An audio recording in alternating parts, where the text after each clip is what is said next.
Rocket League Championship Series presented by Verizon. This is the NASCAR Rocket League 351. We're on to day 3. Championship Sunday is just around the corner. We got a nice little pre-show to get everybody caught up and looking forward to, hyped up for the rest of today. And to help me do that, we got Dazrin, we got Turtle, and we got Achieves on the docket. Daz, thank you so much for replacing Gibbs. I was so sick of his prop gigs yesterday. Listen, they don't know that we made like a bet that if SSG made it and Daniel was a highlight player, we were going to take Gibbs off. Because Turtle, we didn't forget about that time we put Daniel at 4, okay? No. This is Gibbs punishment. That's all I'm This saying. man, I mean, he deserves what he gets, okay? He drinks. First of all, did we see how much ice was in his cup? I still haven't gotten over that, okay? It's true. It's like, It was a cup of ice with water. I don't understand what that is, but Gibbs is gone for now, all right? I kind of miss him a little bit, but also I love Daz and looking at his beautiful face, so it's a win-win. You know what? Just to rub it into Gibbs' face later, we're gonna talk more about Daniel. You see it on the sidebar. We're gonna just it's gonna be a lot of Daniel. Let's extend that segment to like 25 minutes. How about that? Oh boy, can you do that, Achieves? That's a lot of Daniel. That's all I'm saying. We've got the content for it, but that's a lot of Daniel. Maybe not that much Daniel. Let's talk about what the landscape looks like right now, because it's a race for that major as we come to a conclusion here of the NASCAR Rocket League 351. You know, those points are starting to tighten up just a little bit. Let's take a glance at these guys here, Turtle, because it's getting to be a little bit of a race for some spots. Yeah, it is coming down to the wire. I mean, these teams have been doing. I mean, it's been quite insane to see the journey that each team has come individually. Obviously, NRG so consistent, but it's a fight, Leaf, for that 5th spot. That one is where things are going to get hectic. You got Shopify, Rogue, V1, Oxygen now looking great, but it's going to be a dogfight to see who gets that actual spot. It's I'm true. just gonna say it. What are you Rip gonna say? Oxygen. Yeah. The reverse sweep yesterday. What? That cuts pretty. It cuts pretty deep. And like because that of hurts. the reverse sweep, it's over for Oxygen. Is that what Imagine the points they could have scored, man. Now it's like, I don't know. Yeah. But they're still top 5 though. Still top 5. It's true. And there's still another regional to go too. Come on. Oh, I get it. I'm just saying that you were already right there, you know, and now you have to do the whole thing all over again, and it's like, oh boy. Well, I mean, I gotta say, Daz too is like, I was looking at that. I don't know about you, but complexity as well. That's one I definitely thought would be a lot closer in that race in those top 5 spots. But complexity's sitting way out there. Something happened to them. Yeah, you know, I think they just said vamos back to the bedroom. That's really all it was. Because they're not here. They're not here. 0-3 in groups this event. Last event, they got out really early in bracket stage. I believe they went to 2nd round, lost. It's just like the team. Yeah, the team is just like gone. And for them, we know we definitely won't be able to see them come major time. It's just very unfortunate for complexity, but maybe this is just kind of a wake-up call for them where it's just like, you know, yeah, you guys had that previous success, but all these other teams are getting better, and you're starting to see that with how well like things are going on in those group stages. Teams like Oxygen stepping up. So complexity, you know, they got to know that even though like they had worked so hard, the job's not done. You still got to keep grinding, especially if you want to make that world championship. I want to see if there's any spicy takes here right off the bat with Space Station Gaming, FaZe Clan, and G2 being in that 2, 3, 4 spots right now on the winter split. Do we feel like any of those teams are gonna have something happen where they just drop out? Is there a possibility? Hang on, what are the 4 teams doing again? Well, Space Station, FaZe Clan, and G2 right now sitting in 2, 3, 4. You know, obviously looking good. It's kind of a race for top 5 right now. Do we see any of those teams faltering? I don't think there's catastrophic like. Yeah, It's. I think those 3 teams are going to be pretty tight because they're all looking pretty solid. I mean, FaZe and Space Station have both at times looked like they're the best team in North America at the moment, and G2 has kind of found their feet again. You know, they're sitting in the upper bracket final today, so it would take some really weird collapse and just be like someone, you know, had a computer explode and they couldn't even like play day 1 or something. I don't know what it would take. We almost had that. Arsenal knocked his monitor out. He's pretty close, isn't he? Yeah. Okay, on the other end then, before we move on here, with that race for top 5, you know, with complexity and envy way down there, it's looking like we might have some new teams here for the major. Which of these teams do you think are maybe going to grab that spot? If you each had to pick one team that was going to grab that 5th spot there. What's it gonna get? You kind of got Oxygen version of Rogue. Shopify a little bit there. I've been believing in Oxygen, okay? Achieves over here saying rip Oxygen. They just got reverse swept in the best of 7. It was historic, all right? The moment was very embarrassing for them. But there's another regional. I think Oxygen make it, and I got my back, or I'm supporting Gimmicks back here, okay? I got him. Make it. See, I'm not with you on that. I'm not with you. You know what? Especially because of Gimmick. Gimmick got dropped for Beast Mode, and I still believe in the Beast. I think I'm going version 1. I think in terms of even after Oxygen, when you get, come on, bro. yeah, but it's a minor setback. It's a minor setback. V1, like, they're gonna come in. They were top 4 last event. Like NA's Oxygen motto. Oxygen was also in that same area, and yeah, it is. But for me, I think also when I look at a team that I want at the major to like represent North America, I think V1. I feel like they would hold off against a lot of the other teams the best. Yeah, not a bad pick. I'm just saying there's a world where Rogue do it too. There's a world. And even if it doesn't happen, bro. I don't know why. Even if it doesn't happen for the team, you gotta look at it as like, okay, if Aqua keeps playing, well, imagine the free agent stock, right? Like currently, it was like coming in, there was like Daniel, right? Like top of the chart free agent stock, and Aqua was kind of like, yeah, like he's good, but like we don't really know. And now it's like slowly, it's definitely trending up, you know? So it's like if we keep going up, then it's like I wouldn't be surprised to see someone try and make a move for Aqua if he keeps playing as well as he is. And it doesn't take too much for Taroko and Gyro to tune the springs up a little bit and give themselves a fighting chance at it. Well, you know what you said the name Daniel. You invoked the beast. You invoked the topic. So it's about that time. It's over. It's about that time. We get to talk about this, man. This guy is the real deal. Gibbs has no idea what a 4 he rated Daniel. This guy has no idea what he's talking about. This man has consistently popped off, and I need a Cheese to tell us exactly why it is. Some people might look at it and be like, oh, he's fast, he's mechanical. But what is it, a Cheese, that is making Daniel that key player for this team? Talk. I said that if they won yesterday, we're gonna do a Telestrator segment. We gotta break down the vibe, right? So essentially what's going to happen, we're going to look at a situation this is very common for Daniel, and we're going to be like, all right, how does he approach this game, and what does he bring to the team? So this is the situation that we're going to eventually get to. This is what it will look like. This is where we're going to be analyzing, but let's roll the clip. We got to see how we got to this point. So big thing that Daniel does, he takes so much space between him and Reddles and Arsenal. He always hits deep back. He loves the idea of Arsenal and Reddles being forward. So we've arrived at the critical position. Let's go back to the drawing board. Now, a couple things to notice here. It's Calm following the ball up the wall, right? So everyone's thinking, okay, Calm's going to follow this ball. It's going to go off the corner. Calm's going to try and push it upfield. Now, Daniel's got a couple of choices to make.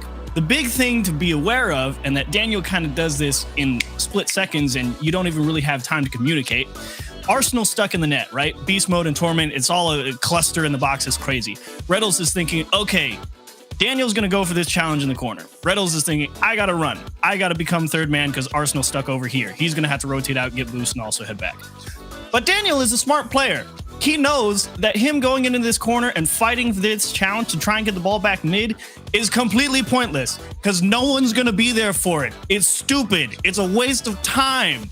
He's going to go out here to the side. He's going to collect this boost, and he's going to assess the challenge at this point, and he's going to notice Calm hesitates. He picks up on the fact that Calm has no boost. He wants to grab this, and that means Daniel, split-second decision-making, runs forward and goes and attacks. So let's go ahead, roll the clip, and see Daniel be an absolute genius. It's insane. Like, there's a small hesitation. It's like, that's enough space. I can go in. I can push forward. I'm going to have bought the time for Reddles and Arsenal to circle back around. They're going to put the goal away. And when you've got a player that's as mechanically adept as Daniel, and he plays this incredibly intelligent, deep third-man role and just lets Arsenal and Reddles go forward, get all the demos in the world that they want, but what are you supposed to do? Because he's got the mechanics as well. He becomes this incredibly potent setup man if he's given the opportunity. You saw it in the previous regional with all the dribbles, tying up Sipical, scoring insanely clutch goals, and none of this clip even touches on that. It was brilliant. He's a genius. He absolutely knocked it out of the park yesterday. He dragged them back from the brink against Oxygen. It's just like, dude, 4 sucks. Make it like 8. So Daniel's a good third man. He's pretty good. He's really good. That's what we learned here. Yes. I'm just gonna say, it looked weird at first because he like missed the midfield boost. Like in that replay, he like missed the midfield boost, but it didn't even matter. I don't understand how that didn't end up biting him. No. See, what he was doing is he was leaving it there as like, it was like a fishing lure, right? He's like, Maybe. hey, calm. You see this boost here? You want this boost? You want this boost? Come here. Listen. Trying to bait him out, you know? Listen, Man, we wouldn't missed the boost, even. but made it count. We wouldn't even be thinking about it if a Chiefs hadn't explained it so elegantly. I can listen to you explain something all day long. Oh my goodness, that was amazing. Should we do it? Let's just I appreciate it. rest of the segment here. Rest of the segment. Get rid of the rest of the L bar. The Chiefs go. Talk about something cool. Draw pictures for us. Draw us pictures. Draw more pictures. Let's talk about the concept of space and why it's important to have more on offense than on Got defense. smoke coming out my ears. I'd pay bro. good money for this. I'd pay good, hard-earned money for this, Chiefs. Let's take a look at some other teams though. Let's get into some recap here. Let's get some more visuals on the screen. I like that. It's better than us sitting here like fools. Let's get some gameplay. Let's start it off with a recap yesterday. And talk about that FaZe G2 matchup there that dotted the upper bracket. G2 ascended to the finals. They look like maybe they're finding their footing here. Dazarin, break this down. Oh, of course. Let's roll the tape, first of all, and watch this G2 team play against that FaZe Clan. You can see FaZe Clan, they're just starting to come back. FaZe Clan is definitely a formidable flow, but then you see the connection on offense. Again, this G2 roster was already good offensive-wise, but against FaZe, another offensive team, they were just trading blows back and forth. I mean, look at that disruption from Chicago on a play like that. First killer trying to flip reset, and the defense is just still blocking him out. It goes the distance all the way, but I mean, G2, they definitely earned that win, and they're showing that, you know, that trade to pick up Atomic was a good one. And you brought up a good word there, disruption, because that was the thing that really turned itself on its ear. Across the board, up to that point, FaZe was like second in the league in demos per game. G2 got almost like over 20 or something. FaZe had like 9. It was insane. Jeez. So like G2 actually getting super physical, definitely opened up a lot more space to start the offense get going, and they found their way to keep that offensive FaZe that was scoring over 3 goals a game from day one to almost nothing in the past couple games. So well done to them. Turtle, do you feel like the G2 Army could be comfortable now, or should they still be on edge here? I don't know, man. I think I'd still be on edge because of how they didn't look like horrible. I feel like we all saw them in the group stage of the first regional, and we assumed that they were going to be trash. I was probably one of them, to be honest with you. But seeing them, like you guys have been saying, find their footing, get a little bit more comfortable with Atomic, and then now coming out to beat FaZe Clan, I think that's a huge win. That's only going to add to their confidence, especially with the new roster. Yeah, I mean, I was gonna say I don't know if they have the confidence. So Garrett was put a tweet saying he may not be feeling the best coming today. And, I don't even know what that tweet was, dude. And Janav's dad is like, hey, let me send you some more of that food that made you not feel bad there, or made you feel bad. Maybe the whole team's not got that confidence. I don't know if they're feeling it, but you know, they might need that extra edge coming into this. Maybe. If it's a fight in RG, every team needs an extra edge. It's they're just tough to beat. That's okay though. All right, well let's talk about SSG versus Oxygen here. Let's talk about that one because please, you know, Chiefs is like rip. It feels so bad. I thought it was happening. I was like, they're gonna knock him out.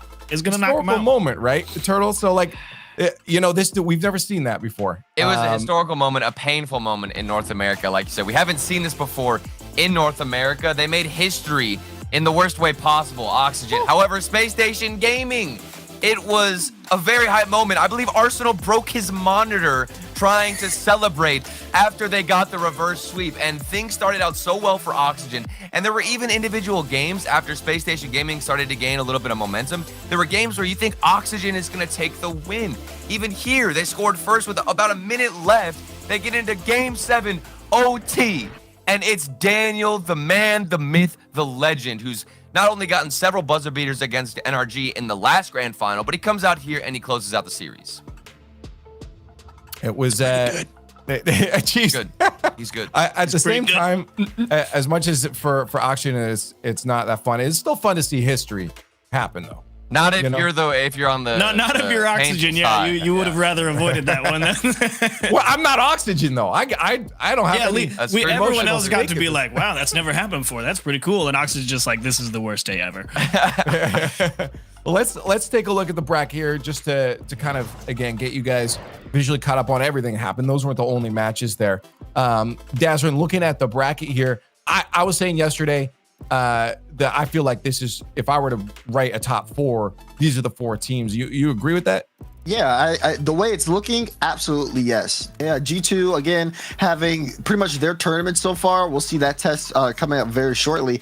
But then FaZe SSG again, that one's always going to be kind of a drama-filled matchup. And seeing where these teams can get a chance to trade blows against each other is always going to be a treat. Yeah, and it is pretty interesting. Go for it, Tro. You first. I was going to say I'm eyeing down Team Envy right now because I think that's a big storyline that we haven't talked about too much with Dries coming in. Team Envy didn't even make it out of the previous group stage in Regional 1. Then they finally make playoff bracket. You're thinking they're going to have a similar sort of to G2 where they find their footing, but then they lose to Oxygen in Game 5. So to see them go out early, that's got to be painful for them.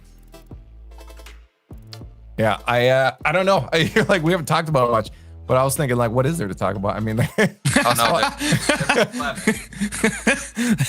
you know, I was gonna bring up a point, but I'm pretty sure I'm casting that match, so I'll save it for when I'm doing that. Okay, you look at you. Fair enough. Fair enough. What, you're just saving your notes, bro. What were you gonna say? It's not about saving notes. It's just like I don't want to say the same thing here. And because it's our first match, so I'll talk about it when we do the match breakdown. It's like, fair you know what I mean? So as long as I get to hear more Achieves, I'm happy. It's okay. We'll be all right. I promise. Before we get there, though, you know what it is. I love my top plays. I love just honing in on the best of the best. That's about what time it is. Twitch chat, you're getting involved. You need to focus here. You guys, just for enough to be able to remember a couple numbers here. We're going to go through 7 plays here, and you guys are going to remember which number of that play you like the best. When it's done, not during them, when it's done, I'm going to call you guys out and you're going to spam which play you thought was the best. We'll count it up and see what you guys were thinking, and we'll get the analyst thoughts as well. I'll remind you what the plays are after because I know all of our memory might not be that good. But let's get into it. The most important part of your job, Leaf, is reminding everyone which play was which, and you do a great job. I will do it. Don't worry. I will call them out after. Let's get into the 7 plays that took it to 11. To start us off, we got who other than Daniel. That flip reset pass. This man, it's not just third manning, it's mechanics. All over the place. Ew. He knows how to support his team in any position he's in. Ew. And then he got credit for that too. He got credit for that. Wheel steal. I just got to know. Look at Gyro. Oh my goodness. Gyro's pop-off play. I love this. The spin, the air roll, the finesse. It was beautiful. And of course, you know I got to talk about Garrett. I was screaming when I saw him score in the match. He did it again. The incredible read from Garrett G. You love to see it. We talked about him, Aqua, a little bit. So good for Rogue. Unfortunately, not enough. But that one definitely deserves a spot on the highlight reel. Absolutely chopping this one down. I love Aqua, okay? But you know who else I love on Rogue? Who's that? Taroko. Taroko with the clutch plays. This was an OT winner. This won the series for them. A huge moment for Rogue and getting them some more confidence moving forward. Taroko actually stepping up. But then you come into this one and you get the flashiest flip reset I think we've seen in quite some time, where you don't even expect it to happen. But hold up. You want flip resets? Oh, How about we get all the flip resets? Double flip reset. Leaf goes, but watch this. And the control after the first one to keep that air dribble going too. Oh, That's LJ. insane. Is that the That looks- first double flip reset in RLCS that's actually scored a goal? I don't know. But that looks like I believe unrated. it. That looks like unrated freestyle. One of the few. Yeah, no, he was in free play. Yeah. That was brilliant. All right, let me go back over the plays here. Analysts, I want you to pick your favorite as well. Write it down if you got a whiteboard there. And chat, remember these numbers, okay? Start spamming. Okay. 1 for Daniel flip reset pass. 2 for the gyro double tap. 3 for the Garrett G double tap. 4 for the Aqua double. 5 for the Taroko double tap OT winner. There's so many double taps here. 6 for the Daniel double flip reset pass. Or for 7, LJ's double flip reset to dunk to get in there. So what are you guys feeling here? We got flip resets, we got double taps all over the place. Either way, you're picking a great play. There was a lot of good plays yesterday. Yo, my whiteboard is not working right now. I'm not gonna lie. I'm kind of panicking. How is it not working? Like the whiteboard isn't working? No, or the because board it's not is not working? I'm a technological man. I'm using a tablet, okay? Oh, and like okay. it's not I forgot we needed picking up my whiteboards. Hold on. finger, okay? This is freaking me out, bro. All right. Like, how do you break a whiteboard Fun. here? You guys got a lot really of angry. questions. Like, There's a even lot if of you questions, break the bro. whiteboard, it's I still think You useful. one one upped him, Leaf, with your I clip. take it. You know, he's just smashed it over his knees. All right, if you guys are ready, we got our answers. Um, here? I'm ready. Okay. I guess I'm ready. All right. gosh. Cool. Let's just, I want to go through. I'm just put you on the pressure. I'm gonna just start with Turtle. We'll go one by one here. Turtle, what do you Go think? first. This What do you is my think, Turtle? whiteboard. This is my whiteboard. I'm going. Okay. I'm going. Okay. I'm going number 7, baby. The double flip reset. I like to see freestyling and Rocket Yeah. League. It looked like Jazer was out here on like Freestyle Fridays, and he's hitting the double flip reset. And he's like, "Oh, that's pretty nice. That's pretty good." That's pretty Yeah. good. Okay, Chiefs. The Chiefs. Yeah, I went 7 yesterday. I'm going Okay. 7 again today. Yeah. Fair enough. just- Yeah. Pretty spicy. I'm gonna just. Yes. Yeah. Yeah. Okay. Yeah. fair. Yeah. We, You know what I'm picking? I'm picking 7 as well. And there we go. And you know what Chad is picking? They're picking 7 as well. Oh, LJ. Dude, let's go. That's how you that- know it's got to be a real spicy one. If literally all of us are like, "Yep, that's pretty good." There was just Look at it, bro. You get the dunk too. To be honest with you, I don't know if Drees should have gone for that challenge, but if you see somebody hitting double flip resets, how do you not panic in the middle of a game? I mean, gosh. I don't think Really? it's possible, bro. I want to see some more of I these panic plays on from other one plays flip today. reset. I'll give the benefit of the doubt that a pro might panic on 2. Yeah. Well, I mean, especially as a defender, it's like, well, what do I do? Actually, they both yeah, had, missed they in the actually net. had 2 different parts of the net covered. They had like the top of the net Yeah. and the bottom part of the net, but no one ever saw the dunk to the middle.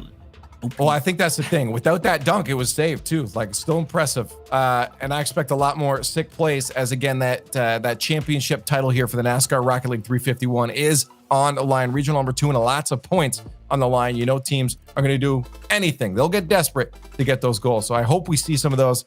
Maybe they'll play safe, but I want to see some crazy plays. Let's take a look at the schedule and what we got on the docket today. We got 4 teams left in the running here for that title. Of course, SSG FaZe Clan will be your matchup there in the lower brackets, and NRG G2 in the upper bracket finals. We got a lot of good teams on the docket. As I said before, Pretty good. Turtle, these are the 4 teams I would have had, and I think a lot of fans are happy that they're here. Yeah, and I'm really looking forward to this NRG versus G2 match specifically because we all know that, especially in the upper semifinal match, it seems like Space Station, they just can't figure out how to win and how to get behind that NRG defensive line. But this G2 roster, they're brand new. They're finally picking up momentum. This could be their day to upset the consistency kings of NRG. Let's get into kickoff. Let's start talking about the matchup then. Let's get into it. G2 Esports versus the General NRG in the upper bracket finals. We got best of 7s coming away all day because, of course, we want to put these teams to the test. Chief, you sound very excited about this match. It was just funny because you were just like, let's just move on. I want to do the match already. Come on. I want to talk about Hype this. chamber. Let's get going. Because I'm excited. It's Championship Sunday. You know I'm ready to see some Rocket League. I want to talk about this. General NRG, Daz, I know you have a lot of nice things to say about them. Say some nice things about them because G2 Esports sure looking good, but I feel like General NRG might still be the favorites in this. I want Dad to absolutely tear them apart. You're right. Not another musty moment, bro. Where you saying rock. Don't do this, No. Because listen, we've had this conversation. I've been having this conversation since fall. We're having it again. And, I got to sit some people down and you're going to have to hear this whole thing. They're the best team in North America right now. The General NRG is the best team in North America. And we've seen every single team come up and try to take a shot at them, and they've missed. Rogue was the closest one. They actually won a series, but then we had to get the run back on the tiebreaker. Jara wasn't too happy about that. But now we're here, and G2, who is having the best tournament of the winter split for this new roster so far, the real test is NRG. Can they beat NRG here? We've seen FaZe try. We've seen SSG try. Now it's G2's turn. Again, it's not biased if you're right. He's right. It's not. That's the hard thing. You can't be biased if you're not wrong. But you know, Say Daz, it, I guess Chiefs. you. Say it. Well, no. Say it. Like, let's not get things twisted. I'm definitely leaning NRG too. I'm just curious on Daz's opinion because, like, we did the day one show. There were a couple of matches, and like we tuned into NRG's like stream once or twice, and I always felt like they were playing this like two back, and then one was always cherry picking her off stealing boots. And I just want to know if that's what you saw too, Daz, off the top of your head. Yeah, I think because like they like to spread out the field a lot, and of course they like to trap their opponent. It really depends on who they're playing. They always are able to kind of adjust based on that because they are a very like adjustable team. That's why they don't use tactical timeouts because then they can make all these mid-match decisions and they like to keep the flow of the game going. But I think for G2, since they haven't played against that offense that often and they don't really know what that's going to be like in tournament, it's going to be this G2's best chance because they'll be able to start things off on the hot foot and take the upper hand early. See, that's what I'm saying. Is there a world where you've got enough challenge potential between Atomic, JNAPS, and Chicago that they catch NRG in a bad challenge multiple times to win? I don't know, man. If we're gonna talk about challenges, the series yesterday for NRG versus SSG, I think like most of their goals were like 50-50s where NRG was winning the challenge and it would slip in. So if G2, I mean, it's not like Space Station were challenging poorly either. I don't know if G2 can even challenge better than NRG. That's the question. Well, the chat, I want to know if you have the answers here. What's it going to be? It's time for the Verizon Fan Vote. You know what to do. Hashtags in the chat. NRG or G2. I feel like I know which way this is going. NRG usually just gets over 80%, no matter who they're up against. I think the G2 is probably one of their best contenders, though. I mean, of course. We saw them at 60 when they played against SSG yesterday. Okay, you know what? Along with our predictions here, give me a percent. How much you think 40-60. NRG's taking this? 60% in NRG, 40% G2. Guaranteed. All right. Okay. I'll go. Guaranteed. Write it down. I'll go a little higher, 65 NRG. Okay. NRG G2, I'd probably say I'll give them 67. It's 67 NRG. Even a little higher. We're talking about like the chat. We're talking about chat vote percentage, right? We're talking about chat vote. I'm going. I'm going Bro. 85. 85 for NRG. I think Hey, there's no way. I'm just okay. Well, let's. You're not going to say let's like see. We'll see. 55, 52. He's going to go 85. Bro, He's going to 85 bomb for G2 NRG. out of the water. It's Okay, impossible. let's get our predictions. Who do we think is going to take this one? Well, I'm going to get on the board right away because I think it's going to be NRG. I think NRG.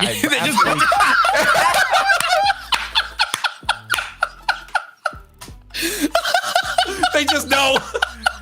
There is no hesitation. As soon as it went to talent prediction, Jasmine, NRG. I'm not gonna say nothing. I'm not saying nothing.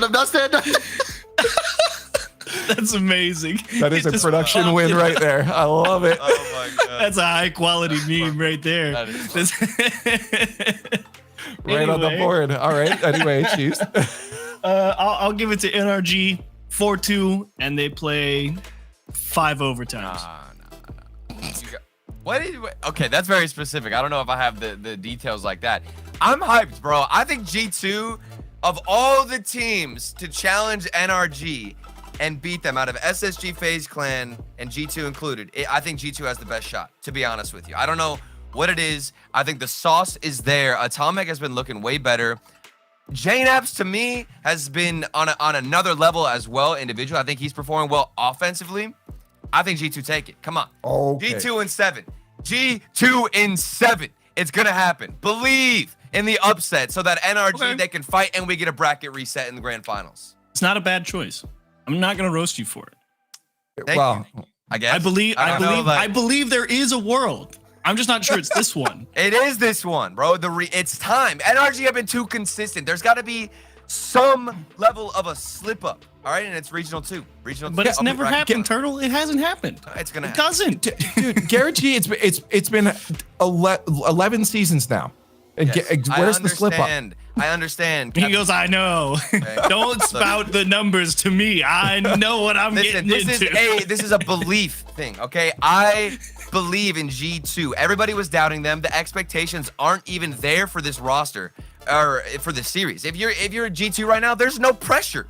Nobody's picking you in this matchup. They even on the jump. They knew Daz. Why are they not picking him? Why are they not picking G2? Why are they not picking G2, Turtle? Because it's the general NRG, Turtle. He couldn't help it. He had to come through. I've been sitting here quiet. Production already, they shut me up. They said, we know who he's predicted. I said nothing this entire prediction segment, but I cannot stand for no unwarranted NRG slander. It's up to G2 to stop the general. Them. Yeah, and they're going to stop them. Okay? No, they're not.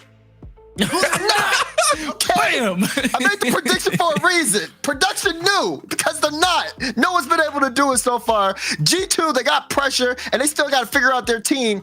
NRG is going to figure them out. I don't even think it's going to go 7. They'll probably go 5 at best. That's how I'm feeling. Best 4-1. They might get game 1. Then Garrett's going to realize that all they're trying to do is demo chase. They'll make the adjustment. Okay, tell me this. Okay, G2, FaZe Clan, Space Station. Which one of them has the best chance? If you do you not think Space Station? It's Space Station 100%. Yeah. Bro, do you know how many times Space Station owned gold in the last grand final? Did you rewatch that series for Twice, NRG? I think, right? It was like 3, maybe 4 times. Okay. But they played against them the most. We saw them when yesterday. It was me and you. I feel like my ship is sinking over here, bro. I'm running out of things. You're actually not doing. You're actually okay.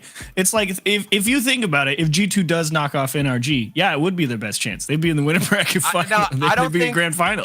If G2 make grand final, and then I think NRG obviously will come back and then get a bracket reset. I still think NRG takes it, but in this upper bracket final, I truly believe at the bottom of my heart that G2 take this. Please. I'm putting everything on the line for these boys. Everything.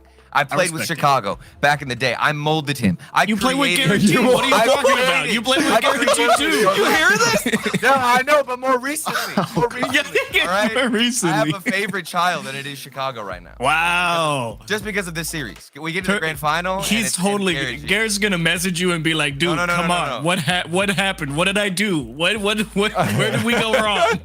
All right, chat. What you got? How are you going for here? Let's see it. Oh my gosh, 71. That was the closest one. That is the closest one. He said 75. That's true. That's pretty good. 71. I knew it wouldn't be as low as 60. 60? Who was saying putting in the 60s? Yeah, 65. No. NRG, the favorites here for everyone except Turtle for some reason. Why? Where's the belief, man? Cronovi played on G2, all right? I'm bringing back the old rosters. What? Come on, baby. Let's get into proving him wrong. He's trying any G2 vibe to like pull more votes. It's brilliant. We're going over to the Verizon Skybox. We got to get this match underway so Turtle can go realize the mistake he's just made here. We have the general NRG versus G2. G2 got a lot to prove here to apparently everyone except Turtle. We'll see if NRG can make their way to the grand finals. Well, for NRG, they are, as always, the team to beat Stumpy. But for G2, this has been a weekend that has been going exceptionally well for them. Came into this with narratives about them trying to fight for those top 4, top 5 spots, making sure they can go over to the Winter Major. And now they are pushing far ahead of those spots, now looking to cement themselves as championship contenders. Yeah, G2 here are looking to prove to everybody, all their doubters, myself included, that Atomic was the pickup they needed to secure themselves not just these top 5, top 4 spots in North America and then leave the major not making that top 8. They want this to be that top 3 roster, their winning roster. And Atomic so far has done a very, very good job of being that guy. Well, for G2, last season was a very long season of maybes. Always looked like they were trying to push into those top spots. Took forever to get themselves any regional wins. This season, though, they have been looking significantly better.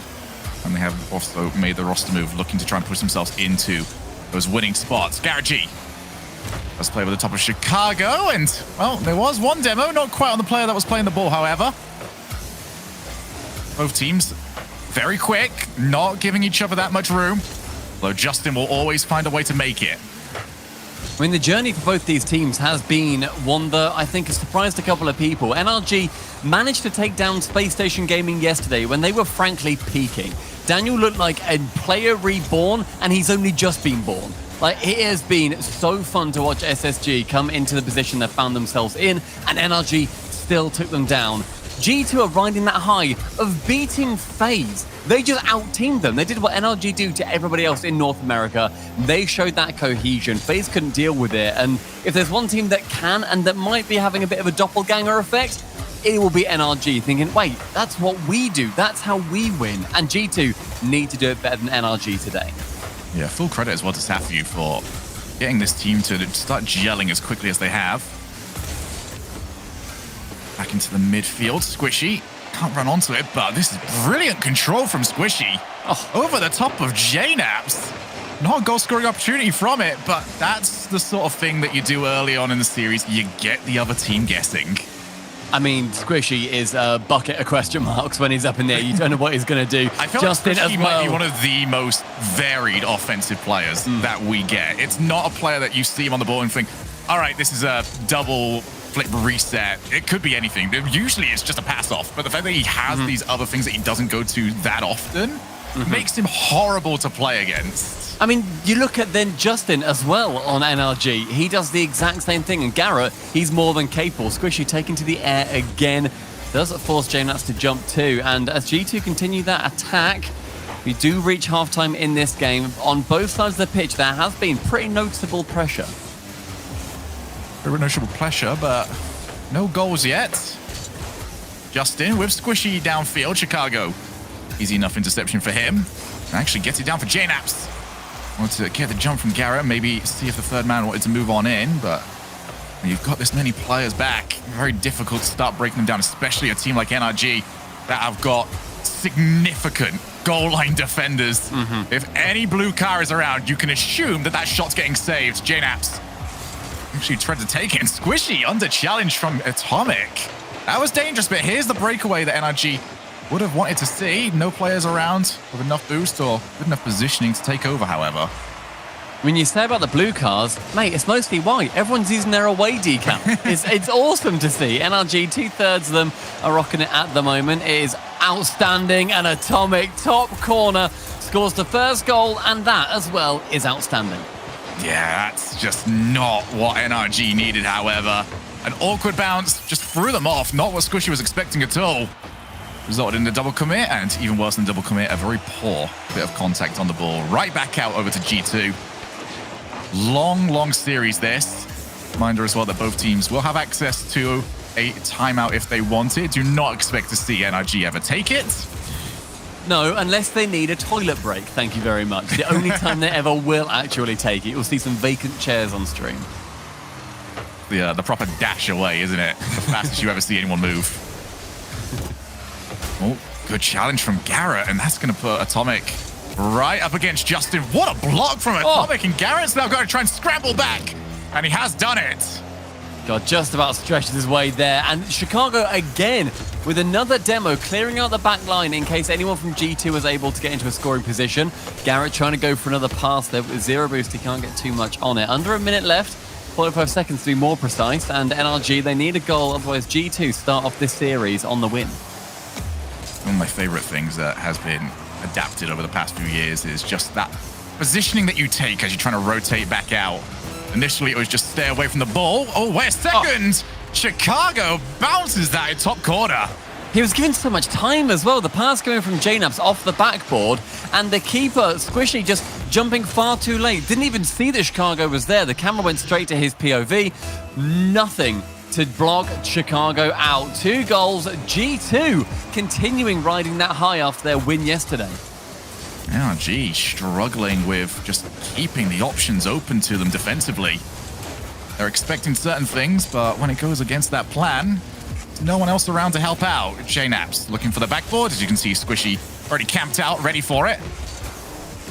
All too far away from Justin and G2. What a start from them. Wasn't overly flashy. The goals didn't require too much work to create. But if you want to start a series off against NRG, this is how you do it. Not matter what happens from here. Squishy, he's going to try and take it the entire way. Will they let him? I think they should. Go on, pass it off to Justin. Go on. Do it to some. Oh, grow up. Oh, it's still alive. Let's go. Even JNAPS in chat said, wow. Chicago's having none of this. Come on, Justin, get the goal, son. Yeah, no, I've turned Keep it against up. G2 now. Oh, that's such a boring touch. He even said, wow, and then he touched it to the ground.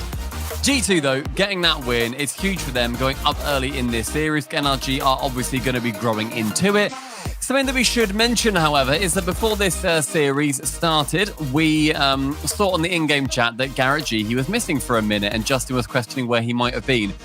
You guys have no idea how close we were to getting a musty sub to play. He was so close to coming into this game, because you might have seen on Garrett's Twitter, he ate too much prosciutto last night and he's feeling a little bit sicky. That is the most bougie way to feel sick, is by eating too much cold meat. It's the most Rocket League way of all time. I feel like this just happens so often with us. But Garrett is on the field. He was probably the best performing player, actually, on NRG for that one. And we'll see how things go over there for him. Obviously, feeling a little bit under the weather. I think there'll be a Vitality fan or two out there just going, yes, yeah, you like it. Don't give him credit by saying under the weather. This is from his own doing. He has the meat sweat. He needs to keep competing. Don't you dare say under the weather when he's full of meat. I mean, must be sitting there. He's had the call up. He's got his warm gamer gloves on. He has all of a sudden, the start recording button ready to go. He does. I played in RLCS ? But no, that won't be happening today. Instead, it is going to be the full roster playing against each other, and G2 coming out on top in that first game. And you said about the goals weren't flashy. It is a different style of G2. They are playing that much more reserved gameplay. They're definitely looking at series, not thinking, how do we clip on this team? They're thinking, we can do that, but ultimately, let's just get the win as first priority. It's a mauling strategy, and Chicago gets the first swipe on this one. And this is what G2 used to do so good back in Season 8, back in Season 9.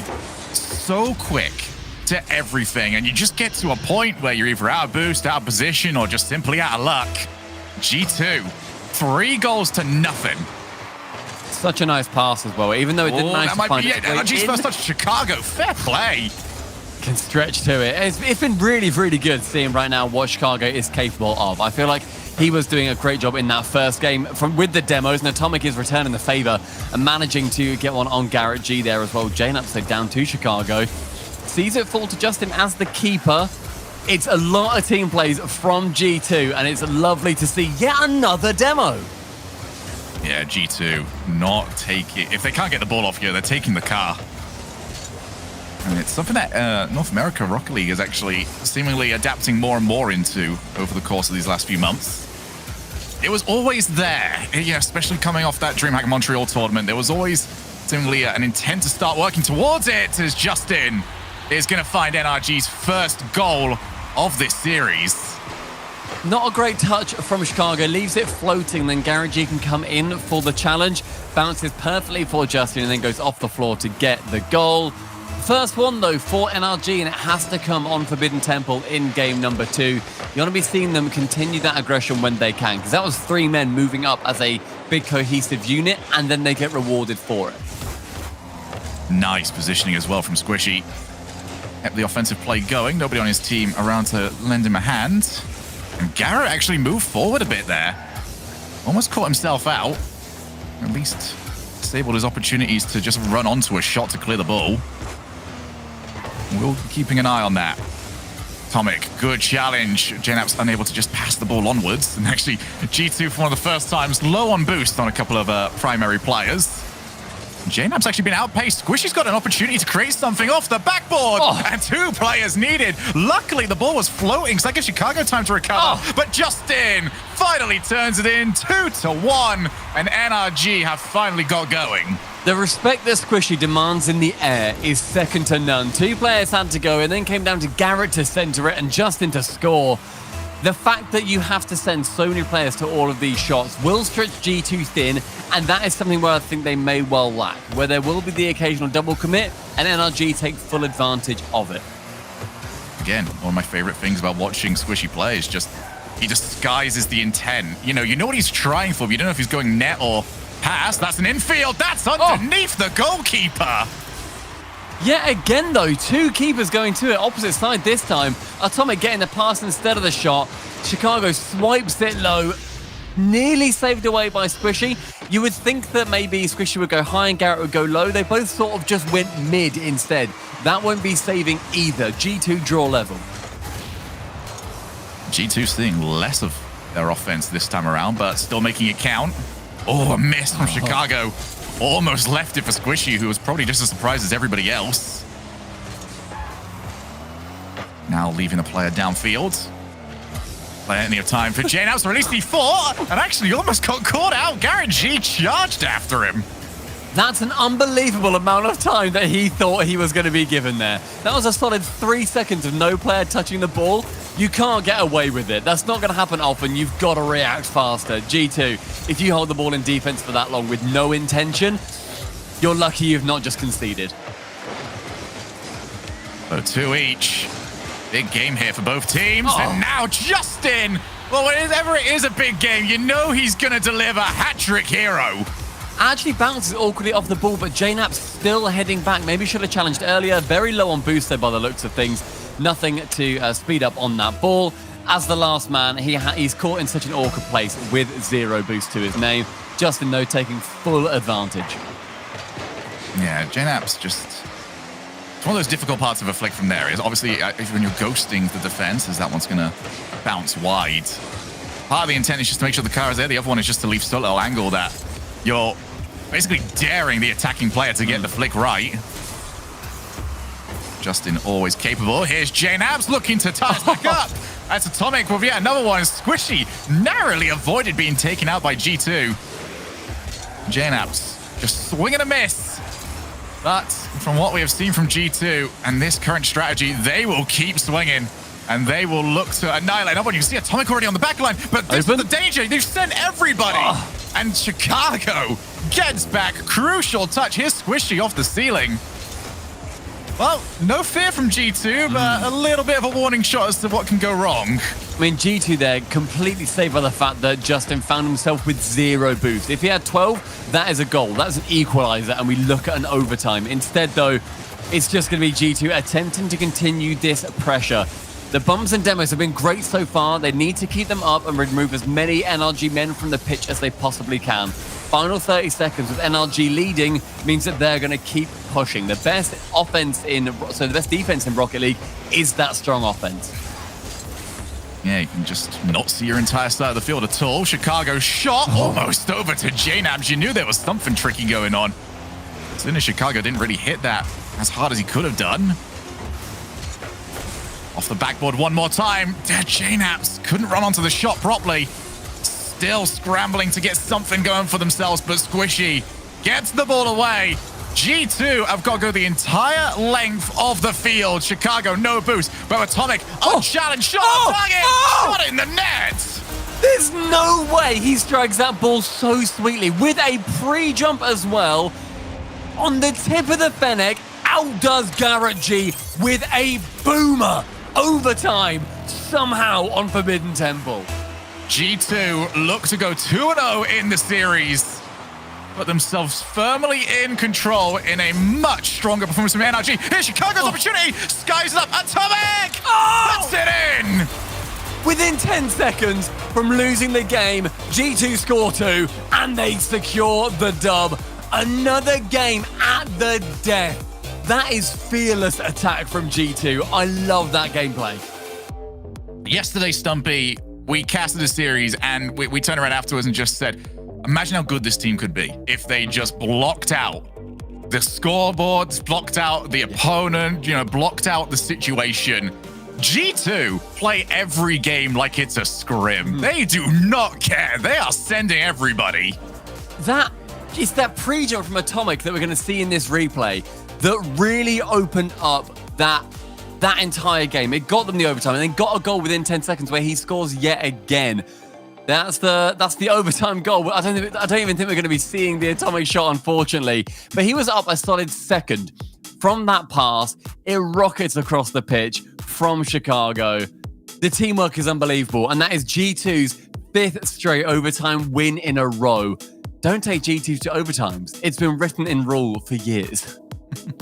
And we spoke earlier on about how NRG seem to be finding better gaps to counterattack against the offense. But for G2, They don't mind that. They don't mind it. You start finding little ways to beat them because they are just getting so far ahead so quickly. But fair play to them, making the comeback. Literally no time left on the clock. And then go ahead to steal the game over in overtime. This is a part of G2 that we have not seen in quite some time. They have rediscovered their clutch, Stumpy Goblin. Yeah, and they are trying to take down the undisputed kings of North America, a team that has stayed so consistent and so strong for the years that they've been competing. And to start off DFH Stadium, JNAB scores again. Look at this. Atomic knew where he wanted it. Knew that he had the support just right off the ceiling. And that is the new player on this team, Stumpy. Knowing that his teammate is just there. Yeah, just finding those positions and working into those positions for a teammate as well. Passes are all well and good, but if you have nobody there to receive them, you may as well just give the opposition the ball now. It's just G2 now pressuring harder than we've seen them do for a long time. Versus FaZe, they weren't playing necessarily exactly like this, and the fact they're adapting is wonderful. Garrett with one long shot, though, undoes their hard work. Yeah, there's the fake. Booming shot from Garrett. And Squishy, well, didn't get anything. Didn't need to get anything. One each. NRG, always a threat. Garrett, well, you wouldn't know, would you? He has probably been the strongest player on the NRG side, at least in my opinion. Need a little bit more, however. Garrett off the wall. This time he's not got any follow-up. Squishy, tasked with keeping the pressure on the other side of the field. Not the best first touch from him. NRG just letting some of these opportunities go, allowing G2 to reset. And for a team that is more than willing to send all three into your final third, you know their ability to recover is already good enough. They don't need your help.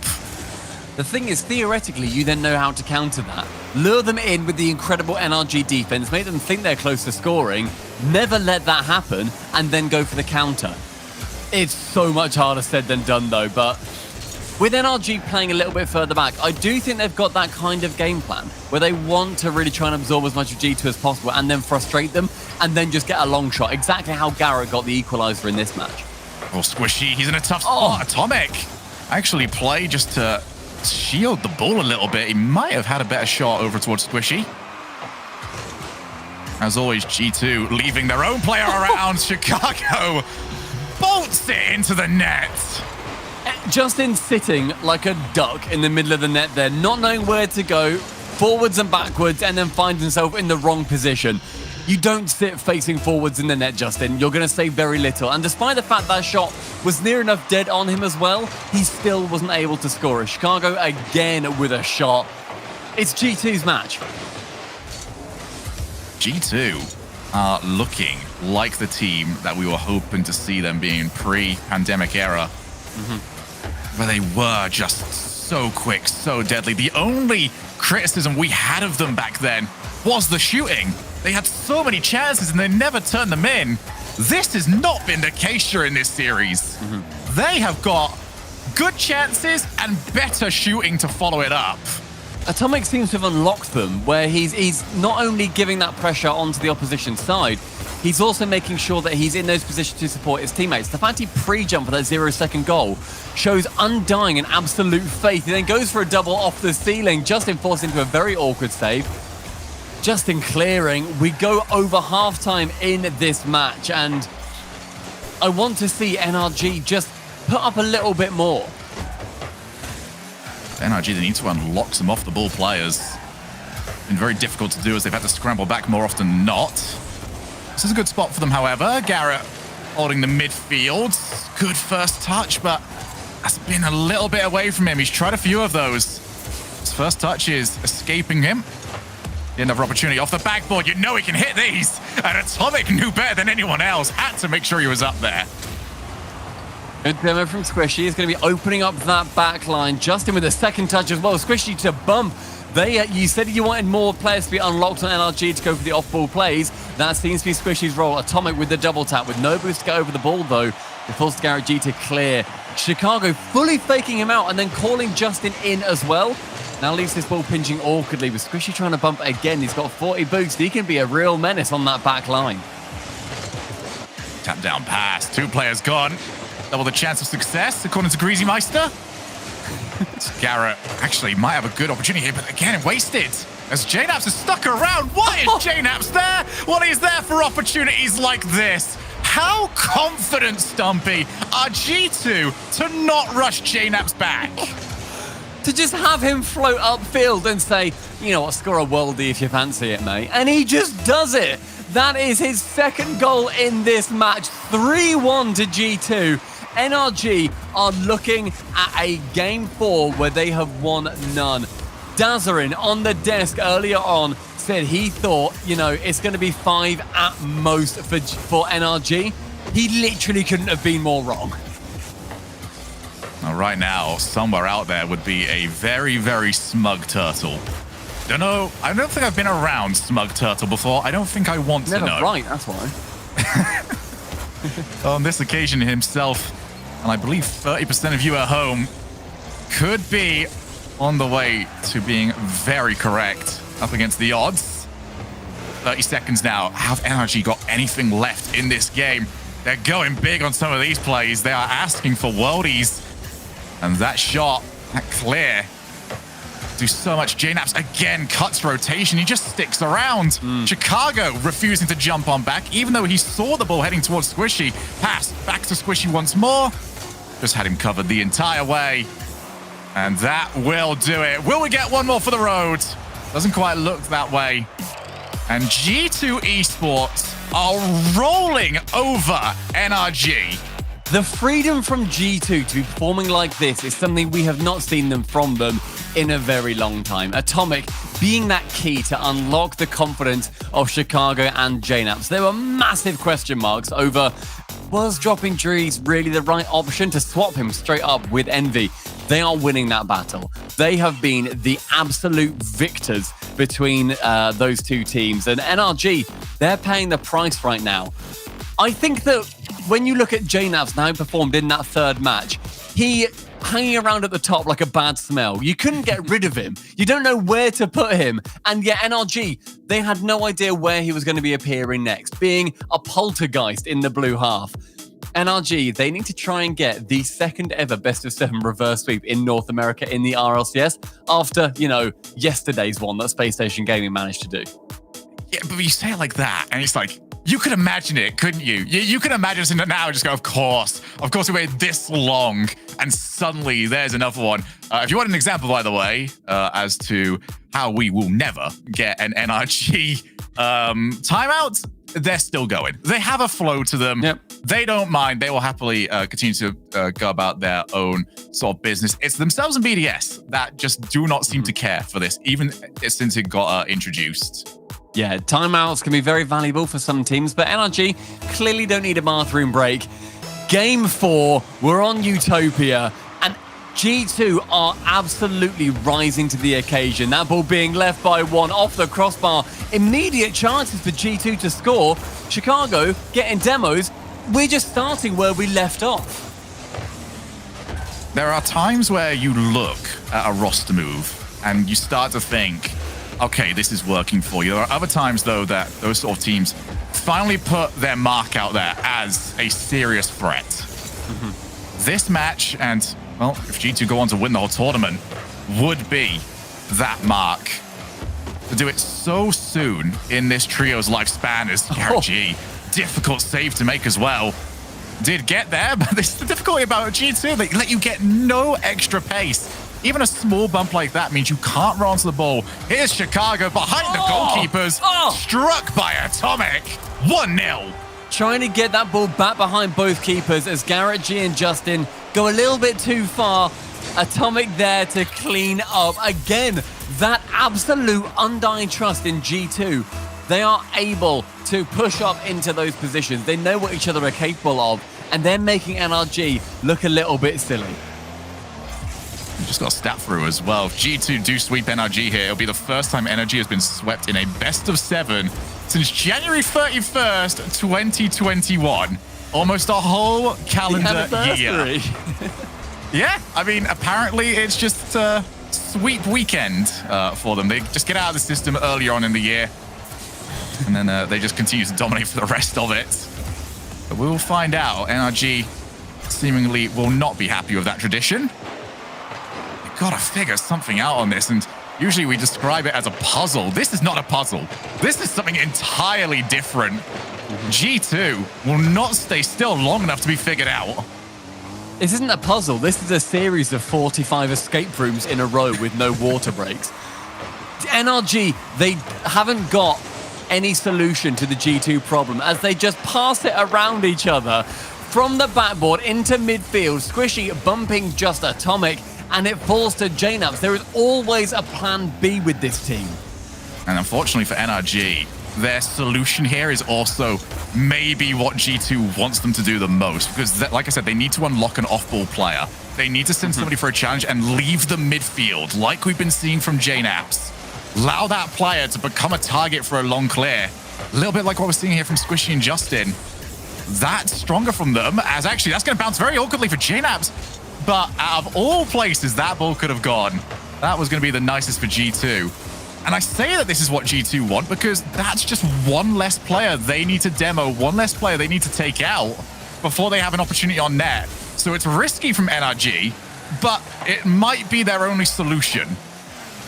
2 minutes left, and they certainly need to hope that will be the solution as Garrett G from the backboard has to get something, anything. JNAPS, though, stops it from going past that halfway line, tries to drop it down. The heat map getting more and more intense in the blue half of the pitch. Chicago to drop, Atomic to receive.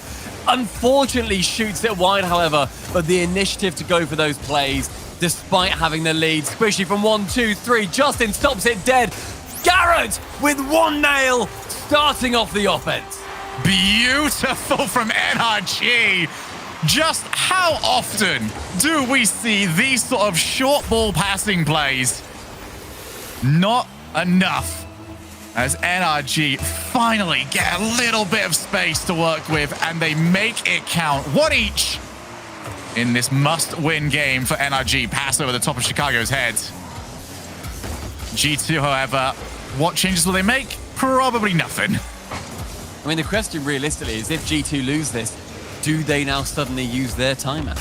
Because NRG haven't. Is that a sign of weakness? Is there now the timeout? I have been campaigning for this. I think you should be allowed to use the other two. Oh, no! Squishy! Squishy, what is that? Justin immediately drops 3 water saves in chat as well. They're laughing, they're doing the having fun meta, but my God, boys, you've got to also win alongside it. That is a devastating own goal.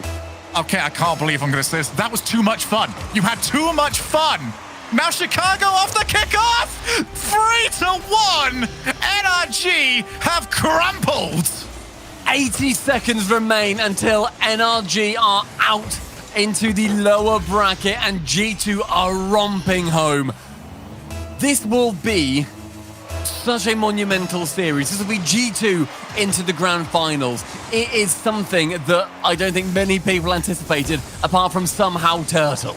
Oh, JNAPS didn't quite hook the car around.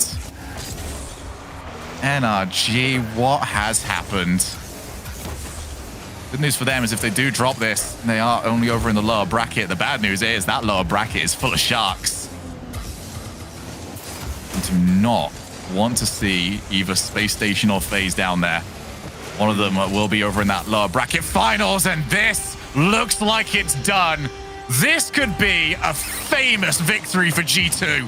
That's as good as confirmed in my eyes. Chicago with yet another nail in the coffin, feeding the nails on a belt into the nail gun and just blind firing. 4 games in a row versus the General. And that will be the 3rd best of 7 out of 58 best of 7s NRG have played in the RLCS X and 21-22 seasons that they have been swept in. This does not happen often whatsoever. G2 are making history. G2 fans out there, get ready for the screenshot button. Spam away on it. Don't let anyone forget. This is the roster move of the season. Justin, just trying to get over the top. Atomic does get blocked, but it doesn't matter at this point. G2 Esports stepped up to the challenge and walk over the top of NRG. 4-1 in game 4, 4-0 on the day. G2 Esports into the grand finals. Nothing but sportsmanship in chat as well. GG's good luck from Justin. Will Chicago let them have it this time? I hope so. That would be ultimate sportsmanship. Hey! All And right, G2 it's a little bit of... Esports scored. So congratulations to them. I like that Garrett held solidarity with Squishy. Yeah, There you that's are. nice. Grab your screenshots back at home. G2 Esports. Unbelievable. Thoroughly deserved this victory. That was a mauling Stumpy. That was a massacre. I feel guilty watching and talking about that. Like I'm going to be part of a court trial at a later date, because that is not something that we see happen much at this level of North America. You sometimes see it in Europe, right? Where you have the big teams suddenly fall to another big team and it's just a big sweep and you're like, yeah, fair play, they're peaking. This was so much more than peaking. This is G2 finding their footing after getting one regional win in RLCS X, and us being like, yay, well done, they got one, that's amazing. And now they're in the grand finals of Winter, and it looks like it may well be their home going forwards. What a fun new playstyle they seem to have adopted, where they're going for these flashy, interesting, hanging up the end plays, getting those redirects, but also they're staying so practical with it. Yeah, and it is a G2 playstyle. It's what they've done so well before, but just adding the extra wrinkles to it, making it so difficult to play against. And whoever is going to play against them in the grand final is going to have a very tough time. NRG not out of this yet, though, as they will play against the winner of our next match as FaZe take on Space Station.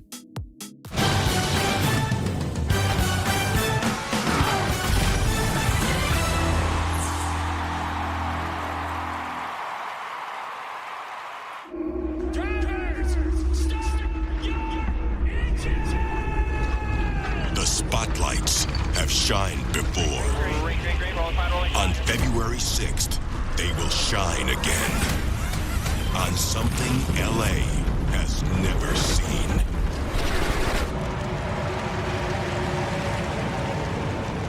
You coming? Get your tickets now at NASCAR.com/LA Coliseum. You know how some carriers give you so little for your older busted phone you just end up living with it?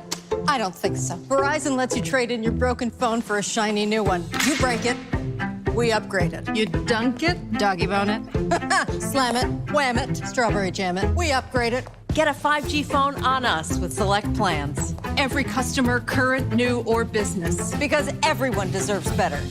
And with plans starting at just $35, better costs less than you think. This might not be your car, and this might not be your engine. Maybe this isn't your morning routine, and maybe these aren't your coworkers. Perhaps these aren't your standard driving conditions. Far from it. But this is your oil, which means you're one of us, doesn't it? For serious engines, on and off the track, upgrade to Mobil 1. It's 3 a.m. I need a taquito. If you want it, we can get it from the 7-Eleven. Slurpee, light bulbs, antifreeze. Here's your order, nacho cheese. If you want it, we can get it from the 7-Eleven. Tip your driver.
Let's get away from here.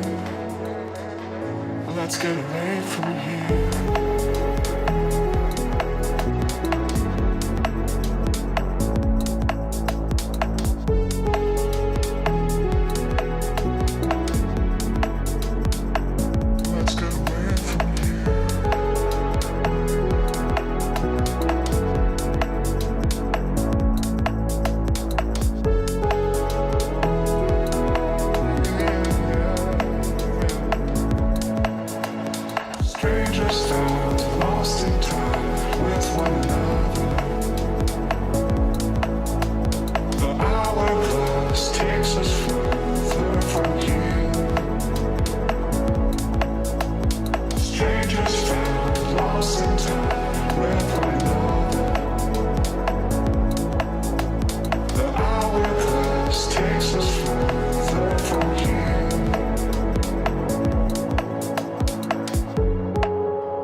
You have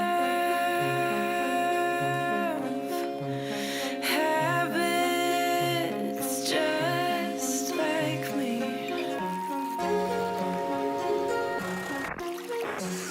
Talk too much with strangers.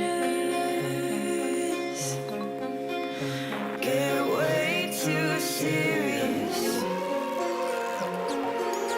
around family. And I don't have any wishes, but when I kiss you, our lips fit well. And I don't have expectations, but when I daydream, I fall asleep. And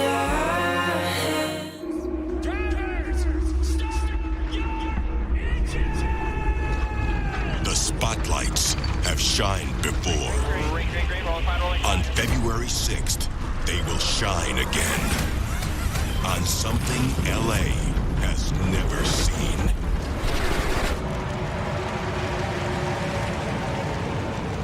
You coming?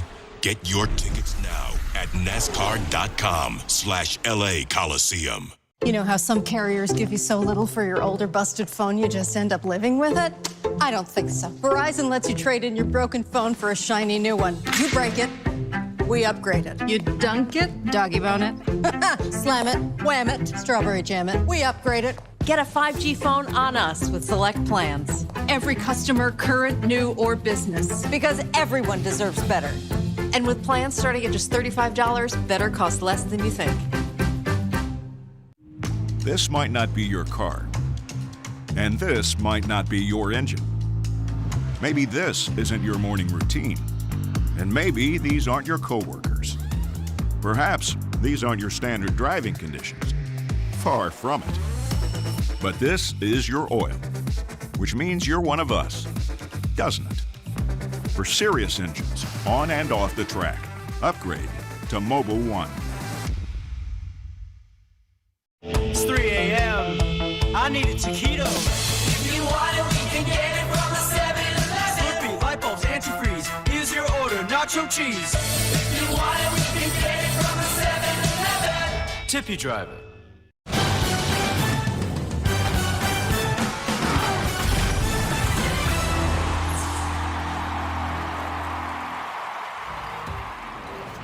Well, hello and welcome to the Rocket League Championship Series presented by Verizon. This is the NASCAR Rocket League 351.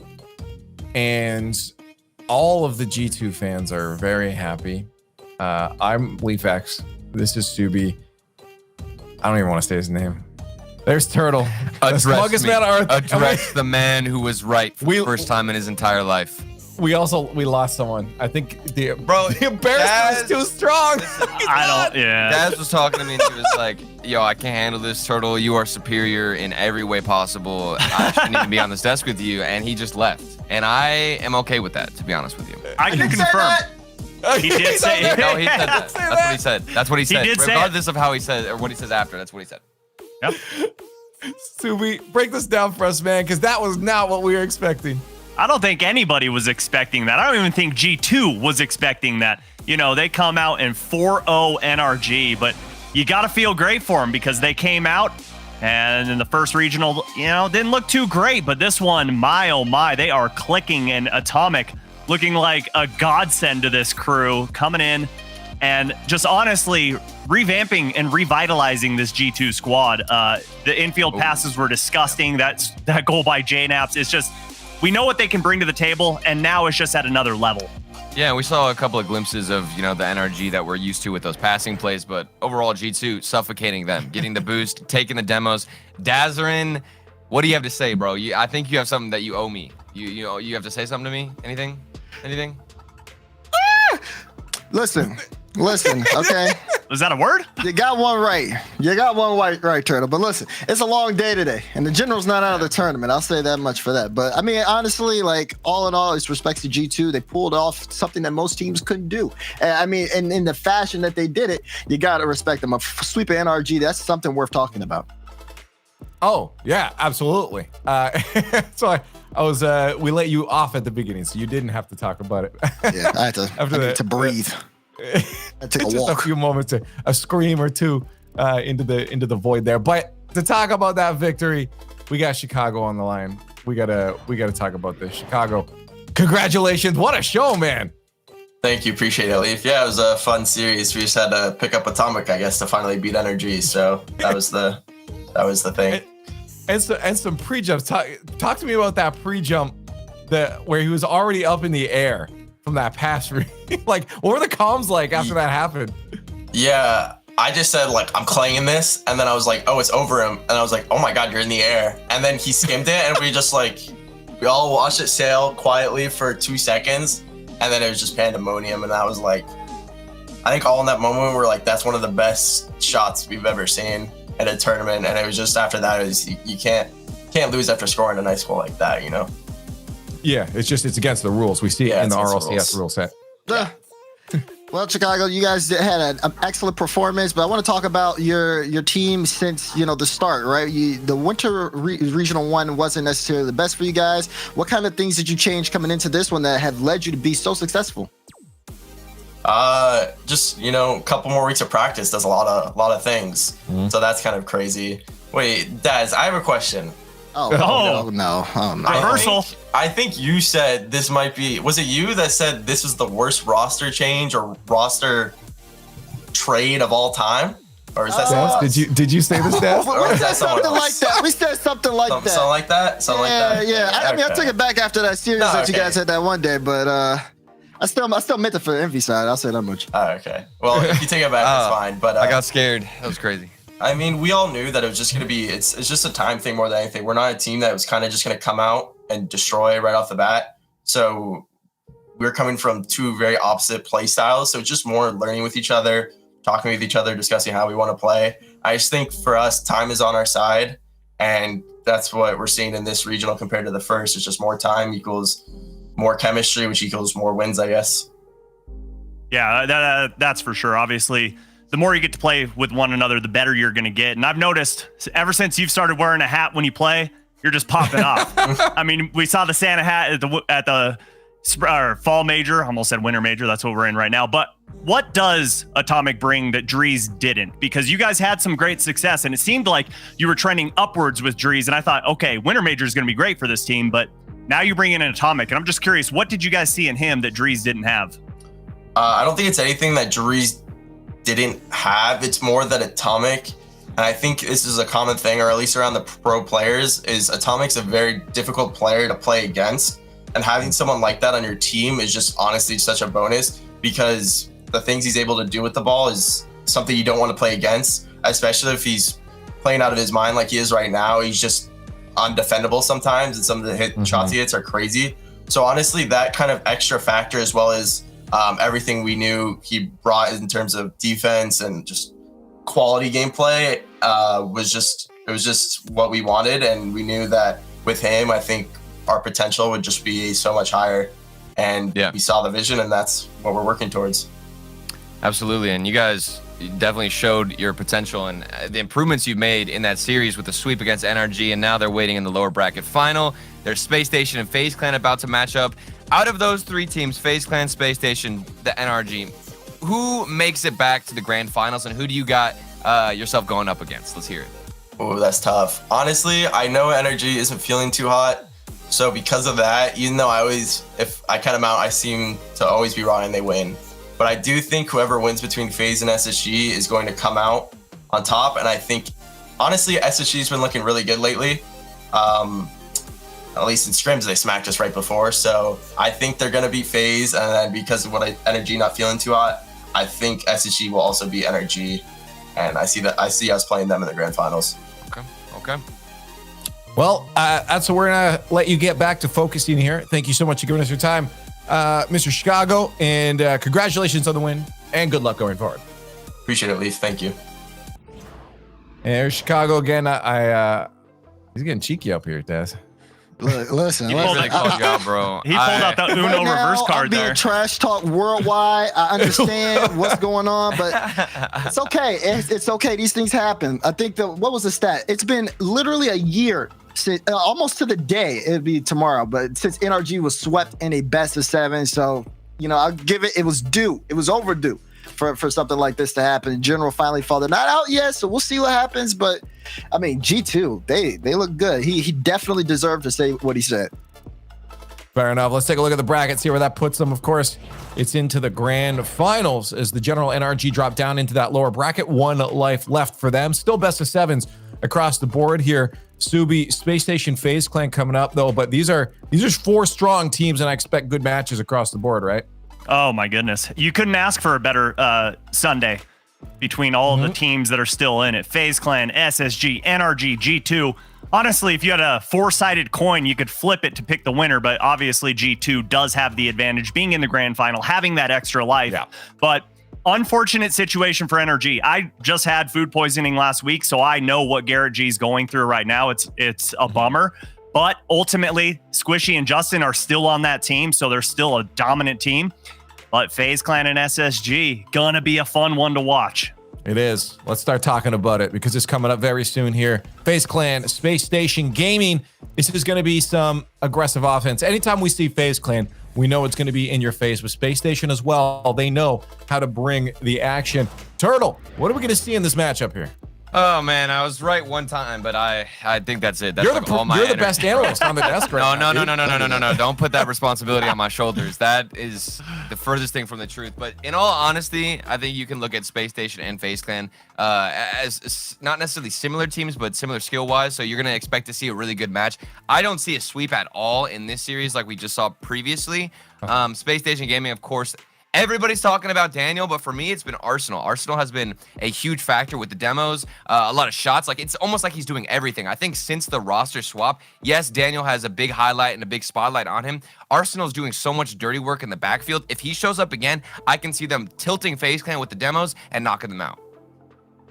Let's get chat's thought on this one. Verizon Fan Vote on the board. Hashtag FaZe, hashtag SSG. What do you guys think is going to happen? Honestly, I could see this one being split 50-50 down the middle here. Both these teams, because I agree with Subi that this, for any of these teams, there's a coin flip. But if that team's feeling hot on that day, they're taking it. Any one of these teams has that grand finals winning potential here. And between FaZe Clan SSG, I could see it being 50. Let's see what the analysts think, though, because I do feel like this is a tougher one. I see some hesitation, some deliberation on picks here. So I need guidance from the best analyst on the desk. Oh my God. I need some So guidance. Desmond, what is it? Yeah, okay. That's been the best analyst here. Let's hear it. Is that how you're gonna do? You gonna throw it to me, I Turk? diverted, bro. You get one right. Listen, Swerve the questions. all I'm saying, I'll say it right here, right now. Production can't breach on because it's not NRG playing, but SSG. I'm going Space Station Gaming on this one. Okay. They pulled off a best of 7 reverse sweep yesterday. They clearly play it down to the last second. Daniel is still the most valuable player right now that's come in since the past trade window. I think this SSG roster is going to smack FaZe because, again, this is a personal matchup. They got something to prove. Okay. Turtle, do you have any thoughts here? You still thinking? You know what, Dazarin? I will forgive you for that last prediction, and I will honor you in this matchup, and I will side with you, my friend, because I think that Space Station are also going to take it. This is a rematch from Regional 1 in the upper bracket final. And interestingly enough, in that series, Space Station won the first 2 games. If they get off to a hot start again, I think it could be even easier of a matchup for them, maybe a 4-1. So those first 2 games, super important. If FaZe can start out with some momentum, things might sway a bit, but I'm going to go Space Station Gaming. Space Station Gaming, Subi. I need you to give me some guidance too. Let's go over the facts here. Okay, Daniel's 15 years old. What does that make him? A kid. What's another name for a kid? A baby goat. Daniel is going to carry this team on his back. SSG going to take down FaZe Clan. I'm not calling a sweep, but FaZe Clan, you better watch out for that baby goat. That. Through the pine. He did it. Bro, I was like, I had no idea where you're going to go with that. They're just like, baby goat. And it just threw me off, dude. I can't. Hey, you know what? I got to go with I think I got to go with what happened last time. This is no. Now they're not going to win, bro. You can't do this, Leaf. This is yeah, am I good about the curses here? I don't know. We've seen them before. We've seen the matchup.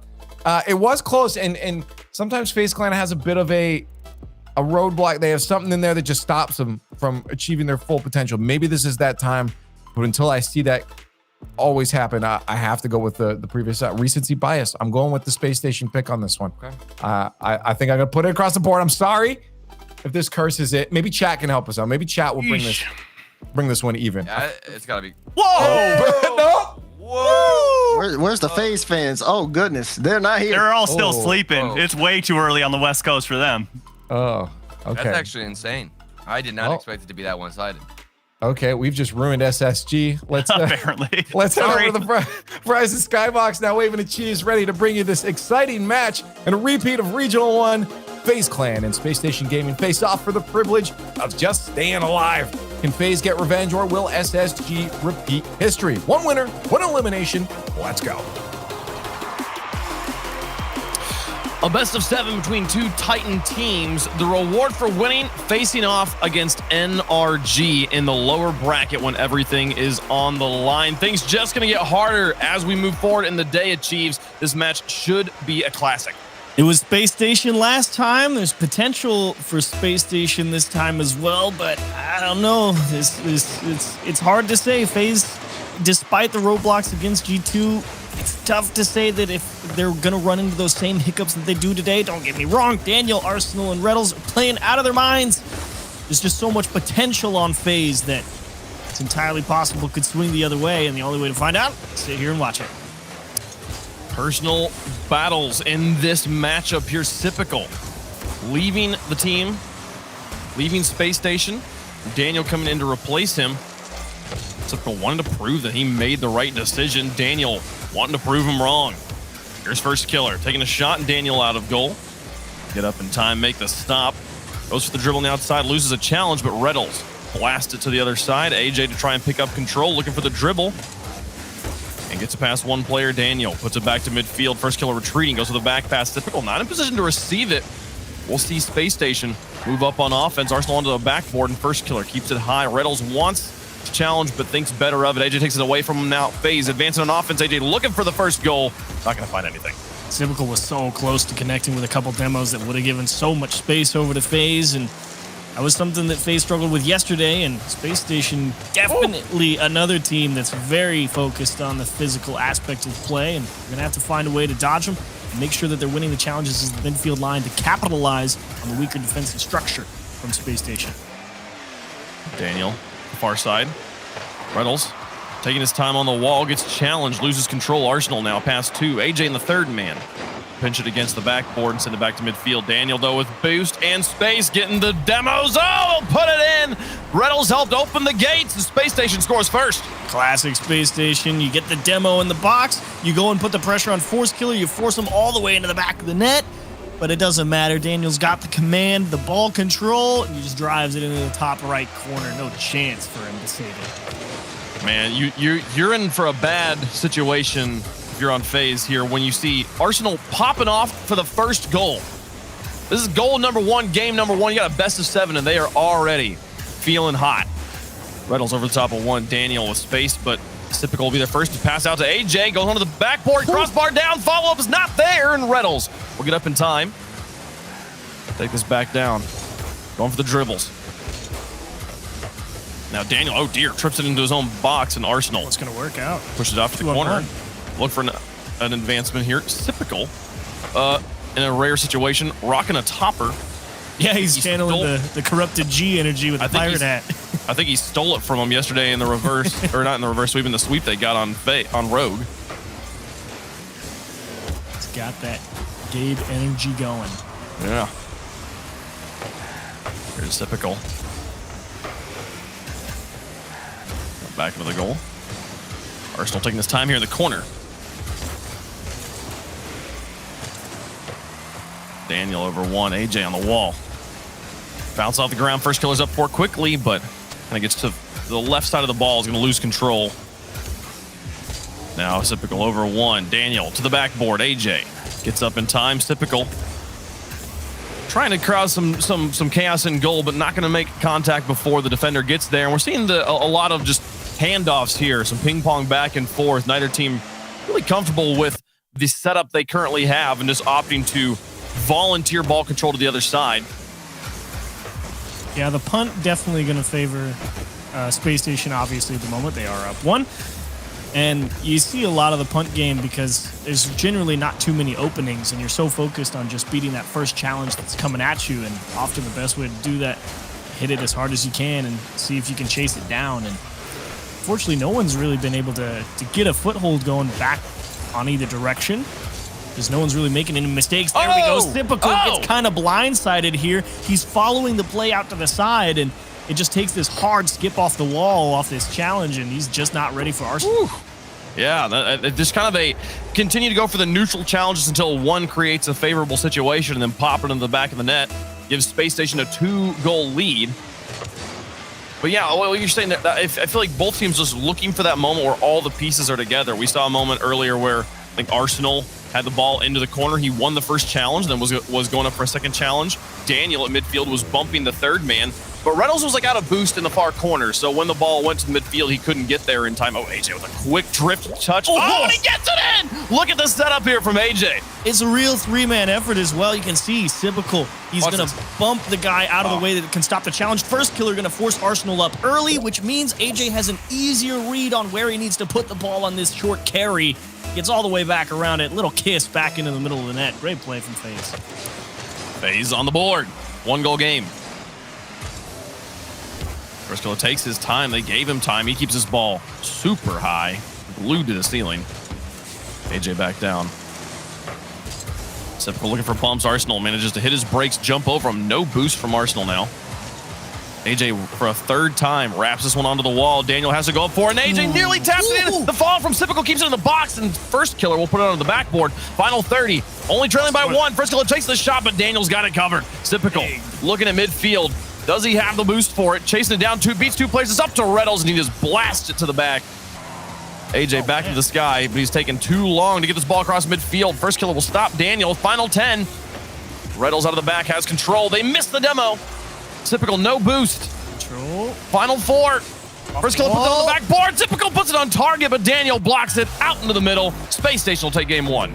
Can't fool Daniel. He saw that one coming in just enough time. It was a good effort from FaZe. They were definitely trying to link up because you're right, not really too much boost between all of them. So it was kind of this, okay, I can do this and I need you to do something else. And they were stringing them together, but Daniel finally figured out where the dice blocks were going to fall and just jumped out right in front, killed it, and Space Station just able to hold off FaZe. FaZe definitely putting in a decent amount of pressure, actually out-shooting Space Station in this one. 10 shots to 4. And at the end of the day, the only one they can turn in is a real 3-man play where they have to get 2 bumps, and still it wasn't guaranteed. AJ needed to put a nice touch to finish it off. Yeah, and it was like the first goal from Daniel with Reynolds getting the demolition and the bumps on the other side. Great earned goal from Space Station. And then the following goal just was a let's just play this war of attrition of just go back and forth to see who makes the mistakes. We are banking, we Space Station are banking that we're going to make fewer mistakes than you are. And they were right. They get a second goal out of it. I don't know. It wasn't a particularly like mastermindy series. It was more like a statistics here earning them the win. Yeah, the entire middle of that game was really just, okay, here's the input, this is the output that's required to make sure that doesn't go awry, and then eventually one of them didn't match up. Here's first killer on the following kickoff. Over the top of 2, taking it up against Daniel. Daniel will win the challenge. Thanks to this guy, he and Reynolds. 0 commit here. Typical comes in an empty goal. Oh my goodness, Space Station completely fall apart. Great recognition from Typical. He actually starts leaving here initially because he thinks Daniel and Reynolds are going to, obviously hit that ball off the wall, and I think they called each other off. They did. It was the 0 commit where both players expect the other player to go. You actually could even see, it was a very clear one too. It was very obvious. They both just backflipped. Yeah, they both made the move to leave the ball, to forfeit control. So FaZe gonna enjoy a lead here. Beginning of game 2. Daniel up for this one. Flip resets somehow. And first killer now out of the corner. Got 2 people with him. You do find yourself in an interesting spot here, though, if you're FaZe. You spent the entirety of the last game trying to figure out how to, break down Space Station and get a goal back the other way. But now you start off with this super early lead, and Daniel's trying to take it away. First killer back in just enough time, and a nice demo from AJ to buy him a few extra seconds. That pressure in the net, you got to reset. Difficult to handle, and a great stop from AJ is going to make sure the follow-through stays away as well. And FaZe having to fight pretty hard to keep Space Station at bay. Yeah, they are breathing down their necks. And they're getting the ball into the backboard for free repeatedly here. It's giving them so many good looks. Finally, FaZe will get the ball back to midfield, but Reynolds going to try and turn this one back around. Onto the side, he puts 2 touches onto the wall here, but a demolition onto Arsenal. Really open up the space here. Back to Typical, off the post, just wide. Love the pass play. Got to be slightly more on target. I was kind of wondering if Typical had the space to even get around that to pass it back. It was a pretty quick transition. Not a bad choice to go for the shot, just unfortunately not in. First killer's going to manipulate the challenge and say bye-bye Space Station 2-0. 3 challenges here. 1 and 2 and 3. Oh, I'm so sorry. I'm not positive Space Station touched the ball. I don't think they did. Wow. Maybe the first challenge got a piece, but first killer went right through him. Yeah, my goodness, what a play. First killer's going to try to do it again here. Going to try and fake out Daniel, but Daniel finds the sweet spot. Now Typical back to midfield. First killer turns around Daniel, quick to catch it. Double demolition. Typical finds 2. AJ now. Strong back line here from Space Station, though, on the double respawn. Reynolds into the corner.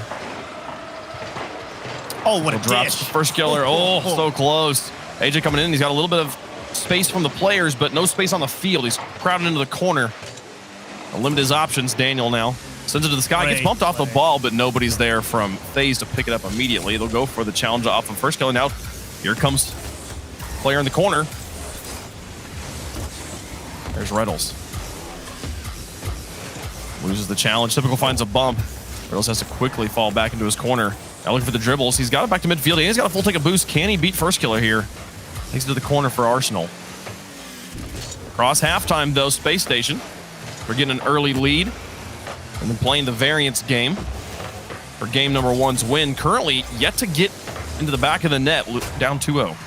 FaZe, I thought AJ was going to put that in for a second, but FaZe getting a lot of big demos as well to really stop Space Station from getting things going. There's the bump on Arsenal to stop him from following up. Reynolds tries to just buy an extra chance at it, and unfortunately for him, first killer's recovered. Big effort again from FaZe on defense. I think Reynolds there, I don't know what his approach was, but pretty sure he had a nearly free shot and chose to put it onto the backboard instead of just taking the shot himself. He didn't need to try and earn another challenge, another shot. He had earned the shot. It was right there. He had it. Just couldn't wasn't able to make it happen. So, yeah, I mean, so opting to give it to another team, give them another chance. Oh my goodness, the diving saves here. Small double commit on it. Are they going to be able to punish here? First killer, the soft touch, just enough to keep it out of the goal. They're low on boost. It's scary right now for FaZe, and that is a welcome touch, even if it doesn't go very far. And the follow-up challenge as well. So much time. Great challenges from First Killer.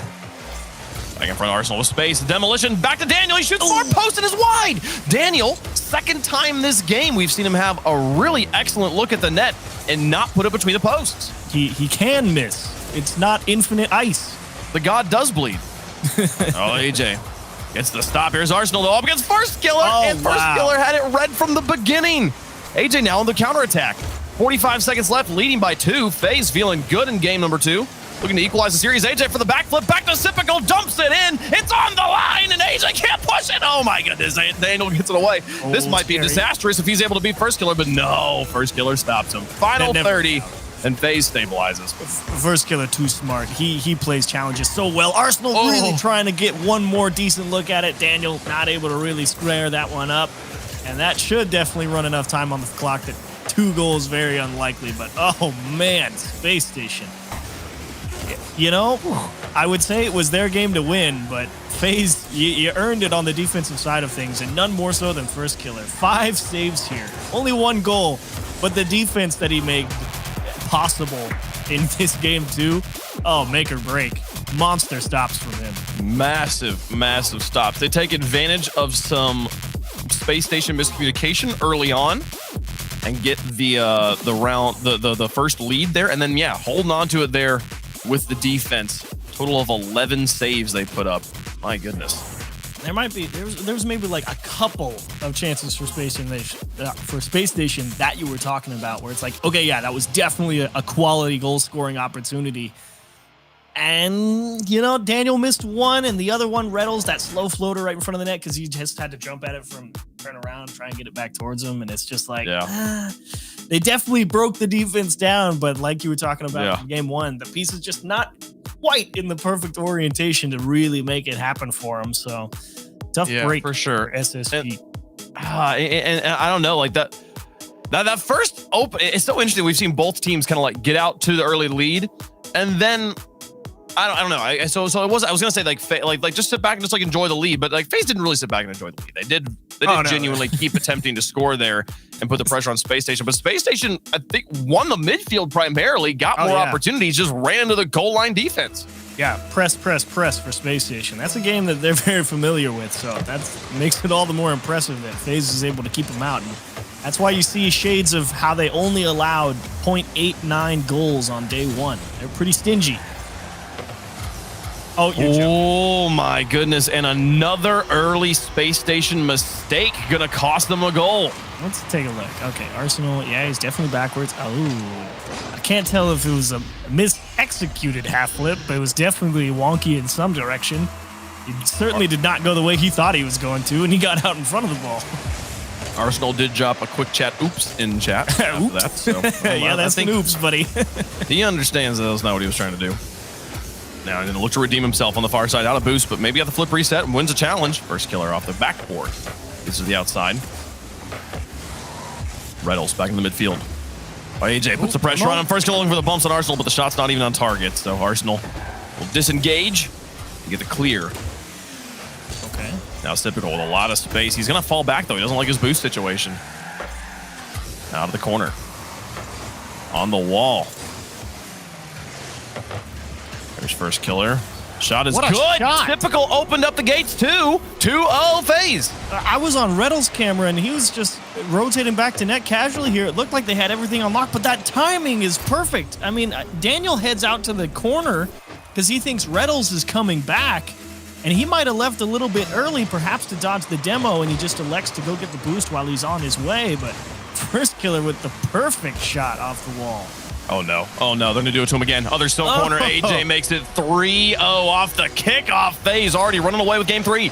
Oh, and Arsenal, I mean, what do you you supposed to do? You got 12 boost, and you see a challenge, and he's rotating into the back post. It's just, it goes perfectly in FaZe's favor. I mean, that's not even anyone. No one really did anything wrong there. That just worked out for FaZe.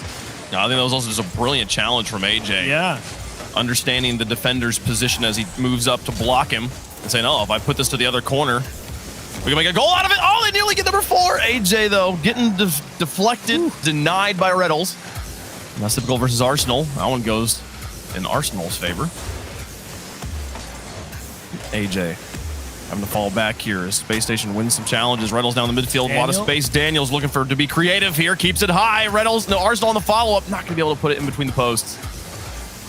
Now AJ off the ceiling, resets, keeps it high. And then first killer to take over. And I oh love my it. goodness, Oh. you gotta be kidding me. The team plays straight down the middle. I mean, Reddles is rotating back and following this. He sees first killer. He's like, okay, no problem. It's first killer. And then it goes, oh, wait, it's typical. And it's too late by then. He was so dialed in to first killer trying to take that on an air dribble. And he even, you can even know typical's jumping, but you still can't commit until you see him actually take the ball away. That's insane. Oh, no. They're going to score no. again? Oh, man. Oh, gosh. It's Oh, over. no. It's over. Just Okay. skip the game. Let's just go next. They're up by 5. We're not even to halftime at Chiefs. Oh, that's tough. Here, this is how they arrived at the 3.84 goals per game from day one. Yeah. Sometimes you just get blown out, man. If I remember correctly, FaZe was the #1 offense on day 2 on yesterday. And were they? It was also not just like as a team, but like players. 1, 2, 3. FaZe. First killer, typical AJ. I believe that. So what do you want to talk about for 3 minutes, Wave? What I want to talk about for 5 minutes. I want to talk about the craziness that was goal number 3 or 4. I've kind of already forgotten. As Daniel finds one on the other side, here's the thing. Because they got the lead so early, they do give Space Station a lot of time to come back here. So yeah, it's statistically over, but it's not mathematically over. It's true. Those are different things. They are. Statistics and math. But 4 goals. Okay, 4 goals, 3 minutes. You definitely know Space Station's got the potential. They put up, what, 8, almost 15 shots in the last game. You know it's possible. They certainly have. Absolutely possible, but got saved by FaZe. it's just unprecedented in the RLCS. It's never happened, so we'll see if they're able to do it. It was goal number 4. It was the one where it was the passing up the middle. You saw, I think AJ started on a dribble. He started like with it glued to the ceiling, and then as he's falling, he's out of boost. First killer comes up, takes it from him. And when you see that kind of like mid-air handoff, you fully anticipate, like the thing is that you're paying attention to AJ and then first killer takes it from him and you go, oh, okay, now I got to pay attention to the first killer. The advantage of the play is that you were reading AJ and now you have to read first killer who you weren't reading already, right? In car language, the initial trajectory and stuff like that gives you a lot of information. You don't have that on first killer. And then they do it again as Typical takes a second mid-air handoff from first killer. It's not often you see a double mid-air handoff like that. I thought that was a really cool goal. It is tough. It's a lot to handle for any defender, and yeah, certainly not something you get to see every day. But it is really good at crossing up defenders. It worked to perfection on that particular instance, and FaZe really not wanting to give up too much. But Daniel may get a goal here. Oh, okay. So now this is if we need to find something to talk about. This has been.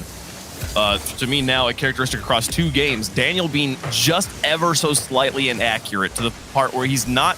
While we did see a strong FaZe defense in game 2, we also saw the really good opportunities going wide and not forcing FaZe to be perfect on defense. Yes, that is true. That is something that generally Space Station has done an excellent job with. The placement has usually been so perfect. Oh, wow. Oh, well, okay. All right.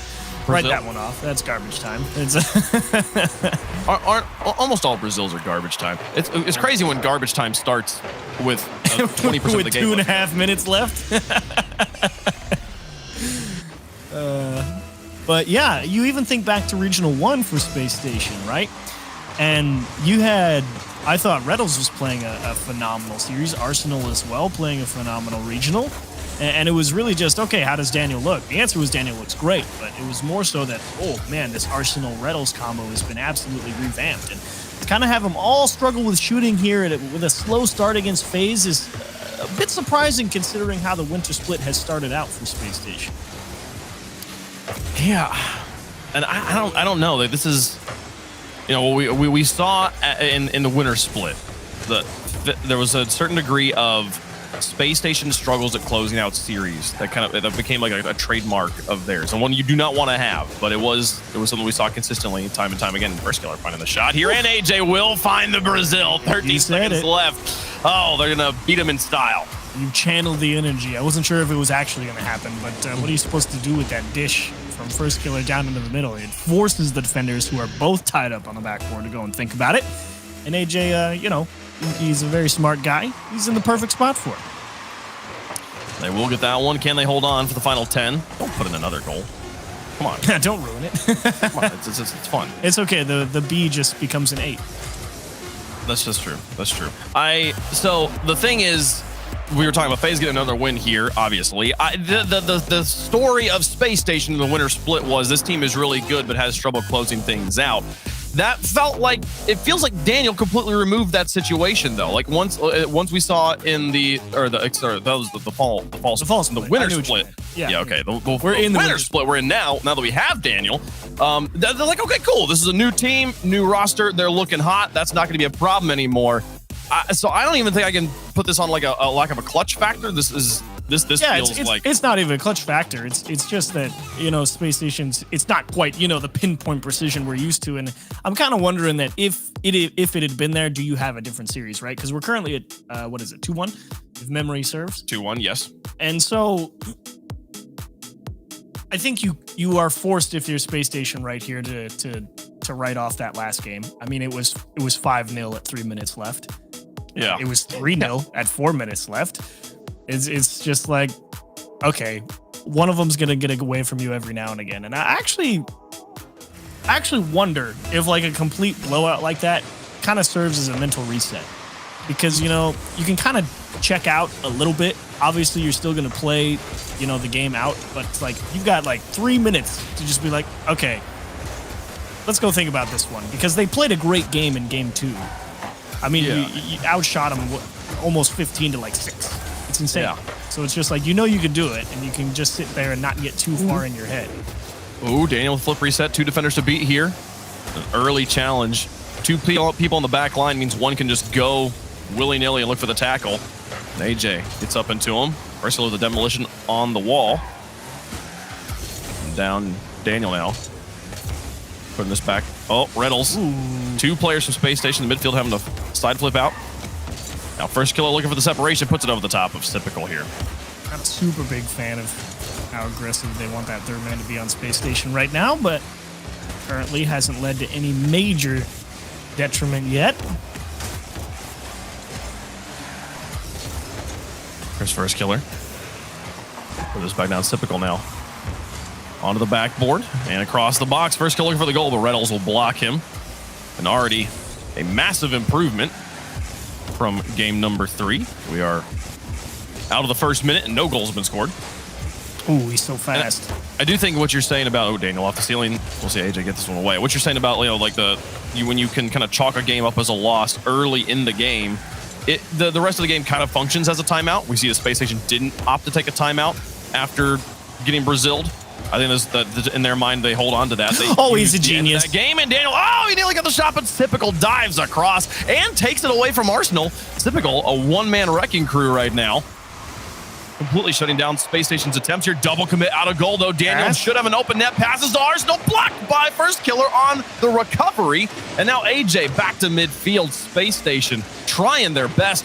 FaZe making mistakes and still playing perfect defense. On the backboard, a miss. Follow up from first killer. Puts on the backboard again. Is anyone there? No. Follow up. Good. No, Arsenal blocks it.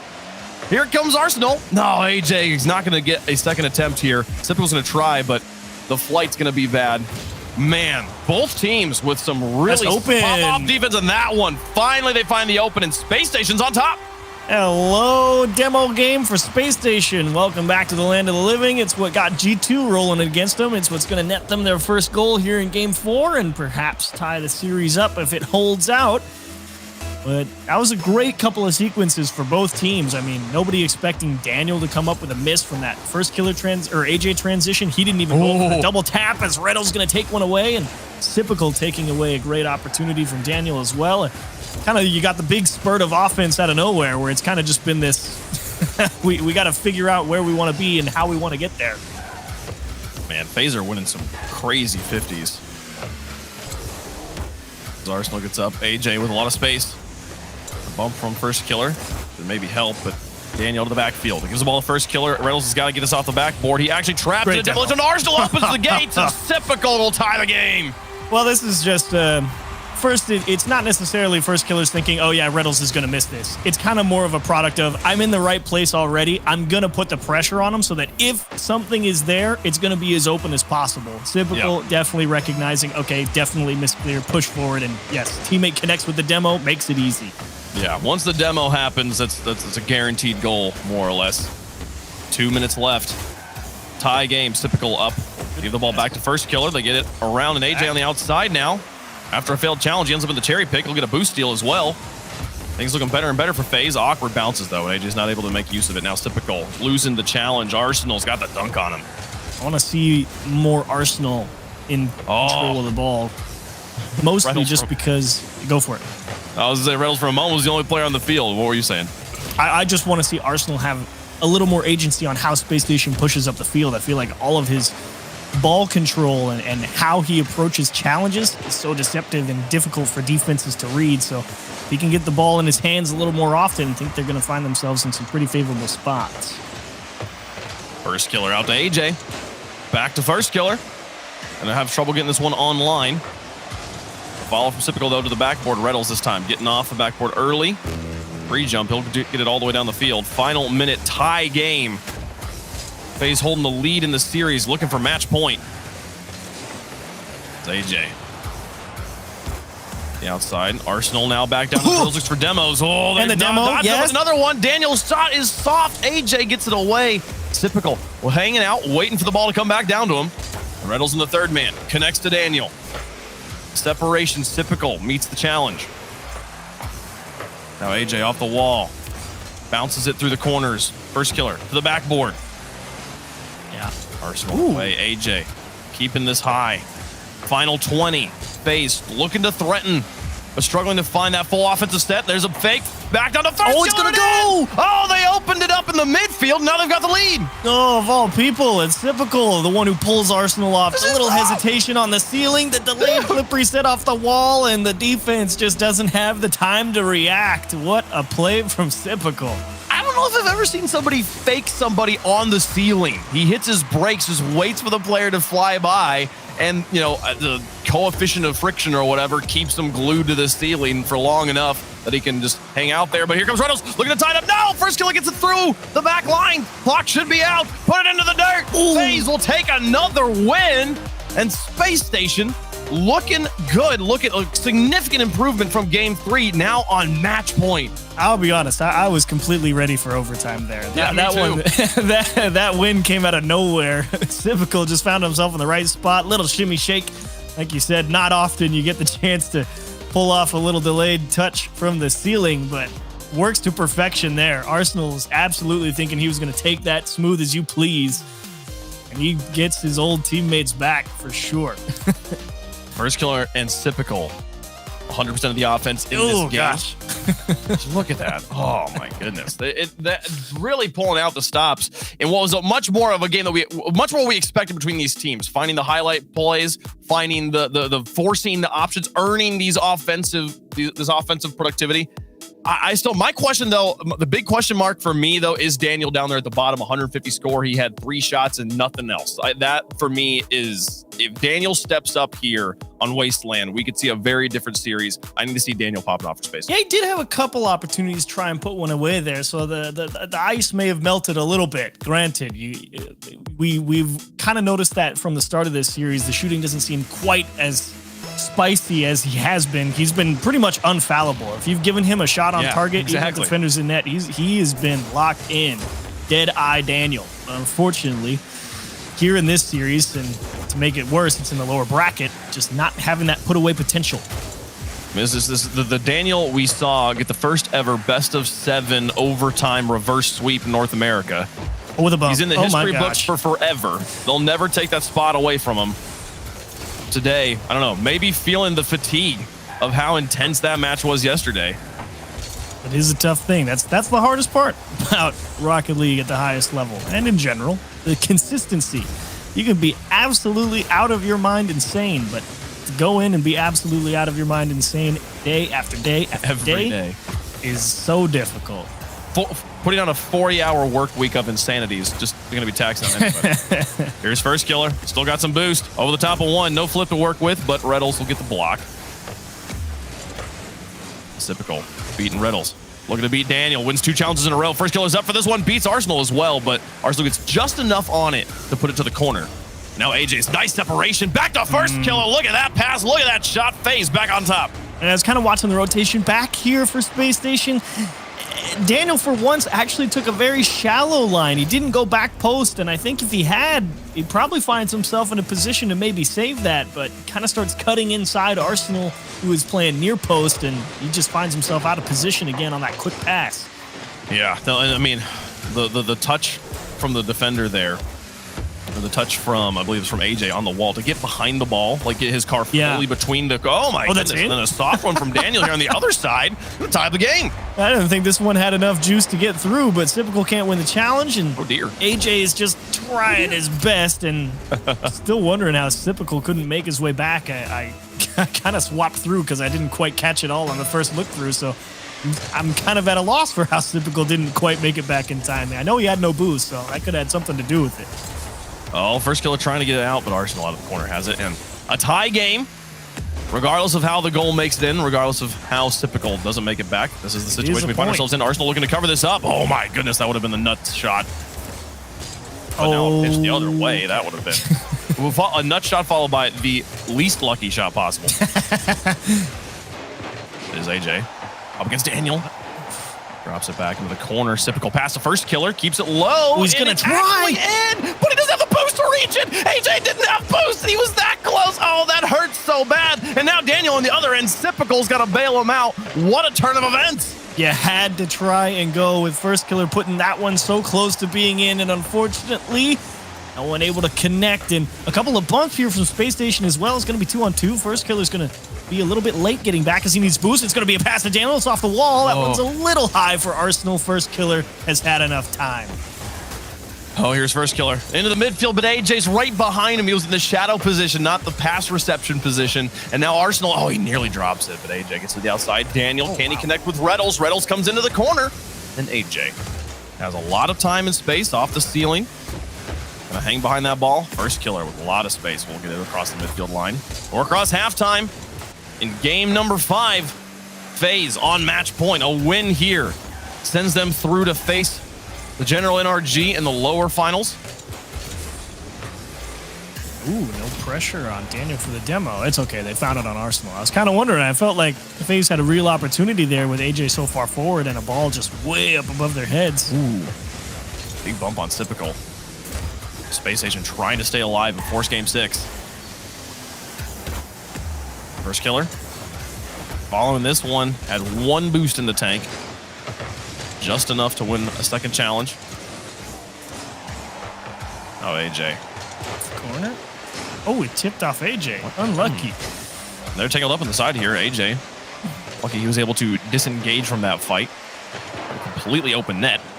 Both teams, though, suddenly, for just a moment passive, we see the rare, all 3 blue players in the blue half, all 3 orange players in the orange half, just kind of in their back thirds. But here comes FaZe now, after the reset. Good ideas from Typical. And I'm surprised. Typical playing a little bit further forward than I would normally see him on this roster in this particular game, but he's been making some big plays in terms of the setup department, so maybe he's got one more. Defense. Standing strong over and over again. First killer. Through 1, and now through Arsenal. Through 3, but the ball is wide. Reddles will be able to get back to it in time. Now Typical looking for that separation again. This one will get connected by a Space Station player, and it's over the top of the shooter. First killer in the third man's got to reach. Extends this to the ceiling. Typical's going up for it. Up against Daniel. Tries to drop it behind him. Follow up from first killer's missed. Reddles now out in the counterattack. NAJ, the demolition on the Riddles, opens up the space. AJ through 2. There. Arsenal's got to reach this. It's still dangerous. First killer trying, but no. Typical with the last attempt. Back to AJ. They're low on boost, and the long clear up the Riddles, drops it in. Oh, he Killer got can't there. stop it. 14 seconds left, and Space Station's on top. Daniel absolutely launched this. Wasn't sure if Reynolds was going to be able to get all the way, but he made it look so much easier than it actually was. Nice delicate touch to make sure it found its way safely into the back of the net. Caught FaZe trying to press real hard. They have too many forward. They're able to convert a super late counterattack. Oh, man. 8 seconds left. And Space Station looking to survive. So FaZe is trying to tie it up here. Okay, first killer just... Oh, he missed. No, not going to happen. Misses on the wall. Space Station bouncing back, getting the second win in Game 5. We'll go to Game 6. Oh. Again, this another game that's just won out of nowhere. Yeah. It's really pretty even across the board. It's just a matter of, okay, who makes the play? And FaZe Clan, I actually felt like they started to get their grips right there in the end. I was liking Sypical being aggressive, the supporting second player instead of the third man back. First killer's really been caught as the deep man more often than not here in this game against Space Station. That's actually playing pretty well, I think, because those strong clears from Space Station, he's handling them very well. And there is your difference maker. Right there. A couple of pixels between that one being OT. This replay package is really confirming the thing that I noticed about this game. I think FaZe's boost management was the big weakness. That goal goes in if AJ has a little bit more boost. The entire team was completely out. First killer picked up a boost like back in his third right as the player missed. But then on the following goal as well, where Space Station takes the lead, FaZe entirely out in the tanks. And if you watched AJ as he's trying to make the touch in front of the box, he's completely slow. He can't reach the ball again because he's out of boost. So FaZe so aggressive, but that does require a lot of resource. And you're gonna have to find a way through. A miss from Typical. Daniel tap that in. He's not gonna miss that one. And now Space Station with a lead. Well, you can't afford that. That's for sure. In a game 6, just a straight miss. He either thought that Daniel was going to hit it into him, or and he just had the timing all wrong, or he definitely just straight whiffed that. Either way, honestly, kind of an unacceptable miss right there. But first killer's going to help him out, bail him out. Let's reset it, put it back to 0-0. He's like, it's okay, my guy. We got the best player in the world on our team. Here's first killer on the kickoff. Quick goals. So we'll be playing a 4-minute and 32-second game of Rocket League here, as we've just gone back to zeros. AJ off the side, getting bumped, but managing to hold on to control here. Daniel back to midfield. First killer off the wall. Touch from Arsenal. We'll take it past Typical. And Reynolds will keep AJ grounded. AJ getting bumped by Arsenal, looking for the pass back out, and first killer onto the corner. Into an empty backfield. Follow from AJ and Typical. This blasted to the top and FaZe just like that on top. They were trying to figure out which of the two of them had the better line on this ball. Ends up being Typical. AJ absolutely boosting out of the way to give him a nice clean look at it, and good thing he did. That was money, top left corner. And having two players up like that, funny enough, it completely thwarts any defensive preparations Space Station's trying to do. You can't read where that shot's going. Yeah. You have to react. You don't even know who's going to take the shot. So, and when it's 106 kilometers per hour, upper 90, it's a guaranteed goal. Congratulations, FaZe. You did a good job. Oh, this is tough to handle. Yeah. And then they fall apart on defense. Off the backboard for free. Not a good look. Well, yeah, Typical doesn't go up to play the backboard defense. First killer was thinking about it, but they both saw how hard that ball got hit up there, and it was going to be coming back down way too quick. So open backboard. They put the pressure as well. As soon as they see it go up and it's not going to get cleared out, they rush the box to try and put the pressure on the defenders, and you're right, they couldn't handle it. Trying to hit him, but the ball just not quite rolling fast enough for the fake to work here. And just barely out of the first minute, 4 goals in this game. Such a different experience than the first 5 games of the series. His first killer over the top of one. Onto the backboard, Daniel with the clear. Typical. Putting it high. Now the soft touch. Daniel out of the corner. AJ onto the side wall. Chasing this down with some space, and it's still hovering in front. First killer to try and thread the needle, but Not quite there. Typical to put pressure on him. Low boost situation for Space Station. Reddle's the only one with it in the tank, and he's up in the first man. The rest of them will get it out of their corners. And Daniel with a soft touch to the edge. Typical trying to put it behind him. Gets 2 touches, now 3. Space Station manages to put the walls in place. Keep FaZe out of the back of their net. What a pop. I wonder if that buys him enough time. It's kind of awkward. Space Station handling it well. What a stop. The wall pinch, not today. Space Station finding their groove in the midfield. The 1v1's going more and more in their favor as AJ gets through one. Daniel out of the goal. Just typical now. First kill in the midfield. No, he's not there. All the way in the back, expecting Reddles to make the touch. Yeah, he wasn't real confident in going for that challenge because the spacing he felt like if he went for it, he was probably just going to get beat and leave an open net, so he decided to just give it up. First killer to AJ. Can he redirect it in? AJ doesn't make contact. First kill on the follow-up, though. They completely strand the defender in front of the box and FaZe back on top now. Yeah, I think this is, it's Reddles. He's definitely thinking about trying to stop AJ's double tap. And then as soon as he sees AJ miss, he has to react, and hopefully he can get a touch to deny. He's not even thinking about having to stop first killer touching the ball. That's just a tough spot to be in. Yeah, no, the dual threat makes it, he has to pick one to block, and he picked the one that didn't happen, so he's out there. Nothing Reddles, nothing better he could do. Think of it this way. What are the odds they miss the double tap or they hit the double tap? Yep. I mean, I think he made the right choice as well. A lot of the time, they're going to hit it. I think defending AJ is the correct choice. There's nothing that is not a mistake for Metals. It is a well-crafted offensive position from FaZe. 149 left to go. They've got the lead. Everything they need to take the win in the series, but Reddles is up for this. Passing to Daniel. Curse killer gets over the top of him. Arsenal versus Typical. Typical was recovering from a jump, and now Daniel out of the corner. Nearly puts it in. First killer with another miss. AJ up to the middle. He's out of boost, though. Typical now back to first killer. Somehow they spread the needles on this one. Looking for the double tap. He drops another one in. Oh, man. Space Station, again, can't touch the ball. First killer actually really smart here. Doesn't even waste his time thinking about going for the block on Reddles. It's like he just knew. Reddles either hits this and he clears it, or he's going to miss. And all I have to do is make sure it gets under that crossbar. Great approach from first killer. Oh, and again, I think banking on Reddles missing with the speed that you got down the field, with how quickly that offensive position developed for FaZe, Reddles has to react so perfectly. Yeah, it needs to be a perfect read off that bounce. Yeah, otherwise you're just toast.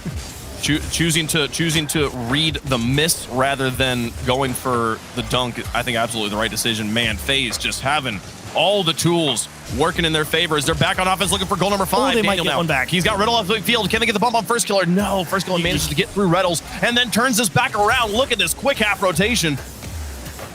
A minute left. Reddles to the goal. AJ clears it away. Space Station got a lot of work to do here. Arsenal can make it easy with a goal. Back down to Daniel. He places it in. 1 goal game. 46 seconds left. They got tired of first killer saving everything and stopping every approach that they have, and so they do the nice little give back and make him defend the entirety of the net. Such a close one, but they needed that goal. That makes this so much more doable. Back to a 1 goal game. Do we go to another overtime? Oh, that's weak. A lot of space here for Space Station. Oh, Arsenal hitting the brakes. He doesn't even know what to do with it. He's like, give me a second. Reddles on the outside. Oh, first killer demolished. Reddles, an opportunity. He had to take some time to look at the ball again, though. The shot placement from Daniel just wide, and first killer puts it to the corner. Final 20. Space Station. Tournament live on the line. They have to go to overtime.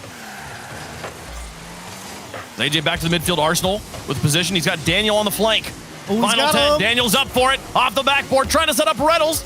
Oh, okay. Back to Arsenal. 5. 4, Arsenal to Daniel, 2, 1, that's defended, and it's in, 1 second left, tie game. You knew the pass to Daniel was coming. It's just AJ doesn't have any boost to actually do anything about it, and Typical, I don't know if he took it away from first killer, no way to know. You gotta dive at that, it doesn't matter. But wow. From the brink. Space Station stays alive, and we go to our first overtime. Space Station has to score to stay alive. Whew. Well, let's see it. Can you break him down one more time? Looking to force game 7. Daniel clearing the net. First kill with the flip reset. It's past the third, or past the second rather. The third comes up. Reddles. Is that a goal? Now Daniel trying to put pressure on AJ, and he gets it from him. Reynolds a lot of boost here. Slow to use it in the corner. Just trying to hold on to possession, see if he can get it back to Daniel.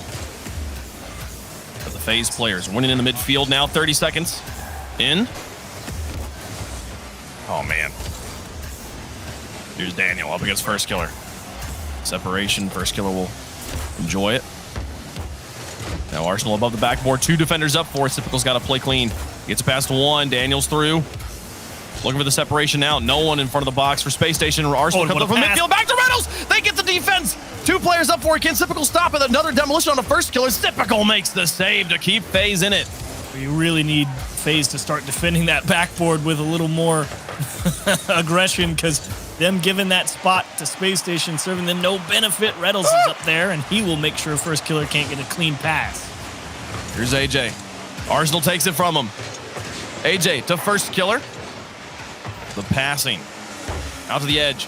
Oh, they have over to AJ. AJ and Typical both up for a dual threat. Doesn't work out for them again. Can they win it on this touch? Back to Typical for the win. Blocked. Reynolds makes a save. Another savior medal here. Every team having to stand strong on the goal line. Oh, again, there it is. Whew, and he got up to it that time. You realized it as he was gearing up for that hit. He was like, I need to get up there, don't I? Typical to AJ.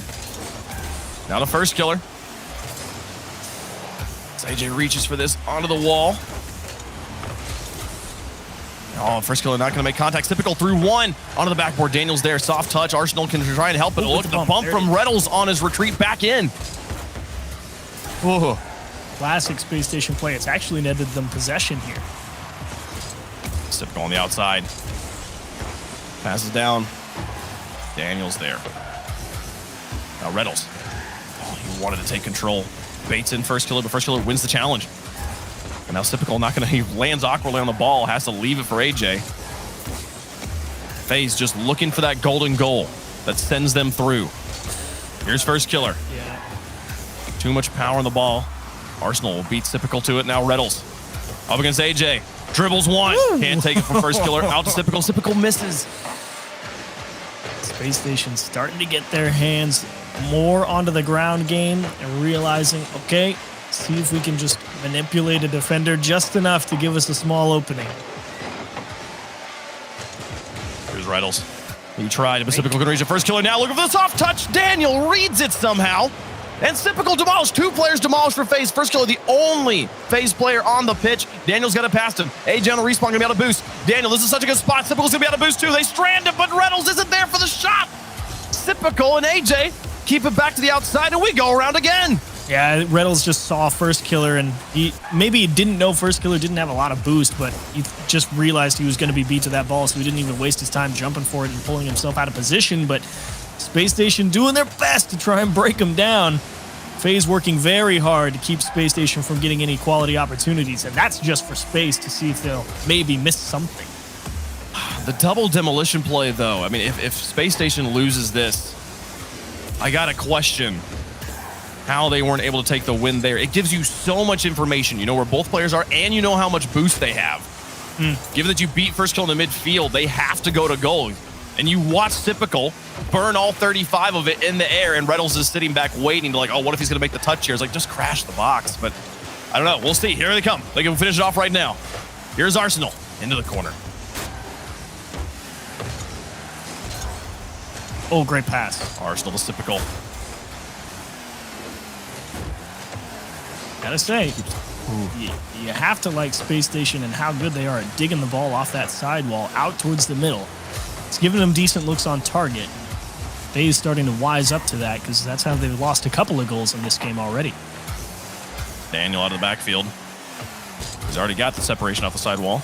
But here's Reynolds with a follow-up for the win. Look for the top. Arsenal the follow-up. It's still wide. Reynolds and Daniel going to hold on to control here. Fine boost on the way back out, but Daniel demolished in the midfield. FaZe will try to see if they can put this back into a semblance of reasonable control. Back to Typical on the wall. He gets it past one. He's got First Kill in the mid. A lot of boost. Gets it through two. Reynolds has to play perfect. Off the wall. He gets it past First Killer. AJ in the midfield will try to go for round two, but he's got a lot of boost. It's going to be alone, though. Through one. Now, Back out to the midfield. Here's first one for the win. He puts it through. Faye's going to take the win, send Space Station home. They got a rematch against NRG. Yeah, they're both stuck here in the corner, and Reddle's so aggressive as that man on the line. He was thinking, you know, I'd rather try and challenge it in the corner before it makes it to midfield instead of trying to just read a shot that I'm not going to be able to see coming at me clearly. Unfortunately, turns out not even to get a hand on it, and First Killer absolutely going to lead FaZe Clan to a win here in this lower bracket game. Honestly, incredible series from that guy. What a show. What a game. What indeed. Back and forth. They played an entire extra game of Rocket League here in overtime. 5+ minutes. We basically went to game 7. And the back and forth. The 1-second goal here from Daniel Lotus to get us there. Man, that man is still popping off. Oh, tough break for Space Station, though. You really felt like they were playing some excellent Rocket League all series long, and unfortunately, their first match of day 3, just not the same level of performance that they'd had leading up to this point. But one thing you can say, FaZe Clan definitely stepped it up compared to yesterday as well, so a well-deserved win for them. Well, we're going to get to see something special here. We got NRG taking on FaZe. Last time these teams played, it went to game 7 and NRG took the win. Can FaZe change the story here? We got that coming up after the break.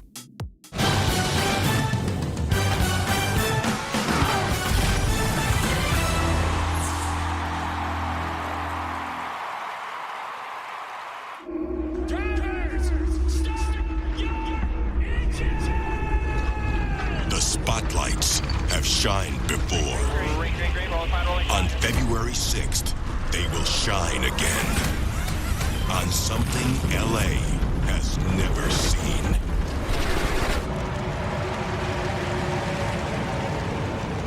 You coming? Get your tickets now at NASCAR.com/LA Coliseum. You know how some carriers give you so little for your older busted phone you just end up living with it? I don't think so. Verizon lets you trade in your broken phone for a shiny new one. You break it, we upgrade it. You dunk it, doggy bone it, slam it, wham it, strawberry jam it, we upgrade it. Get a 5G phone on us with select plans. Every customer, current, new, or business. Because everyone deserves better. And with plans starting at just $35, better costs less than you think. This might not be your car. And this might not be your engine. Maybe this isn't your morning routine. And maybe these aren't your coworkers. Perhaps these aren't your standard driving conditions. Far from it. But this is your oil, which means you're one of us, doesn't it? For serious engines, on and off the track, upgrade to Mobil 1. It's 3 a.m. I need a taquito. If you want it, we can get it from the 7-Eleven. Slurpee, light bulbs, antifreeze. Here's your order, nacho cheese. If you want it, we can get it from the 7-Eleven. Tippy driver.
Lift my feet off the ground, let gravity take me up. As beautiful as it's been, it's time for me to go.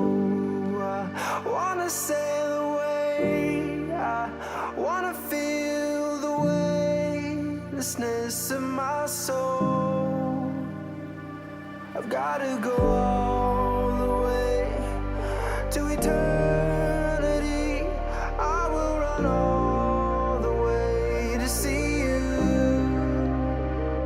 I've gotta go all the way through time and space to find my vote, to see you. And I'll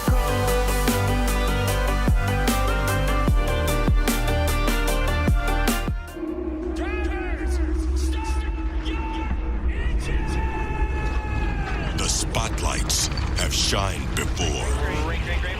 On February 6th, they will shine again. On something LA has never seen.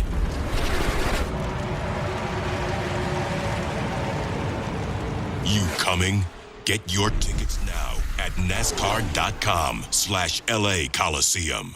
You know how some carriers give you so little for your older busted phone you just end up living with it?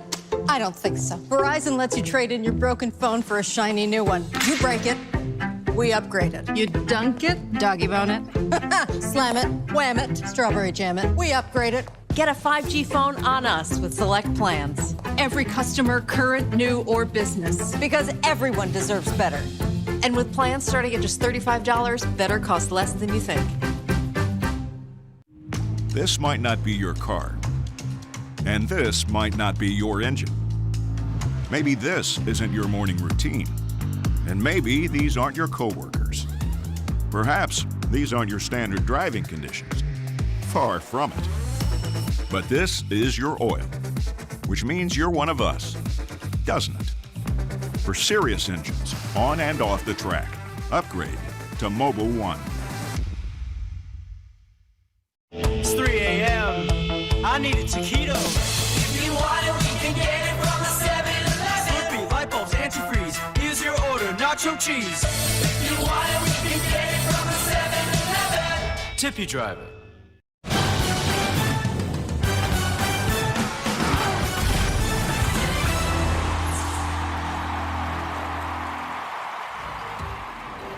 Ladies and gentlemen, welcome back to the Rocket League Championship Series presented by Verizon. This is the NASCAR Rocket League 351. I'm Leaf, and alongside me, we got Daz, Stumpy, and Turtle joining us to break down that last match and get us prepared for the one after that. But I do have to remind everyone, of course, NASCAR, speaking of, is returning to Rocket League later this year. And to celebrate, we're giving you a sneak peek at the 2022 Ford Mustang in the Hype Chamber all weekend long. That's right. Be sure to tune in next Sunday, February 6th at 6 p.m. Eastern Time on Fox to see the new 2022 NASCAR Next Gen Cars race live at the Clash at the LA Coliseum. Yep, the LA Coliseum, which is one of the most historic stadiums in the world. They've hosted the Olympics, the Super Bowl, the World Series, and now a NASCAR race. It sounds so cool. And if you are one of those big old super fans out there of NASCAR and you want to experience it live on February 6th, make sure you get your tickets now at NASCAR.com/LA Coliseum. I'm pretty sure Wavepunk said he's already trying to cop he's some of hyped. those. He's hyped. already. I guarantee you Wavepunk's going. Guaranteed. Oh, yeah. He's already in there. But let's get back to the Rocket League that NASCAR is helping us show you guys today. We got to break down that last match. Daz, what are we to see? You know, we got FaZe Clan overcoming their demons from the last regional. Still a great match, though.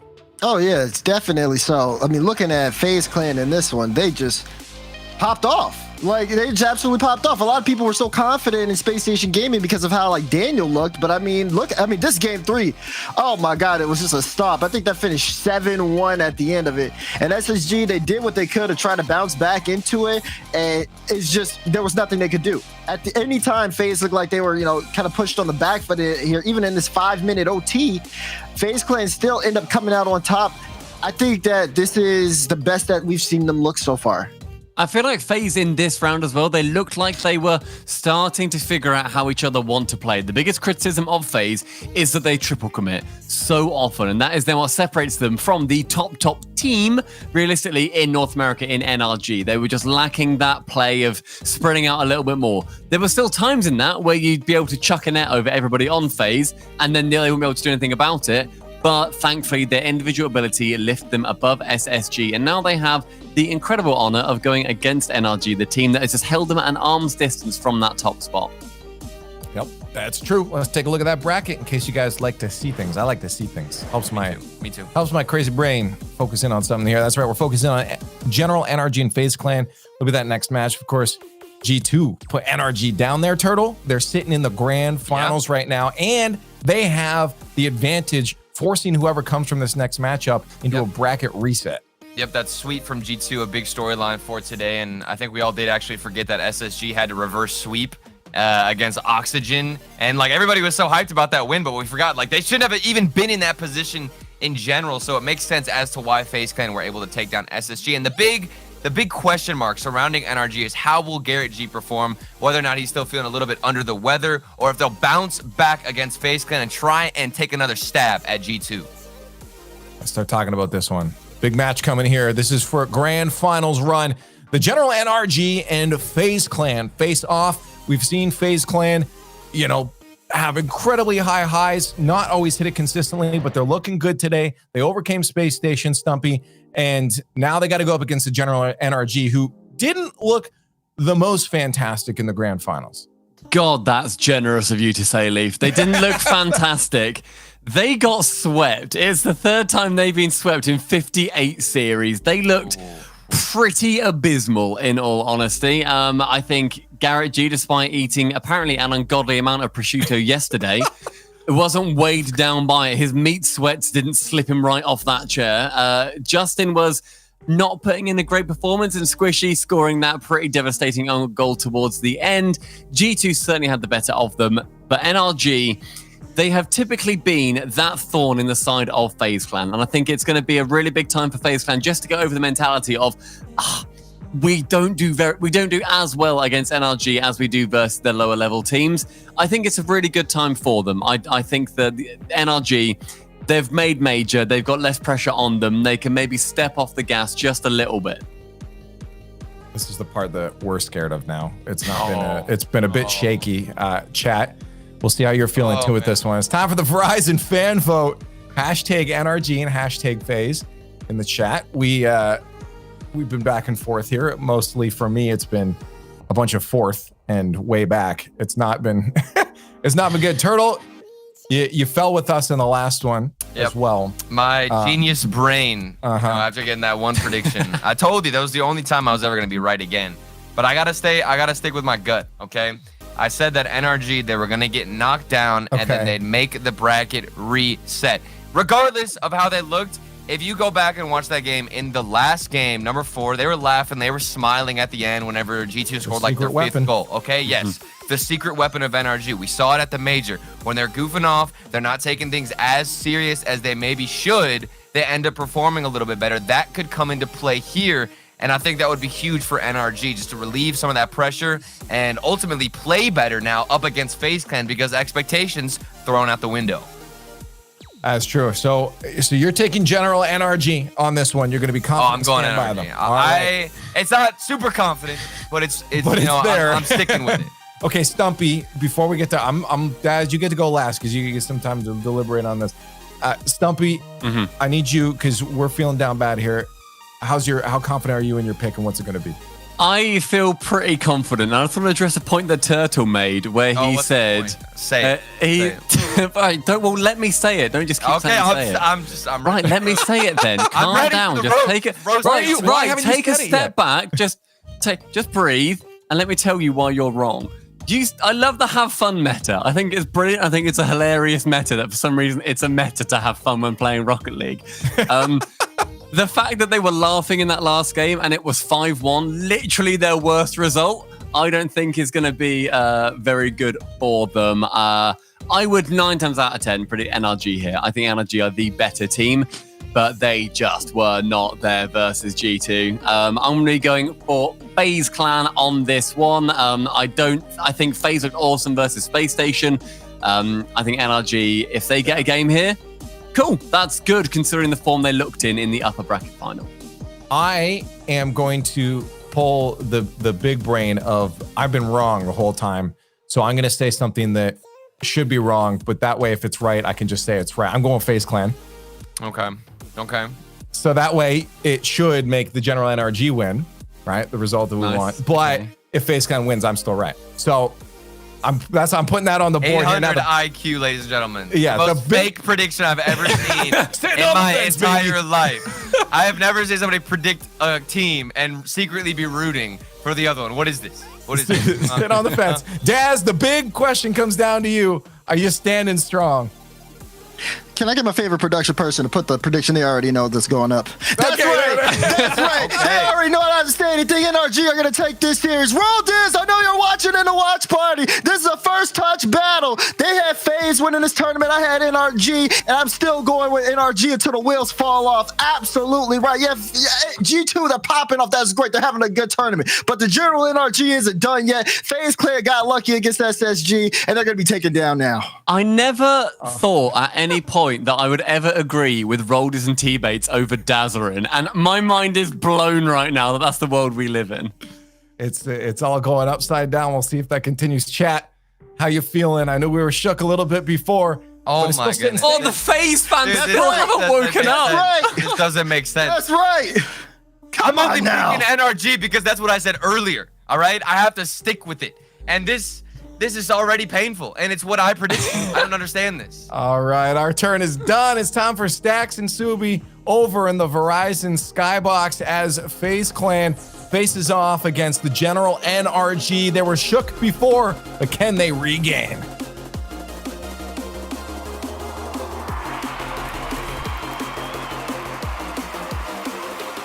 Wow. Looking at that Verizon fan vote, Subi, one thing is abundantly clear. FaZe fans still taking after their hero AJ and not waking up until about, 5 o'clock Eastern time.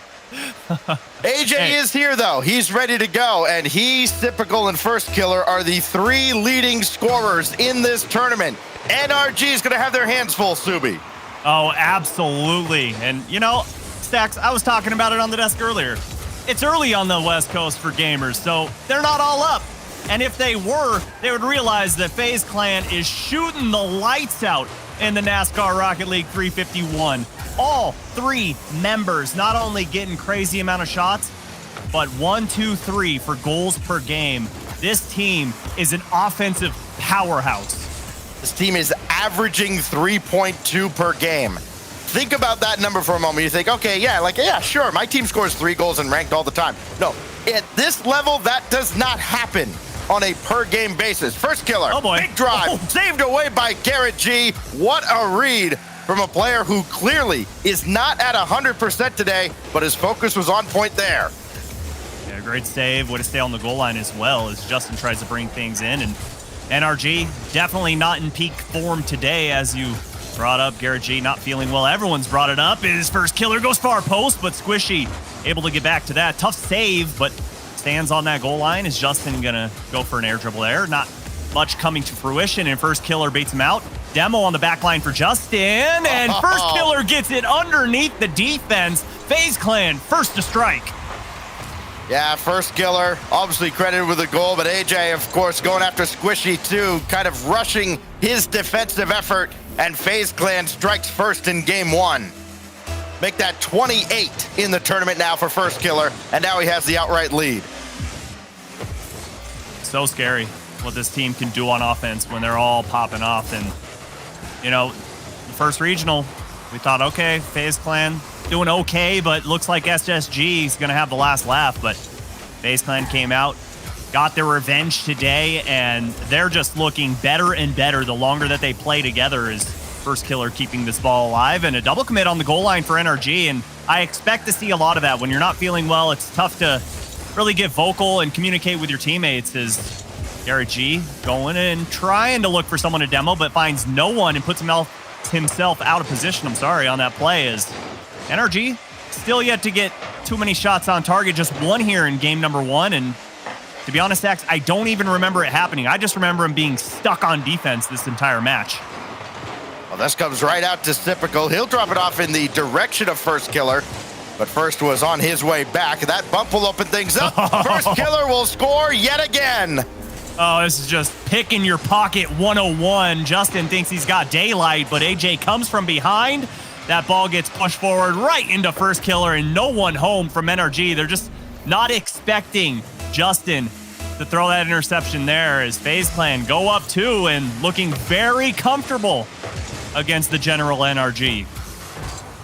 Squishy wins this one, and he had his flip to quickly get to the back wall and try to steal some boost out of the corner. Garrett G has that go out from Justin.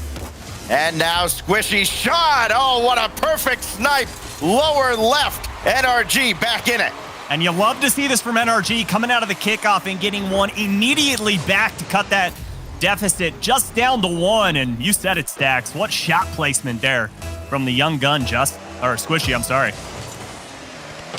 Just at the halfway mark of game 1 in what's sure to be a marathon between NRG and FaZe Clan. Winner gets G2 in the grand finals. Garrett G on his way through, stopped by AJ. And now Squishy waiting. He'll take this ball, but not for very long. First Killer brings it right back in. NRG trying to keep pace with an electric assault. That is FaZe Clan. They've given this one away, though. And Squishy's waiting on the weak side. He'll at least deal some boost and be a factor for now. Garrett G. Drop down for Justin. Perfectly placed and forced through by Garrett. What an infield pass coming out from NRG. Garrett G waiting just a little bit on that corner and decides to rifle it to Justin. And the defense, try as they might, couldn't keep that one off of the goal line. And Garrett G hammering it home. And just like that, tie ball game, but the kickoffs working well for FaZe Clan, and they get it right back. And that goes as a hat trick for First Killer and an even 30 goals on the tournament as he just bounces this one right through. Free ball off the kickoff, and all that work from NRG to make it a game again. Well, FaZe has pulled back in front. And it just seems like NRG has to work so hard to garner any type of offense, and just seems to be coming so easily for FaZe as Justin waiting a little too long. The air squishy has to save the day and gives it right over to First Killer. I think Garrett G jumped up thinking he had more boost than he actually did. All right, D-Rex, start doing the research for us. Like, how many goals in a game? How many goals in a series? First Killer's got 4, and we've only played 3.5 minutes. This is wild. Absolutely wild, Stack. 6 shots also. You might have another. 6. Oh, mama. What a Wish he has to get up quick. And Stacks, I think for NRG to be successful here, they're going to have to work on their transition game, because that's where they're going to find FaZe Clan lacking. The super aggressive offense is working well for FaZe, but they're pushing so far forward that they are leaving that back line just a little open. And if NRG can capitalize on those passing plays and turn it into an immediate shot, that's where they're going to find success in the goal department. Typical waiting back, and he'll play this ball that's lazily played in. Oh, another demo, this time from First Killer, and his shot denied by Justin. Think about this. This has been a well-defended game, and it's 4-2. That's how great these two offenses are. Typical steals this one, not on target on the double, and First Killer can't force that through either, but AJ's bringing another one in, and NRG finding absolutely no shelter from the storm. Oh my goodness. 5 saves on the board for NRG and still down 2 goals. It's just no matter what they do on defense, FaZe Clan continue to find a wide open. First Killer has 9 shots. I saw that. That's insane. And I want to know what the record is for shots in a game. I'm sure he's not quite there, but definitely he's got to be getting close, right? No, I think it's well into the double digits because of all these, 10, 15-minute overtimes that we've had, especially over the last couple of years. This ball will mercifully come down to the ground for NRG, and FaZe Clan easily takes game 1. They let NRG back in it, and then First Killer happened again and again. 4-2. What do you do against a player this good when he's feeling this good? Because honestly, I don't think any team has an answer for this kid right now. He is just incredible. Look at him baiting out the entire defense as we get the Mobile One high performance replays. And NRG had flashes of brilliance, but that's all it was. And FaZe Clan, it just seemed like the entire game from start to finish, it was all them. That's why Sizz is the coach and I'm not. I don't have a plan for how to stop First Killer. I don't know. Demo him every chance you get.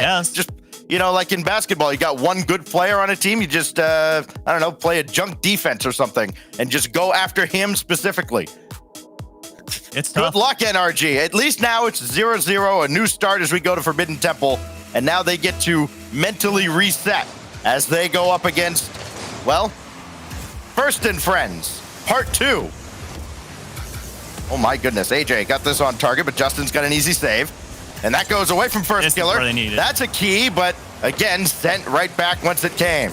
And those opportunities aren't going to come too often for NRG, and it's going to be tough, but the bump, and Justin still gets the touch. What a save on the back line, and NRG having a tough time getting a clear, but when that game opened up, we saw what could happen. They get a quick transition downfield, and they're going to have to capitalize on those, and I know how tough that is.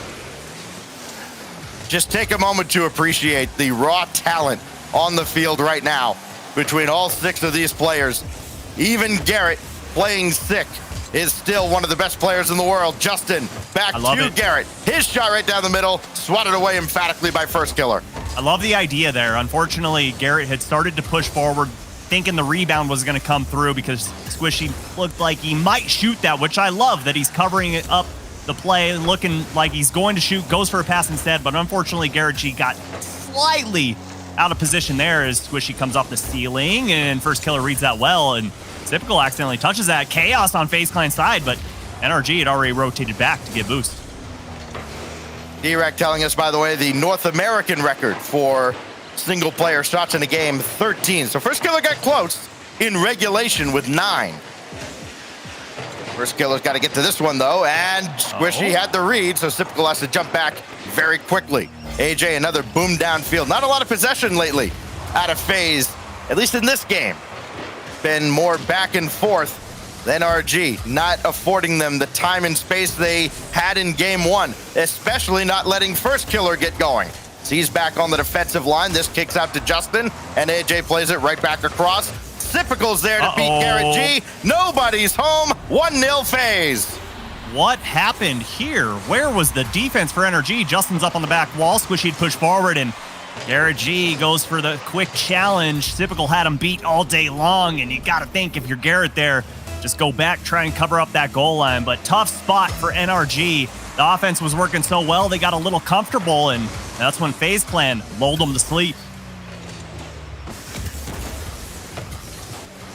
AJ, the better of the two here, as Typical is waiting. His shot not quite on target. Justin's got the clear, though, so that forces First Killer all the way back to contend with Garrett G, which he does so. And now he can start spreading downfield. And he's got an angle here, but Squishy got the block. With Squishy's defense, it's so easy to ignore when he's got all the other tools that you need to play at this level. But his defense critical, and it's on display there. Stopping Typical, but First Killer bringing one back in. Typical gets credit. It's 2-0. It just doesn't end, Stacks. You just think, okay, the shots are going to stop, and First Killer, absolutely brilliant catch there to put it right back into the box and set up Typical so he can hammer it home. FaZe Clan, 6 shots on the board already. They're just throwing punches and bunches. And this is just an onslaught. NRG is just trying to survive. Justin, blocked by Typical. First Killer's done it again! You have got to be kidding me. They are just reading NRG like a book. Justin throws that one away right to Typical, and of course, First Killer sitting there. Why not? And throws it right underneath the crossbar. I have not seen NRG get outplayed like this in a long, long time. It does not happen to a team of this caliber. I believe still one of very, very few organizations in the history of Rocket League to never suffer a 7-1 defeat at any level.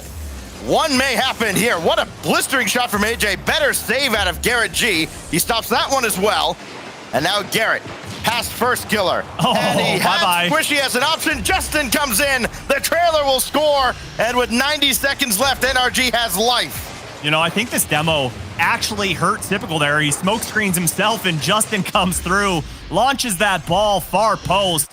Right idea to get the offense to try and slow down, but unfortunately worked against him as NRG get one. Still chasing a 2-goal lead here. Not impossible given the fact that Justin and crew are on the field, but this is going to be tough against this FaZe clan. Oh, they got an opportunity here. Squishy against AJ. Now Garrett G slows him down. But Typical gets by Garrett on the wall, and he can bring this across the center line. Squishy got a block, but he paid the price for it. First killer now, given time and space, and Garrett still meets them. Good block, this perilously close to the net, and AJ scores to make it a 3-goal game again.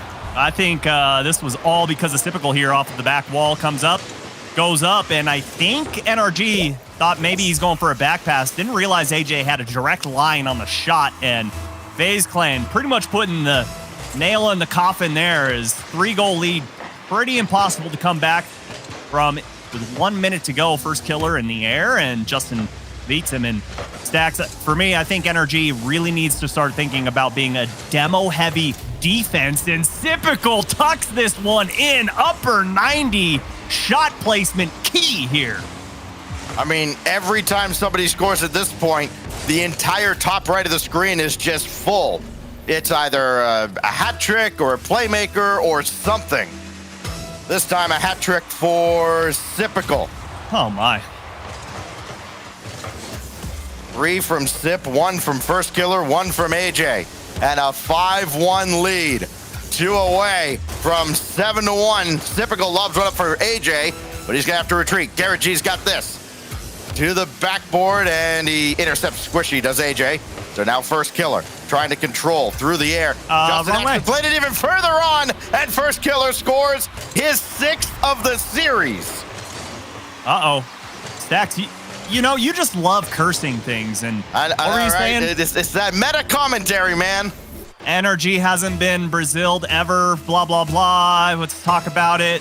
You know, it's almost like when a field goal kicker goes to kick a field goal and the commentator, oh, he hasn't missed one in 374 tries, and then you come out and just gotta ruin everything. This has literally never happened before, and then the thing happens. Typical.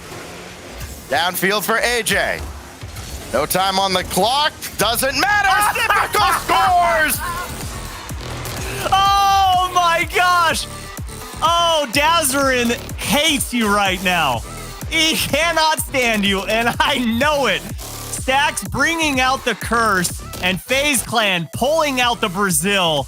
It's never been done to NRG, but FaZe clan doing the unthinkable left and right, and Typical putting on a performance of a lifetime. By the way, 14 shots. What was it? I think it was 13 in game 1. I think it was like 9, 2, and 2. I mean, these are just bonkers numbers right now out of FaZe clan. And yet another FaZe clan high performance replay. Yeah, sure, there was the Justin goal. And then another FaZe goal, and another FaZe goal. This is unbelievable. 11 goals so far in this series. Yep. Only 1 has been unassisted, and it was that first goal in game 1 from first killer. Other than that, FaZe clan is an absolute dominant team. Nothing else can be said.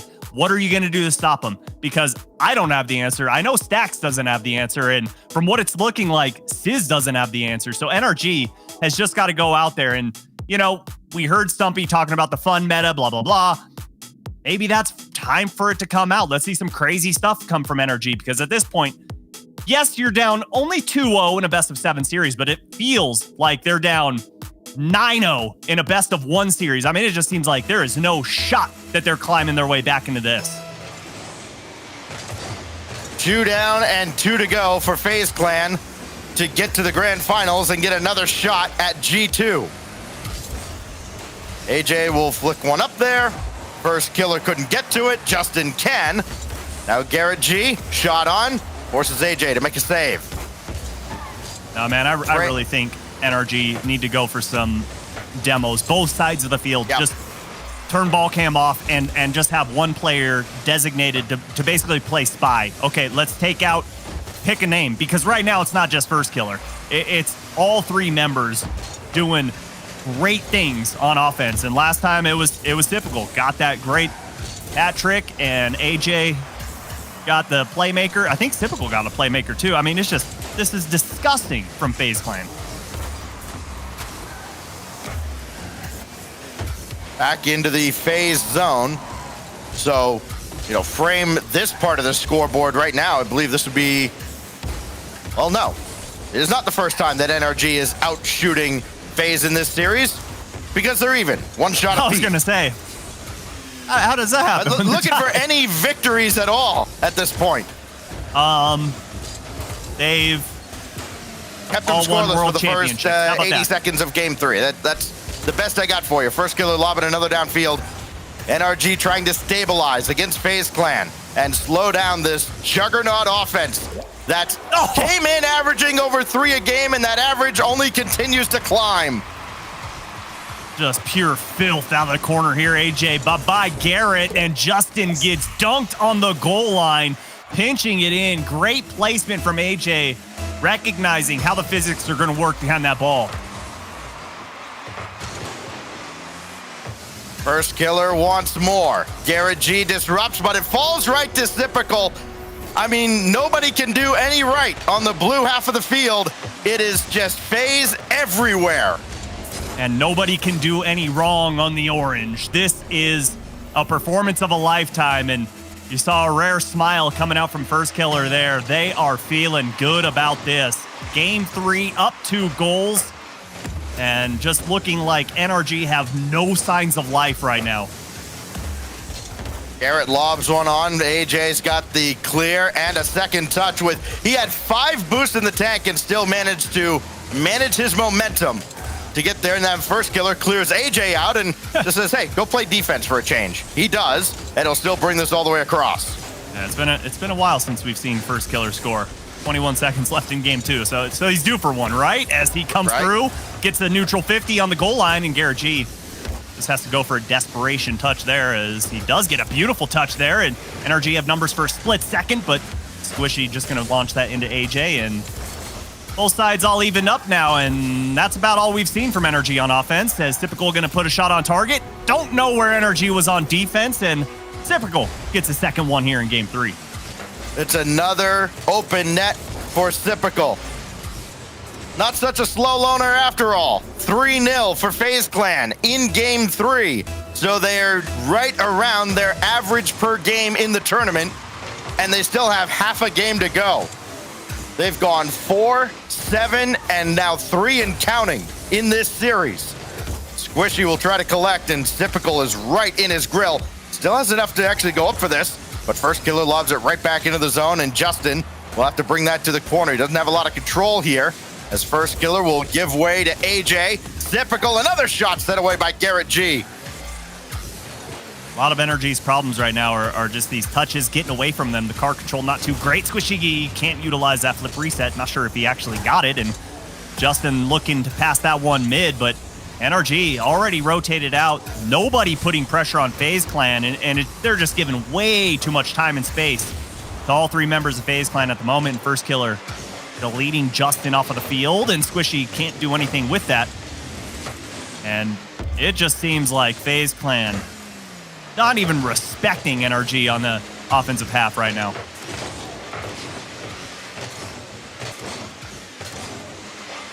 Typical with AJ to his right. They both challenge. That leaves first killer all alone, and that still goes across at the center line, not deeper into the FaZe Clan zone. Down to a minute 13. Squishy knocked out of the air. Typical's got plenty in the tank, sizing up a double, and set away by Justin. Again, the NRG defense around the goal line has still been impeccable. It's just That's how hard they have to work to limit FaZe to 3. Yeah, it's 3-0, and Justin just got a Savior medal. That just goes to show you how much offense FaZe Clan is pouring on right here. First killer by 2 into the corner, and Squishy going to slow that one up. But big changes needed from NRG coming out of Game 3. We did see the first ever North American reverse sweep yesterday, and Justin gets a feel-good goal here. 32 seconds remain, but it's going to take a lot more than just that because you can't count on too many mistakes from FaZe Clan off the back wall like that. So you got to figure out what you're going to do to get your offense actually going. There is more history brewing here. We will get to that in a moment. Justin playing that across. NRG needs to move downfield quickly to give themselves a shot at the end of Game 3. Squishy runs out of juice in the tank, and Justin can't play it any further. First killer out of position, though, and AJ plays that across.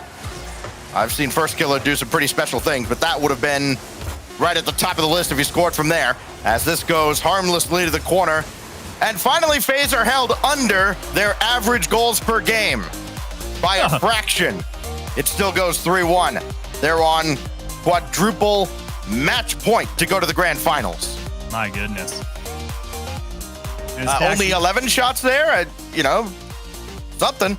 It is something. They're starting to limit them, but FaZe Clan just a boulder rolling downhill right now, and unsure how you can stop them as we go to yet another FaZe Clan Mobile 1 high performance replay. I mean, it's all FaZe Clan all day long.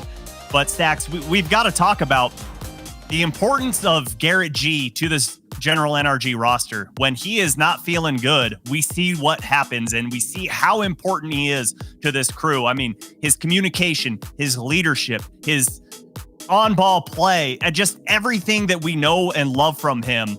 When he's not feeling good, it's just like NRG is just done.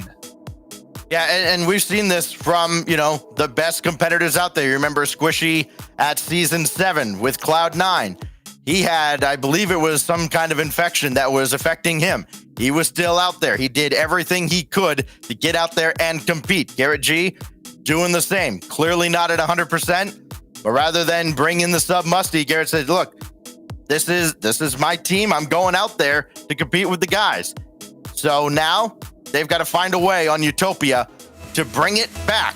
We've seen it once. Who knows? We go to Utopia Coliseum for Game 4. Must win for NRG to stay alive. Oh, no way. Okay, Squishy gets the pinch off of him, and there's AJ. Clean up crew to just skee-ball that one in from midfield. Just too many going for NRG on that back line and miscommunication. And that's kind of what we've been talking about all day, Stacks. By losing Game 3 there, by the way, NRG has tied its organization record for the longest losing streak in individual games. 7 in a row. And that's insane to think of. How good think about this how long team that is. org's been around. Exactly, and how consistent they are. I mean, always are. So, I mean, you got to know that this is just a fluke. This is surely not the start to their demise by any means, but it's just a bad day at the office, and it happens. And unfortunately, it's on Championship Sunday, but Squishy coming out of nowhere and typical had no clue he was on the backside. Wow. Squishy gets a big one for NRG. Back level in the first minute of Game 4. Looking for any victories they can get along the way. First killer. Looking to get that goal right back. He skied one up there for Sipical. Another demo, though, by First. Takes out Garrett G, and that forces Squishy to put on the brakes at the center line.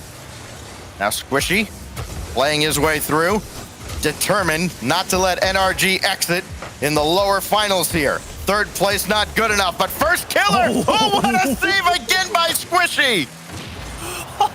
Squishy trying to will this NRG team to victory. Great save on the goal line there as he pushes this ball forward and trying to get some style of offense going. But again, AJ breaking up the play, and right now, NRG just way too spaced out, giving FaZe Clan way too much time to get things operated, and the clears just coming so easily for them. Justin does not opt for that corner boost. AJ will take it, going after Squishy, and Squishy had to be very proactive on the defensive end, as he has just about always been. He's starting to move downfield here so Garrett G can feed him. And he won't have enough to follow the play up as Justin has to get there at the center line. Now Garrett G right down the middle. Squishy tried to get in the way as well, and still well defended by FaZe, or well enough anyways. But now NRG playing with just a little bit of extra energy. Squishy, shot blocked away. Justin's got this though at the center line, and he'll play that right back in. Typical, trying to bring this down to ground safely, and it certainly helps that Squishy no longer on the field, but he respawns in and then takes out Justin. The timing not there. Oh, that's not good at all. Oh, and you leave Justin alone on the back line, and Squishy recognizing that pass coming through. Great positioning, and AJ puts that one down, and Justin firmly planted on the goal line, and NRG starting to scramble here. Getting low on boost, shots coming through, and Garrett G, much needed clear downfield. Let's see if they can reset. Typical pop-up. AJ is there as well. That double commit forces first killer to the back wall. Justin's got a lot of time to work with, and his shot off the post, and Garrett couldn't react. Oh, you hate when the shot goes off like that and then comes directly back center. So hard to read as a player coming downfield, and first killer gets the demo on Squishy midair, and Justin, a little bit of time, a little bit of space, passed over to Garrett and turned away by Typical. FaZe Clan undenied on defense. Absolutely incredible. Well, NRG has stabilized in this series. They have slowed down FaZe. Now they need to find a way to beat them. This drops right down for Typical. He's got first killer over there as well. Justin just pops that away, out of harm's way. Squishy now. Have to play this. Typical is out of the play for a moment. He spawns on the near side, though, and still becomes a factor. This is dropped down to Justin, and first killer coming in from behind makes the stop. Back downfield goes FaZe. Typical for the lead again. Denied by who else but Squishy. Now Squishy downfield. He's only got AJ to beat, and AJ the better of the two this time.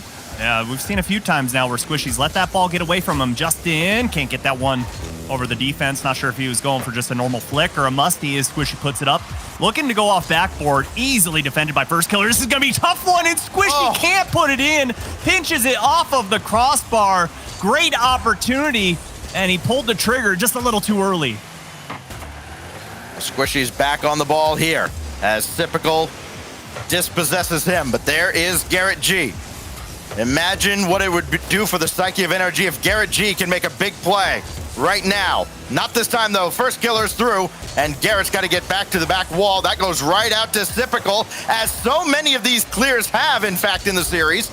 And now Squishy will leave that for Garrett G. 20 to go. What a flick! For the win, perhaps. Garrett G gives NRG the lead. Oh, monster flick from midfield. Gets first killer, baits him out, and caught in no man's land. Stacks, you said it. What is it going to do to this team if Garrett G scores? All NRG fans gripping their chairs and finally have a lead. AJ has other plans, and Justin makes the save on the near side. Squishy around first killer. They have not let first killer get a ton of touches in this game, and it has made a significant difference as that back pass goes to Justin, and FaZe has to go from three-quarter court, and first killer just does keep this up. Garrett G will spike it down. No, Typical still got there. So now they'll try again. It's amazing how good these players at this level have gotten at keeping the ball up in the air, and it finally goes down off the crossbar. NRG survives to see Wasteland. NRG fans, big proverbial sigh after that one. Not going to allow that record to happen, as they did tie that losing streak, but finally get a win here. Yeah, they didn't break the streak. NRG fans, you're welcome. All right? Yeah, good job, all this stuff, this has never happened. It didn't happen. You're good. Yeah, you only did it once today. That's okay. Yeah, I'm sure they'll forgive you for that. There's still time. Yeah, but I mean, we may still have 3 more games, Subi. Possibly.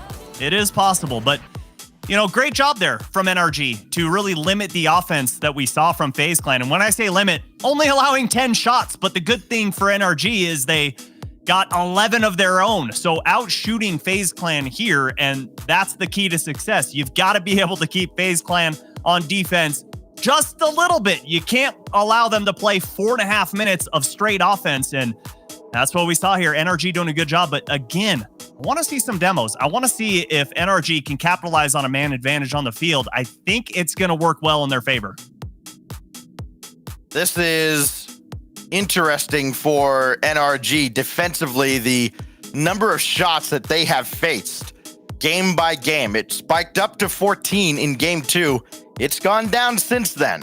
11, then 10, and when they needed it most, to get a goal out of Garrett G, his second, to get a game in this lower bracket final. They need 3 more.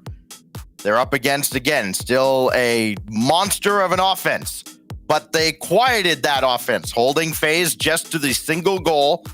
The defense has gotten better over time since that 7-1 defeat.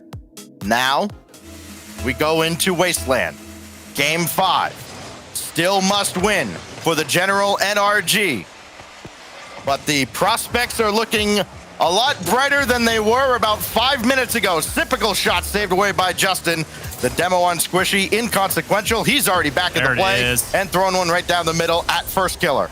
Keep those ones coming, because that's just keeping FaZe Clan honest. And, they're going to start thinking, okay, they're going for those long launches downfield. And we've got to have someone covering up the back line. So they're going to be spaced out a little more, and you're not going to have that third man coming in as aggressively for that follow-up shot as first killer. Garrett G gets the save off the post, and AJ turned away again by Garrett G and Justin. And NRG holding down the goal line brilliantly on that play. Justin got this to the back wall. First killer just loops up to the backboard to play this away. And Squishy's got it right over towards Justin, who's got a full tank of boost. And he's deadly in this spot. He'll leave it for Garrett G, the captain, coming through, and it's saved by AJ. I don't know how AJ got that save. That was ridiculous. NRG starting to come out with the team plays, and you gotta think, have they started to figure out what FaZe Clan is bringing? And my goodness, the demo comes out and it leads to a direct goal. NRG up by 1. Squishy gets the demo, and Garrett G thought about catching this to turn on it. AJ must have thought he was absolutely going to. Justin calls him off. 3:43 to go, and NRG in front in game 5. Buckle up, Subi. Here we go. I told you, demos can make some fun things happen. And the first one we see from NRG immediately leading to a goal is the tides are starting to turn in NRG's favor. FaZe Clan, only 1 goal in that game number 4. Still have yet to score in game 5. Yes, it is early, but we're used to seeing them up by 3 goals at this point. AJ, stuffed by Squishy, as typical as to run back. And that goes over top of Squishy. Will bounce right out to midfield. Garrett G for Justin, and swatted away by AJ. Squishy's there, though. Can he climb up? Yes, he can! And Justin stuffs it home! What a dunk from Squishy! Oh, reads him like a book. Look at that, mama. And gets the double. Just the continuation on that play. A thing of brilliance. And Justin hammering it home. NRG up by 2. But we know how FaZe Clan can score, so you can't get too comfortable if you're NRG. Are you saying the general NRG could use some insurance goals? I hate you. James, Daz, you're welcome. This drops down to the corner for Squishy, but AJ's got control, so Squishy has to go back, and now he'll play. Oh, one down towards Justin, and AJ just got in Garrett G's way to at least give FaZe a chance on offense. First killer trying to do it himself here, and Justin cuts him out there. By NRG not letting FaZe get shot after shot, not letting them get set up in the offensive zone. We've still seen some very difficult shots saved away by FaZe, or rather by NRG. It's First killer lobs one out there for AJ. But the important difference, Subi, of course, from the first few games, nothing's leaking through into that NRG net. And a lot more confidence now than there was at the end of game 3. They didn't use their timeout when they went down 0-3. I like that. That's confidence. And we know that usually NRG not going to use timeouts in this situation, but we've seen it a little bit. But that just shows to me that, okay, no, we've got this. We know what we're doing wrong. We're making dumb mistakes. And, you know, I bet you Sizz is seeing the same exact thing as well. Like, okay, guys, you know what you're doing wrong, as Squishy turned away by first killer. And this is going to be a dangerous one. Garrett G has to get back and avoid first killer at the same time, as NRG looking to get a little bit of offense started as well. See FaZe Clan trying to pick up the pace and just overwhelm NRG, and it's not happening. Garrett G has returned to form. Made a couple great cuts, some excellent passes as the series has gone on, but he had it taken away there by AJ. Typical. Indirect for himself. He's got first killer in front, and the ball is deflected away. Follow-up shot from AJ. Nothing there. This goes across AJ again, over to Typical. Passing play out of FaZe, still results in a wide shot. Typical can't bring this on target, and now FaZe starting to slip just a little bit. Typical did all he could to keep it available, and still cleared away by NRG. The general standing strong and holding FaZe scoreless into the last minute. Yeah, that was about 1 or 2 passes too many. What a ground pinch from first killer, getting the power on it and bringing FaZe Clan back within 1. Garrett G jumped so early for this, and first killer goes right underneath. Wow. The fact that he turns that flick into a ground pinch, I don't know if I've ever seen that before. He puts so much power behind that ball. Well, it could still all be for naught, as FaZe still trails by a goal here in Game 5. Another closeout opportunity against NRG about to go by the wayside, as Justin needs one more touch to send this downfield. On target, AJ saved it away. Squishy, though, delays some more. No time on the clock. Garrett G can spike it. He does, and NRG survives again. Holy smokes. NRG keeping it close. Both victories coming in 2-1 fashion, and look at that scoreboard. All 3 members of NRG getting 3 shots apiece. Justin sitting on top with 2 goals, Squishy an assist, and all 3 members also with a save. As we go to the Mobile One high performance replays, and that first goal, so crucial to just make a statement. And then Squishy with that read. That was such a beautiful continuation, Stacks. Well, are you ready for Game 6, Zuby? Yep. All right. You know who's ready? You know who else is ready for Game 6? Other than just about everybody in the lobby. Yeah. Almost everybody in the lobby. Whoops. No, NRG is ready for Game 6. G2 fans have been talking about this for, I think, all weekend. NRG is 9-1 this season in Game 6s. Thank you, D-Rec, for that stat as well, by the way. 9-1. And they've won the last 8. So history not favoring FaZe Clan here. And Stacks, I got to ask you, in your big old brain of yours, which I know it can't hold too much. There's a lot of empty space up there, but go ahead. A lot of cobwebs. But in your opinion, have we ever seen a team as good as NRG at reading an opponent and making changes mid-series to counter them? Maybe Team BDS. We've seen them fall behind in a lot of series, going back to RLCSX, and they would kind of turn things around, but certainly not in North America. Not in this realm. This is NRG's yard, and everybody else is just kind of spending time here. Typical will play this out, and Squishy's just right there waiting. Nobody has used their timeout in this series. You have to imagine NRG won't. FaZe might if they drop this game, and Justin scored first again. I love how Garrett is not showing his hand, that he's not passing this ball. Looks like a shot, and then puts it top of the box. All 3 members of FaZe Clan just sitting there, jaws hitting the floor when that shot gets put on target. Beautiful team play coming out from NRG. Turbo's got Champions Field. More of a myth, but okay. NRG has Neo Tokyo. Oh, boy. Squishy off the post. Garrett G follows. NRG's up 2. It's the over-aggression from FaZe Clan and great clear downfield from the general of General NRG.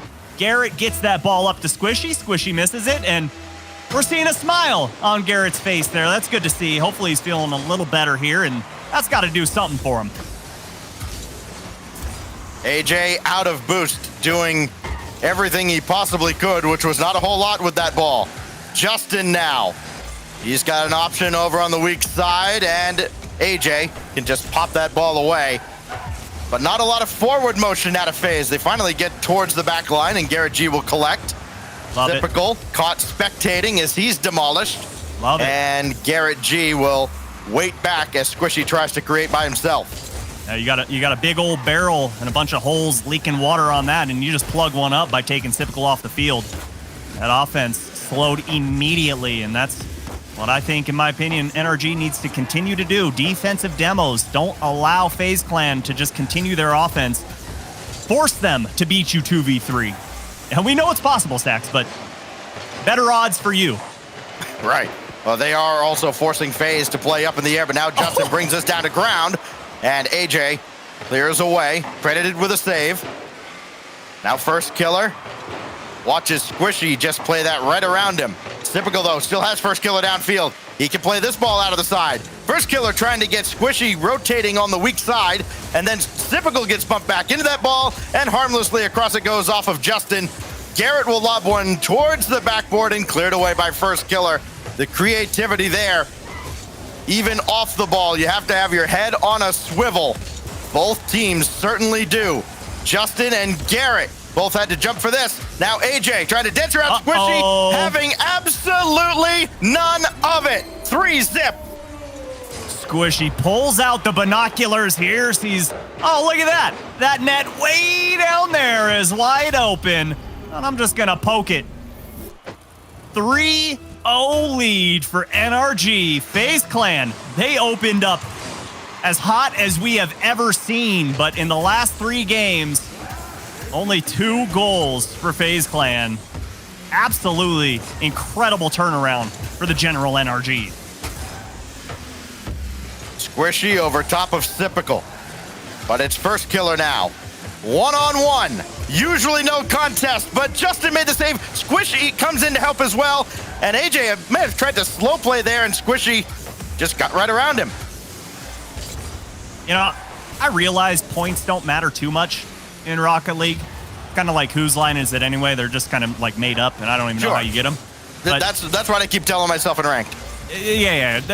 I mean, there is some truth and validity behind it, but right now, Typical sitting on 42 points, and I hate that when that happens. He just cannot find his way, but oh, what a save from first killer. NRG gets the points there. Hitting some strides right now on offense. Typical with that last save, getting near the century mark on the in-game scoreboard.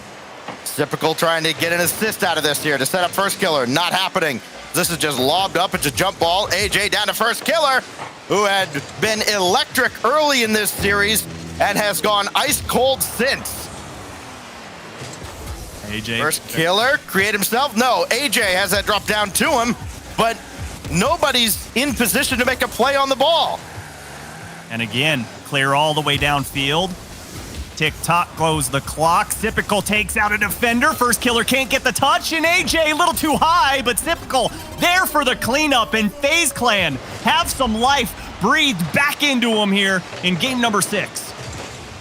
It's an extra 2, maybe 3 seconds, though, that goes off the clock on the initial miss by AJ. Keep that in mind. 38 to go as FaZe tries to break NRG's hearts. Great kickoff. It is. AJ shot. Oh, first killer couldn't score. Oh, he'll be wanting that one back. More time burning away as Justin clears down to 23 seconds. Squishy plays this out. AJ's waiting. He couldn't get that midfield boost. Great read. Garrett G intercepts. Oh, he's seen it all before. He knew exactly what was getting pulled out and says, you want some offense?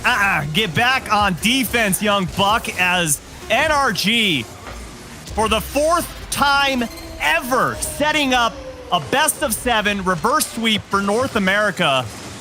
Is history about to be made yet again? There have been 3 reverse sweeps in best of 7s in the last 8 days. 1 in Sub-Saharan Africa, 1 in APAC South, 1 yesterday as Space Station came back against Oxygen, and the General NRG marches into Champions Field, and FaZe couldn't take a timeout fast enough. Oh, that game, I mean, immediately as that game ended, First Killer, timeout, timeout. They need some time to think about what's been going on because, like we were talking about, Sax, opened up the game as best you possibly can. What was it? 14 goals to NRG's 4 in the first 3. And since then, they've only had 3 goals. So a lot of talking to be done on the side of FaZe Clan. There is a lot to talk about. As you see, or listen, First Killer just kind of trying to block out the last 15 minutes of gameplay, perhaps from his mind. And you don't see a whole lot of talking going on there, a lot of listening as these guys try to figure it all out. Sizz, I'm sure, is absolutely hyping them up. So we go now into Game 7. Oh, mama. With, again, just a wild turn of events. Space Station Gaming did it yesterday to get into Championship Sunday. And now, FaZe Clan has to try and stop what has become a locomotive coming down the tracks. Can they slow down NRG? That was the question we asked in Inverse at the start of this series. Could NRG slow down FaZe Clan, who came in averaging 3 goals a game, scored 11 in the first 2, including a 7-1 beatdown in Game 2. And now we have to ask AJ, First Killer, and Sypical to stop NRG, which has been unstoppable in the last 15 minutes.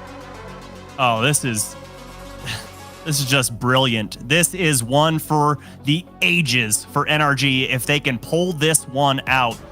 So much work put into this comeback, and it all comes down to Champions Field. This is going to be so much fun, and honestly, you could just sit there and in your brain just hit the dump valve. What happened in the first 6 games at this point doesn't even matter. It all comes down to this. Game 7, Champions Field, presented by NASCAR. All right. We all got business to attend to here. NRG and FaZe. Champions Field. Here we go. Winner gets G2 in the grand finals. And Squishy trying to score first. Denied by FaZe Clan early, but Garrett will not be denied. 8 seconds in. The captain, Garrett G, coming into his own. And NRG keeps the momentum rolling. Can you believe this? What does FaZe have as an answer? A ball right back to Garrett G. Not quite the answer anybody was looking for, as Garrett wins this. It is a different Garrett G that has evolved mid-series. Sypical lining up a double. Squishy disrupts. And FaZe Clan has all the momentum going against them. They call the timeout to try and get some extra time to talk about it and maybe throw NRG off their game just a little bit. Oh, and it has had absolutely no effect. Here goes First Killer, trying to right the ship for FaZe Clan. Oh! And Sypical got there as well, but played it across. Oh. If you're FaZe, you want a goal. I mean, you want it right now. You want to tie this thing up. You want to make a statement. And it's not going to be done just yet, as Garrett G couldn't quite find the mark there. Great demo from Squishy to slow things up, as Sypical going to push forward as AJ available. And AJ just a little too high and crossbar denies. High up, not angling downward, but it comes down for First Killer. Sypical is ahead, and Garrett G jumped in front. AJ shot. Sends Squishy and Garrett crisscrossing, and then first killer. Oh, what a save by Garrett! Off the recovery, and Typical hit the crossbar. Oh, it's all coming apart again. No. Oh no! You hate to see it, and Squishy just can't quite get that 50 on target, but FaZe Clan fans, remember that shot from Typical? I mean, it was wide open. He could have put that anywhere on target, and it was going in, and pushes it high. And NRG still up by 1. We're getting near halftime, and NRG pushing further and further into this orange half. Rare missed out of first killer, and that'll send Typical across. And Justin, full tank of boost. He may even be able to get to steal some. Oh, AJ will fall on it. Now Squishy, denied by Typical. It does not start much of a counterattack for FaZe. First killer will try. Typical's there, but he peeled off. So now AJ a little floaters wide, and Justin plays this across. Where Typical's gonna have to turn on it. But hit him where they ain't. That was perfect placement. Perfect clear. Typical. Couldn't quite ask for a better one there. As just past halftime, first killer coming through, getting into the box, and Garrett G denies. Typical gonna softly tap that one in, and FaZe Clan bring us all knotted up in game number 7. Count them now. That is 8 goals in the series for Typical. He's had a few that have gotten away, but he has, I believe, taken the series lead. Took it away from first killer, was tied with him at 7. First now playing this across, needs a second touch. How about the job NRG has done, though, against first killer? They have neutralized him after he had almost single-handedly destroyed NRG in the first 3 games. AJ over top of Garrett G. Squishy is there for the stop. And a good half flip to get in position, but now it's back to first killer. Stuffed by Justin. And Squishy will give chase against Typical. He'll settle for a full tank of boost. And he may be able to use some of it in just a moment as AJ plays this right down the middle. And Justin skies it up for Squishy to play further. Squishy down to Garrett G. Great pass. A bullet! Posted in! NRG back in front! Oh, and you could even see it coming. You knew what Squishy was doing here, but the shot from Garrett G, just too good, going far post and in 58 miles per hour. General NRG putting themselves back on top. I think if NRG gets one more goal here, we might, and we can see, by the way, we might see Dazarin jump through his ceiling. Justin for Garrett G. Not this time, as it goes out around the corner, and Typical has first killer waiting. First will take over now as he goes over top of Squishy, and Garrett G intercepts right back into enemy territory. AJ now for first killer. Justin in the way again. Justin at midfield and deeper into the zone. His defense has been impeccable. And Typical beat Garrett here. He can, but Squishy makes the save. Follow up now. AJ to tie the game, and Justin saved it. Oh, you couldn't ask for a better shot coming out from AJ, going far upper 90, and somehow Squishy, his defense, still on point in this series, and he has just been the anchor for NRG on that back line. Justin trying to stay up off the wall, and he can't. Typical now around the corner, drop down, and Squishy clears only as far as AJ. Can he stay with this play? He certainly can. And first killer kept it available as well. They've got lead blockers, and Justin still popped it away. Down to 14 seconds. Great cut from Justin. Yes. Here's AJ for first killer. Waiting, can't get it to him. Typical coming up. First killer got a piece of this. 2 seconds left. North America went 173 series without a best-of-7 reverse sweep. And when this ball touches down, we'll have done it twice in 4. First killer trying to save it. And he has. He got the flick. Typical on the goal line. NRG survives. I'm literally shaking. You gotta be kidding me. It was on the goal line. Half the ball in the back of the net. But still, NRG hold on and pull off the unthinkable. The A team that came in shooting 30%, that had its accuracy betray them in the last 2 games. And it betrays them at the worst possible time. Shots off the crossbar, off the post, and then at the absolute last second to get to overtime. And it's this much of the ball still ahead of the line as the ball touches the ground. NRG, when nobody gave them any hope when that series was 0-3, come all the way back. We get our second best of 7 reverse sweep in 2 days. Wow. I mean, you've been a part of history yesterday and today. Yeah, you cursed them earlier, but you brought them back. So now all the Oxygen fans hate me. All the FaZe fans hate me. We just throw this away. Guess what? You got to start comparing this to... There it is. NRG in the grand finals. They got G2. You got to start thinking Jordan flu game. Oh, Garrett my G, goodness. Garrett G prosciutto game. Huh? Well, he's still got more games to go. We hope you'll join us for the grand finals. And there is still one really big announcement to come as well. Our grand finals, NRG and G2, coming up after the break.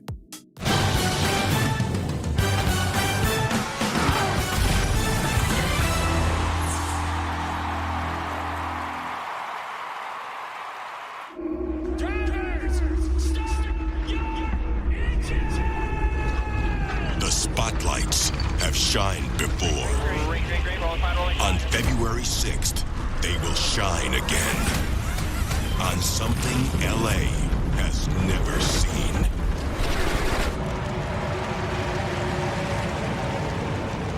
You coming? Get your tickets now at NASCAR.com/LA Coliseum. You know how some carriers give you so little for your older busted phone you just end up living with it? I don't think so. Verizon lets you trade in your broken phone for a shiny new one. You break it, we upgrade it. You dunk it, doggy bone it, slam it, wham it, strawberry jam it, we upgrade it. Get a 5G phone on us with select plans. Every customer, current, new, or business. Because everyone deserves better. And with plans starting at just $35, better costs less than you think. This might not be your car. And this might not be your engine. Maybe this isn't your morning routine. And maybe these aren't your coworkers. Perhaps these aren't your standard driving conditions. Far from it. But this is your oil, which means you're one of us, doesn't it? For serious engines, on and off the track, upgrade to Mobile One. It's 3 a.m. I need a taquito. If you want it, we can get it from the 7-Eleven. Slurpee, light bulbs, antifreeze. Here's your order, nacho cheese. If you want it, we can get it from the 7-Eleven. Tip your driver.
Ladies and gentlemen, welcome back to the Rocket League Championship Series presented by Verizon. This is the NASCAR Rocket League 351. I am Leaf. That is Wavepunk. That is Turtle.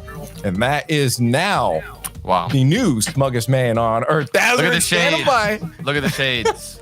Leaf, I don't know how you introduce welcome back to the Rocket League. Wait, did you just see the same series we saw? I already screamed beforehand. My voice burned. I cannot believe that's how you feel. When are we gonna roll the tape? When are we gonna look at the highlights? I need to know because, baby, NRG proving again they're the best team in North America. You saw FaZe Clan go up 3-0 in the series. We only saw the first best-of-7 reverse sweep we've ever seen yesterday. We didn't think it would happen again, not this weekend, but who's gonna do it? Who's gonna do it? Hello? Oh, everybody had all those doubters, but NRG stood up and came back on top at the end of the day. They went to Neo Tokyo. Stacks gave you the stats. They're 9-1 on that, probably 10-1 now. And when it came down to it, they shut down FaZe Clan. You know they gotta feel some type of way after that one, but man, I'm ecstatic. I'm upset, Turtle. They didn't show the final moment of the game when the ball is on the line at 0 seconds and doesn't go in for FaZe. I could not believe that. He ain't biased if you're right. Oh, wait. Right? He ain't biased if you're right. Yeah. Did you not phone ring? Bro's answering. What are you doing? Why he's answering his phone on the broadcast? Hold on, dude. I gotta go somewhere. I forgot I have to do something. I'll be back. He just. What are you doing? Huh? Excuse me? Who does this? Excuse me? I don't know. Okay. Turtle? The dog's going with them too. What? Bro, I still can't believe it. I'm just still thinking about the 0 seconds ball on the line, Daz. Like, did your heart stop for a second? Wait, hold up. What? He actually just texted me. Dude. All he said is tell everyone, roll the tape.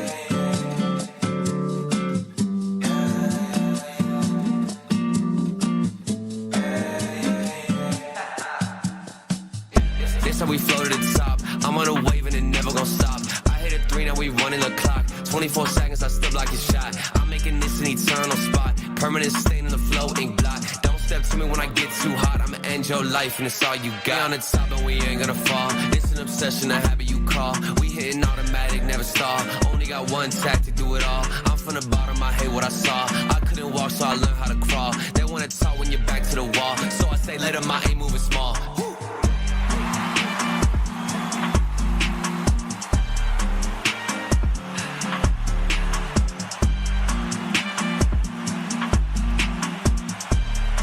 See you in LA.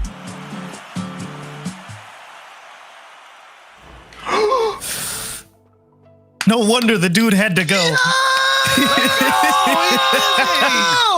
Did you see the suit up shot? Did you see what it said? It said tickets on sale soon. Tickets. Come on, baby. We all back, baby. We all back. We all coming back here. It's all of us. This is so special. This is so special. Achieves, I don't know. This is the first time we're all getting to watch that video too. Achieves, what did you think? I thought it was great. I was not expecting the Isaac app fall as that's pretty good. Yeah, no, that is the first time we are getting to see that mashup. First off, shout out to Mr. Isaac App Turtle for that. His music is so good. Pairing it up with the RLCS for an announcement at our Winter Major LAN at YouTube Studio in Los Angeles. Or YouTube Theater. That is so sick. And tickets on sale. That means all of us, not just the players, but you guys are coming back too. You guys at home are not going to be at home. You're going to be there with us. That is so sick. Oh my God. Daz. I'm really excited. I'm really excited. You're going to see everybody's going to be there. You get to watch the players. You get to see it. Probably teammates yelling or something. I don't know. It's going to be amazing. Winter Major's here. Oh my goodness. This is great. Man. This is such a good day. Man, I'm just excited. I don't have to. So after going to Sweden, that was a long trip, a lot of jet lag. I'm gonna drive. You're right there. To land. This is gonna be so good. I'm so excited. Oh, that's amazing. Obviously, for more information, you make sure you're keeping your eye on all the socials for us over on Twitter, RL Esports, and make sure you're hitting the follow, subscribes on all these channels, whether you're watching on YouTube, whether you're watching on Twitch. You did not want to miss any content coming up, and especially that major coming our way. And speaking of, though, we still have a journey to get to that major. We got to bring it back into today. We have to crown a champion. We got some points. We got some money. We got some titles to give away here. Let's take a look at that bracket because there's only 2 remaining. It's the General NRG climbing from the bottom. They got taken down by G2, Wavepunk, and G2 now has that advantage. The bracket reset. 2 best of 7s have to come up from NRG, but with a reverse sweep and a best of 7, I feel like they might be ready for it. Yeah, I mean, I was checking Twitter during the break, and Gyro was tweeting. You know, they got reverse swept yesterday. He's sitting there. They got swept fully yesterday. He was like, "This is all a mental game. The whole system, the whole situation, huge mental game." G2 4-0'd NRG. NRG just went the long distance against FaZe to get back to this point, and now they're up against a team that they started that losing streak. You heard Stacks talking about it during the game. They've never lost more than 7 games in a row, but they did lose 7 games again here today, and it started with 4 against G2. They've got to find an answer here at Chiefs for this dynamite roster. Oh boy, yeah, it's gonna be tough. But to be honest, I think going 4 straight against FaZe Clan with how well First Killer was playing, I think they had to. They had to dig real deep there and find another gear that we know that they've always had, and I think they've settled in. I do not expect this grand final to go anything like the upper bracket final. Let's break it down a bit more. Grand finals coming your way. It's the General NRG versus G2 Esports about to hit the field. A best of 7, maybe 2, if the General NRG can pull it together. They're starting to look better. Dazran, I got to ask you now. We just came off one of the sickest matches we've ever seen. A reverse sweep in a best of 7, 2 days in a row now. Do you feel like NRG has what it takes to take this back?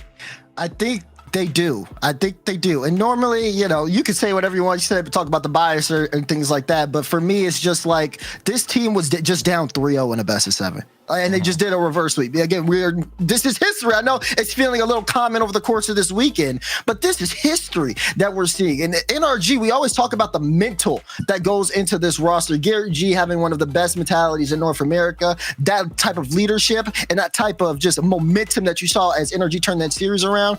I think that it's going to fuel up into this next matchup we have here. It's not going to be as one-sided as we saw at first. I don't know if you noticed, Leaf, the stats we were just showing there separated. There was 5.4 saves per game for NRG to 4.4 saves for G2. Other than that, the only differences were like a tenth, like 2 goals per game for NRG to 2.1. 4 shots per game to 4.1 for G2. Such a close matchup here statistically this season between G2 and NRG. Oh, this is gonna be crazy.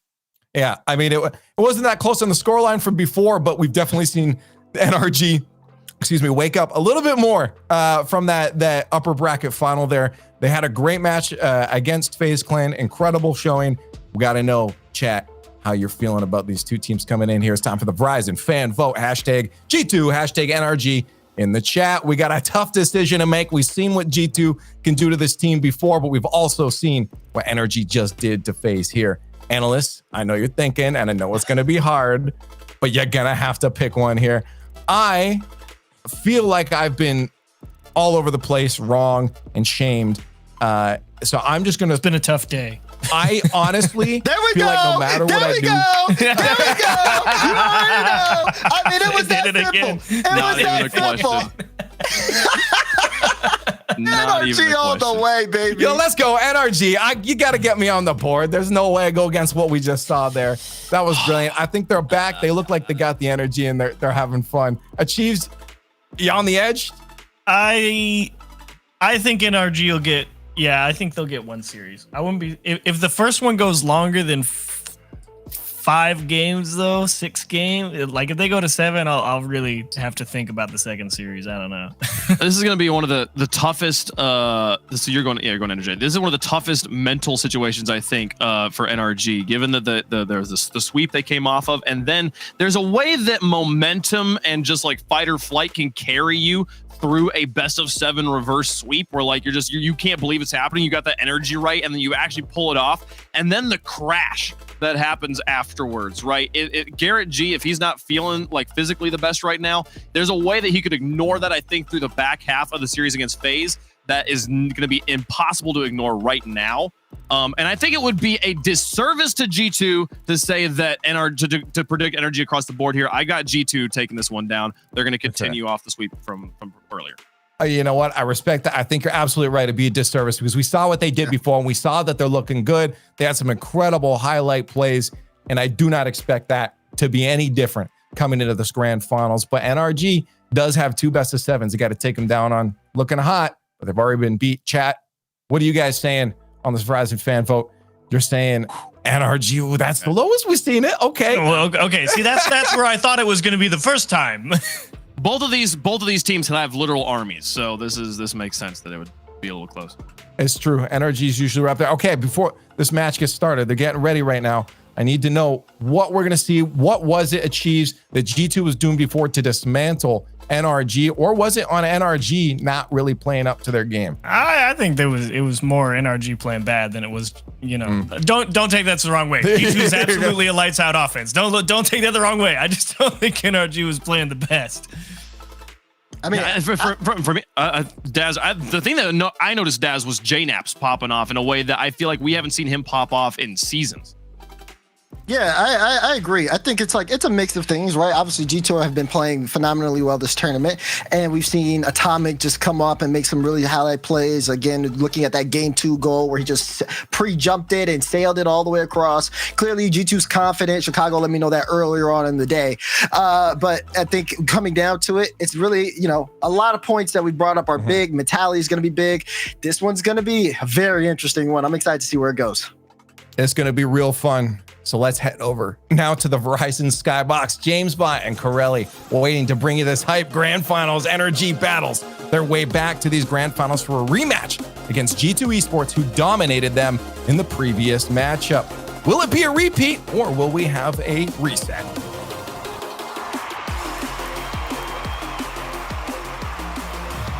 An unlikely final, I would say, Corelli. NRG, a reverse sweep against FaZe. And people know I like watching NRG as much as the next person. Did I think they were going to be able to pull that off? And did I think we would be seeing this matchup here? I say, no, I did not.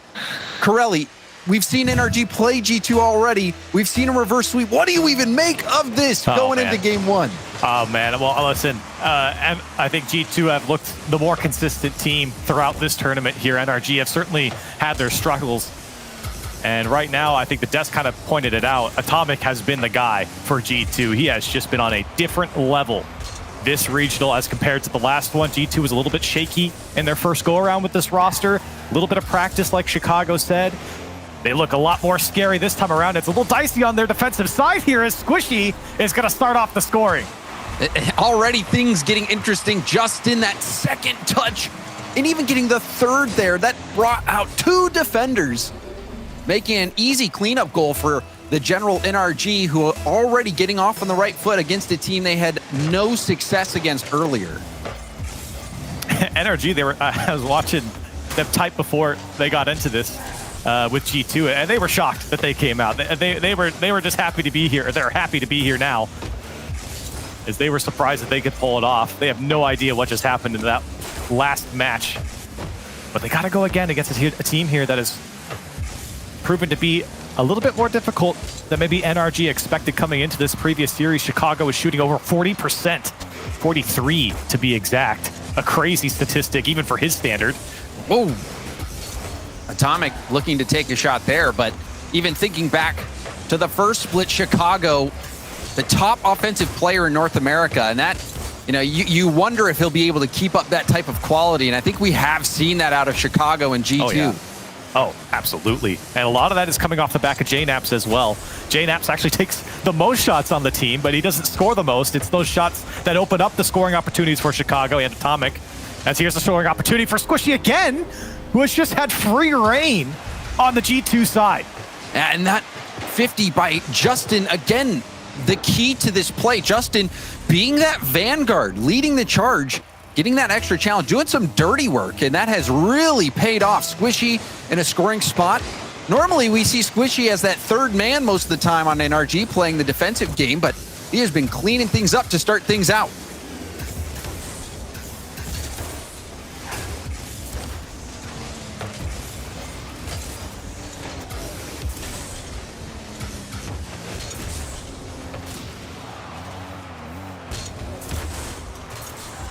And Squishy trying to get another air dribble play, and that shot isn't good, off the post and out. Garrett trying to collect when Chicago will tap that over to Atomic, who has been spectacular in this tournament. G2 catching some flack, bringing on Atomic in place of the young gun Drees, but we've seen the potential in this roster. Chicago said it in his interview. They've had some time to practice, and it looks like they've been putting in the hours in practice. Getting to this point, have 2 lives in this grand final. NRG will have to win back-to-back best of 7s with how good G2 has been playing this weekend. It seems like it might be too much. What on earth was that? An own goal of epic proportions. Oh my, you don't see that too often. Corelli, so embarrassed by that, he had to leave. So hopefully we'll get him back in here in a moment. Strange play. And I think anyone can see game 1 not really going G2's way. G2, their offense has been the highlight of their whole team, and it's really been the case for most of G2's history. Not really known for their defense, and even earlier against NRG, that 0-second goal, we saw the Atomic pre-jump. Atomic hitting one of the best shots that we have ever seen in RLCS competition.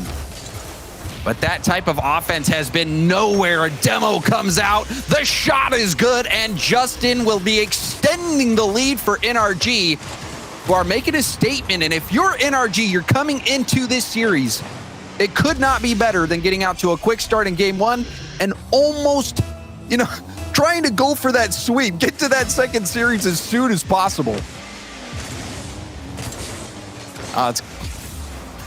Did you see the own goal? What did you make of that?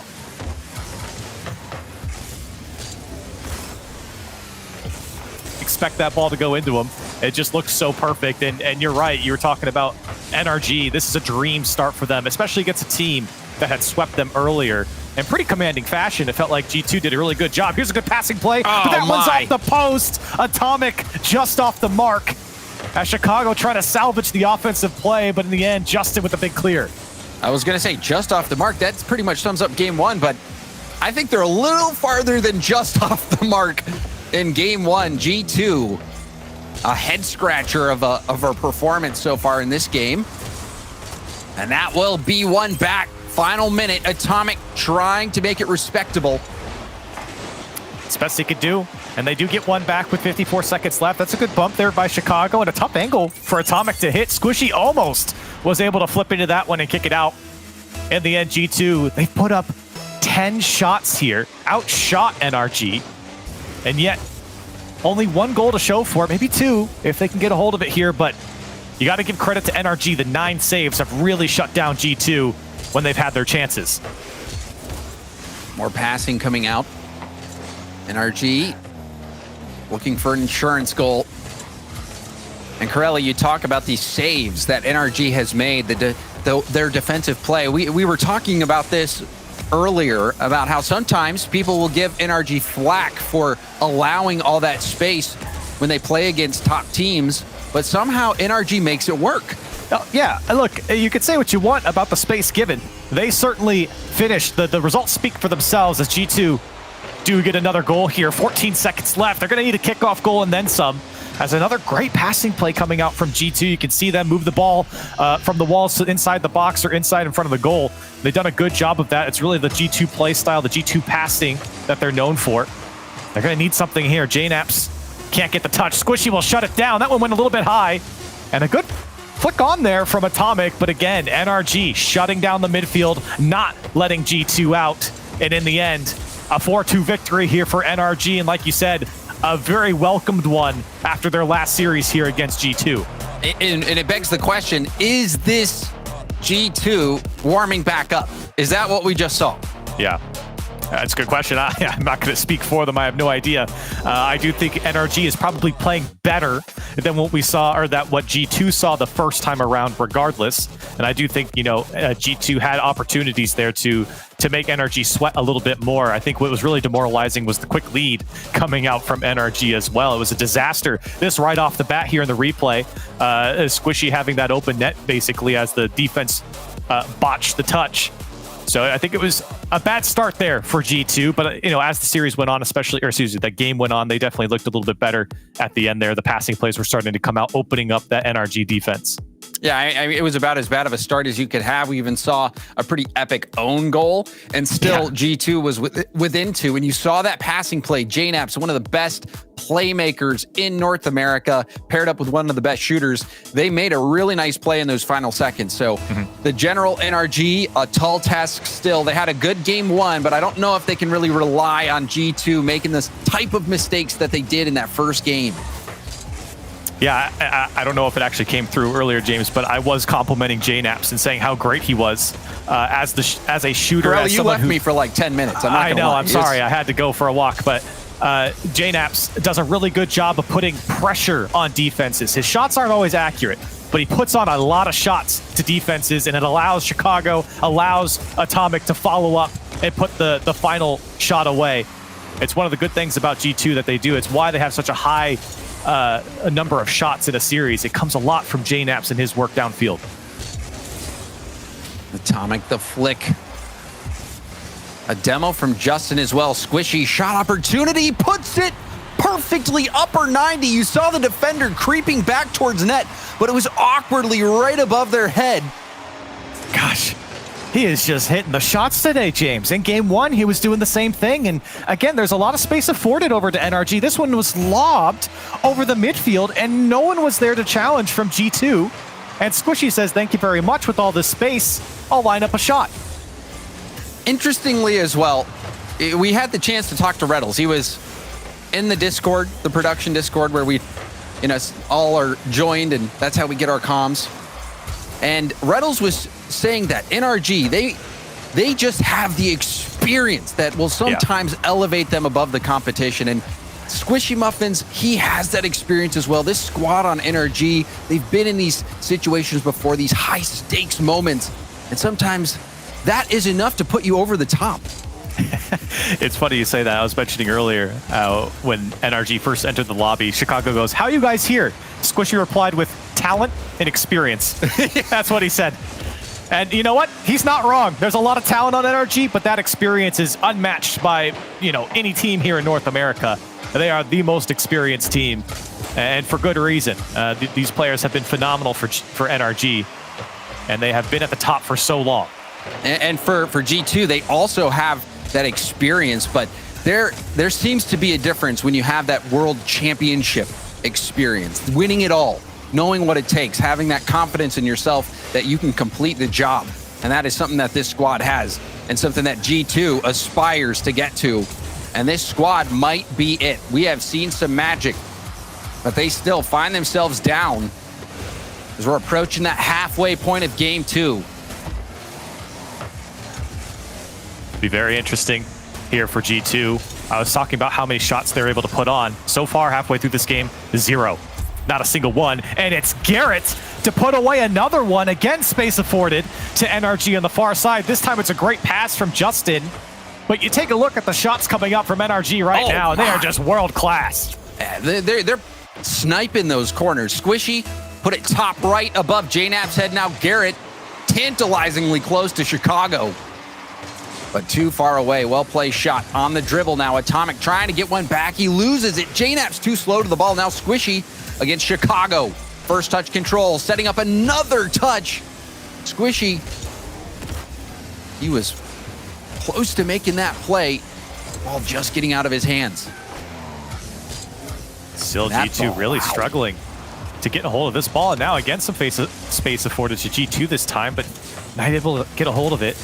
And NRG, the pace of play is the perfect pace for NRG. A lot of open midfield balls that no one's able to get around, and that's exactly where NRG thrives, because it plays right into their play style. And that's why G2 are sitting with 0 shots right now. They can hardly get past midfield with the ball.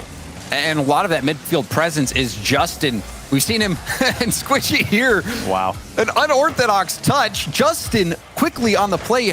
How tightly NRG is ready to rotate, but how patient they are. It is puzzling G2. Now a shot opportunity that will be high. JNAPS back to the middle. JNAPS couldn't make that play happen. Justin clearing it out. Atomic flip reset. Over Garrett, Squishy. Taking it to the side. JNAP's good speed, keeping this ball in NRG's half, approaching the final minute. G2 scoreless. Scoreless, shotless, and possessionless for the most of this game. It's been all NRG, and it's not like NRG are necessarily smothering them, but they have locked it down. Anytime G2 gets too close to the line, NRG will instantly jump all over them. And now here's a great pass over to Justin. He tried to put that shot on target. JNAPS cuts it out. G2 still struggling to find form on offense right now. The defense has been okay. But that one gets poked over Atomic, and Garrett quickly almost gets back to it. Still a dangerous ball as G2 struggle to stay with the play. Justin, a nice challenge, low boost. Going for the bump, Chicago getting around it. Garrett reading that play, getting the dunk and the corner boost steal. G2, shotless, scoreless, and now this game looking hopeless. Squishy, a tap over, and that'll do it. Another win for NRG. This time they shut out G2. Wow. Shut them out and score. 0 shots as well. G2 have no offense to show, and it's all NRG. And just to put that in perspective, in the small split, G2 is almost averaging 10 shots in their games. In the winter split, it's at 8 at the moment. To hold them to 0 is certainly an accomplishment, and NRG have been looking good here in this series so far. And that, officially with G2 not getting a single shot, that is their lowest shot total this season and last season. That is crazy. I think they're, from our statistician, the previous low was all the way back in RLCS X, Fall Regional 3, which was on October 4th, 2020. So it has been a long time since we have seen G2 experience a drought like that on offense, and it couldn't come at a worse time. This is an NRG team that won the last regional in North America. They are that team that everyone looks to clutch up, and so far that's been this first series. Now again, G2 will have another chance if they lose this series, but they need to get their head back in the game, Corell. Yeah, look, it's going to be a very long, possibly 2 series here for G2.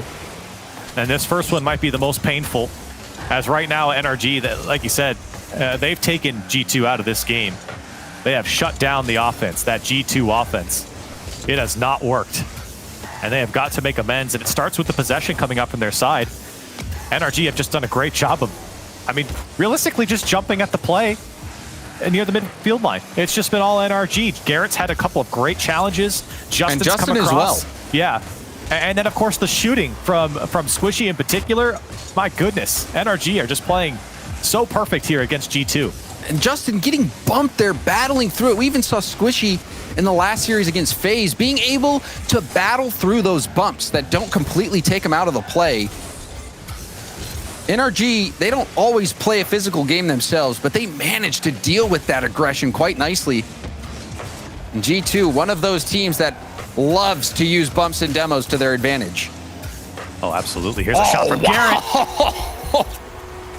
Again, passes across the box have been the bane of the defense here for G2. And look at the space here for Garrett to put one on target. G2 can't get back to it. And another world-class shot It's 1-0 NRG. You saw JNaps on Squishy's tail. Squishy controlling that ball and the confidence to turn on it like that, and also to execute it, dodging the bump, getting perfectly around the ball to get the pass to Garrett.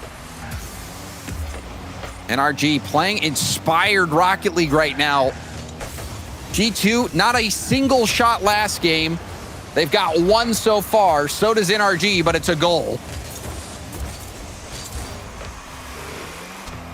G2 have JNaps with full boost, but he bails off the ball. A good cut from Chicago.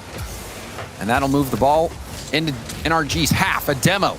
But Justin takes out Atomic, the 50. That will knock it down, but Justin first to it. JNaps the doink towards net, and Squishy will save it in time. What a save from Squishy. That one was an unexpected touch coming out from JNaps, and probably one of the better looks that G2 has had in the past 2 games. Nice look from JNaps, and there's those shots you expect from him. Didn't go in. There's a rebound chance, but NRG quickly clearing that ball out, preventing any rebound from being too dangerous. Awkward situation for Justin. Had to half flip back, hit straight up. Chance now for G2, but nobody was there off the backboard. Justin, or Squishy rather, bumped off the ball on that play, but that bouncing off the backboard, you expected somebody from G2 to be there. And I think I was on Chicago's cam. I think he had some indecision if he wanted to pass it or if he wanted to shoot it.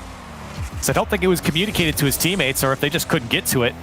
But I think he didn't realize that he was going to get that one uncontested. He got a clean touch to that back wall. He certainly could have shot it. It was going to be a tough angle, but dangerous nonetheless. Here's Atomic. That one's going to go through. Garrett was there, but couldn't get the touch. And this, a beautiful pass.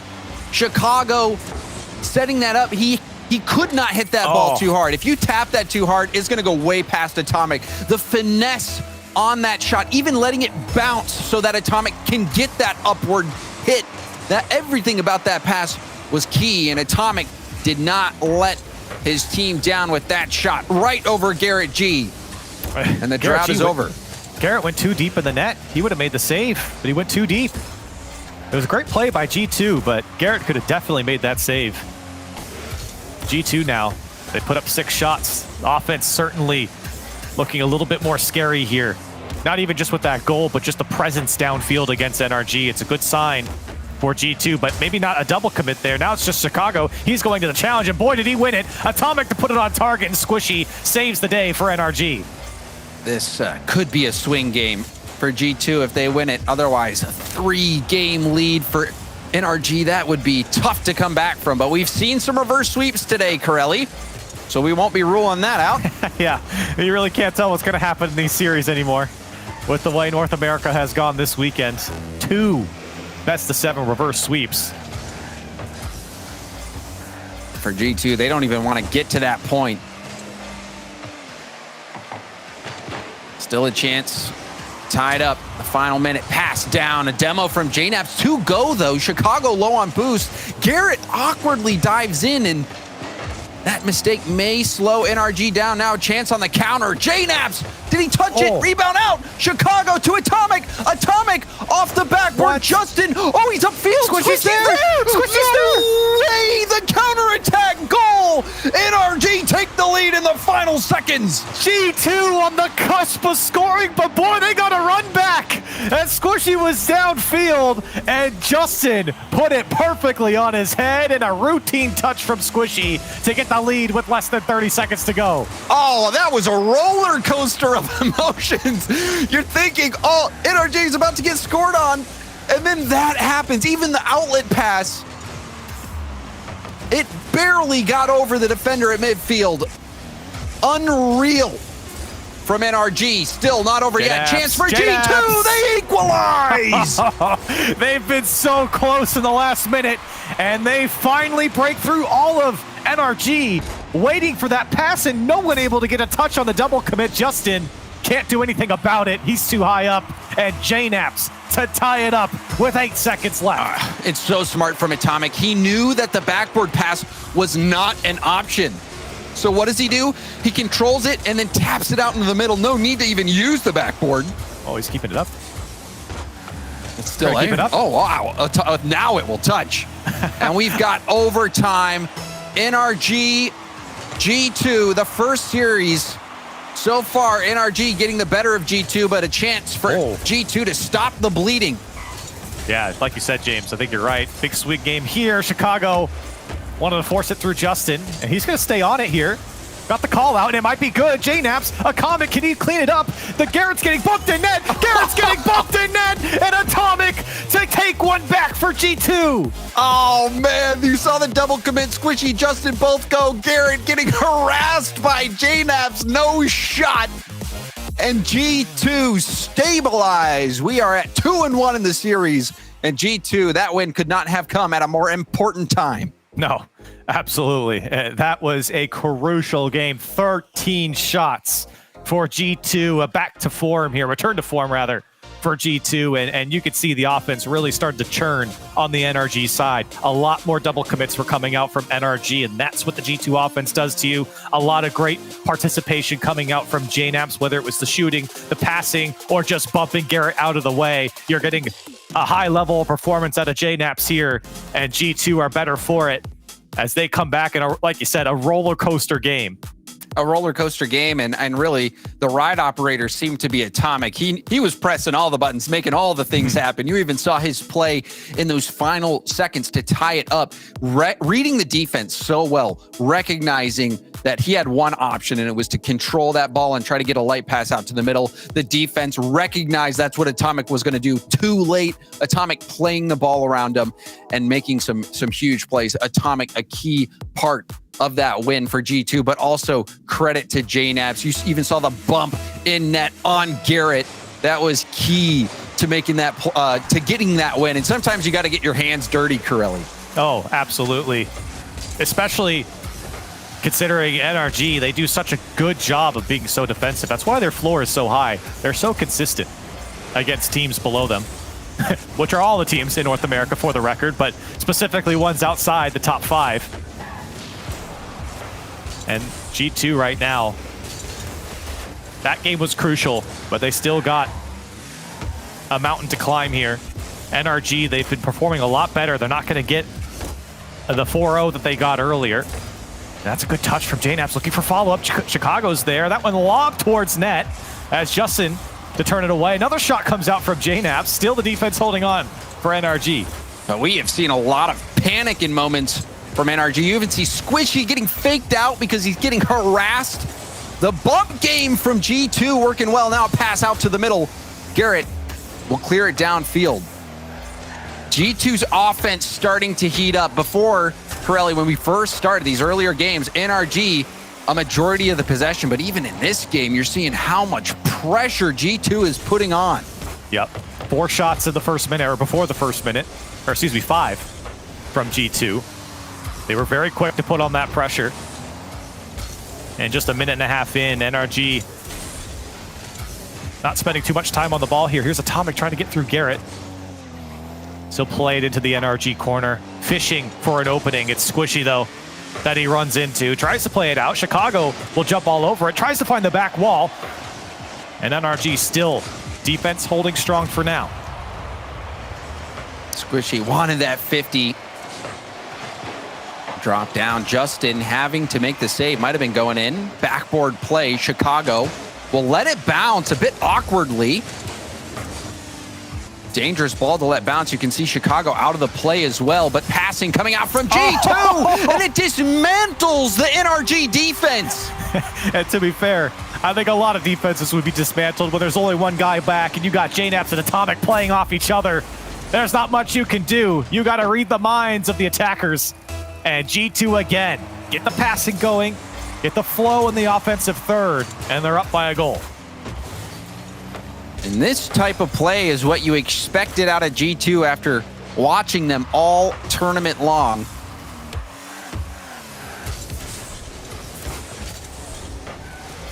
Garrett, double tap chance, shut down by Atomic. Justin can't make contact. Squishy still getting to the ball. This ball getting locked down in the corner. G2 doesn't want to let this out to the middle.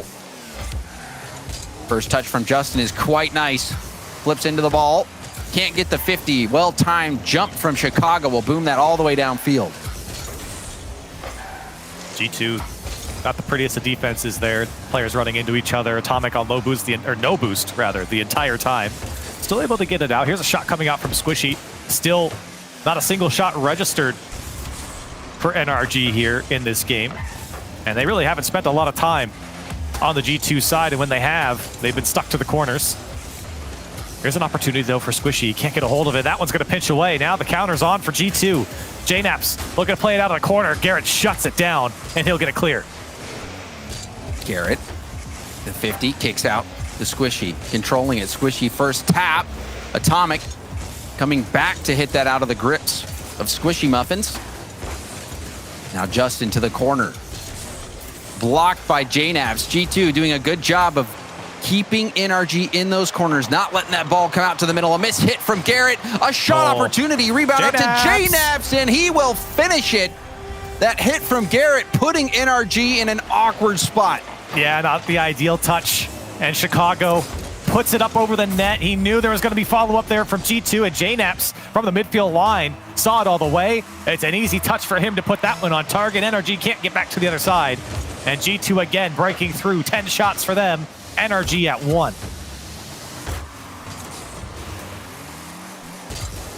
Justin trying to kickstart something. Squishy knew Justin was back. A good passing play from NRG. They're not out of it just yet.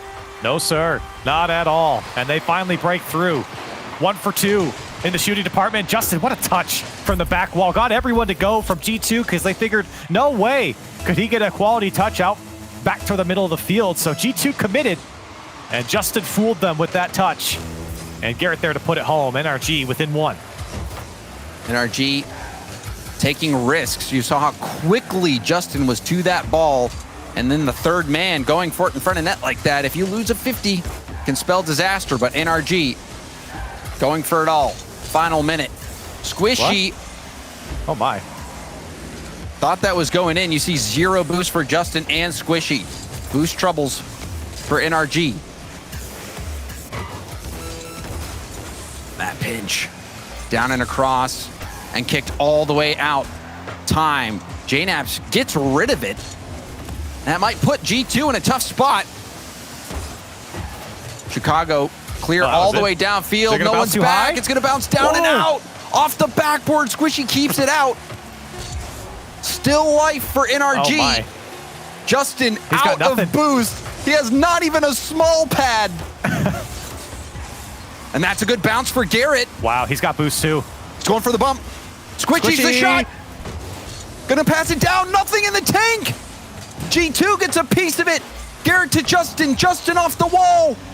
Squishy off the backboard. Justin got it. It's good. NRG tie it up. They had no boost, James, and they still made it work. G2 couldn't even get a touch on the ball, and Atomic couldn't get there in time. JNaps late to the play. Justin, with 0 seconds on the clock, ties it up for NRG. I don't believe it, NRG. There is no quit in them today.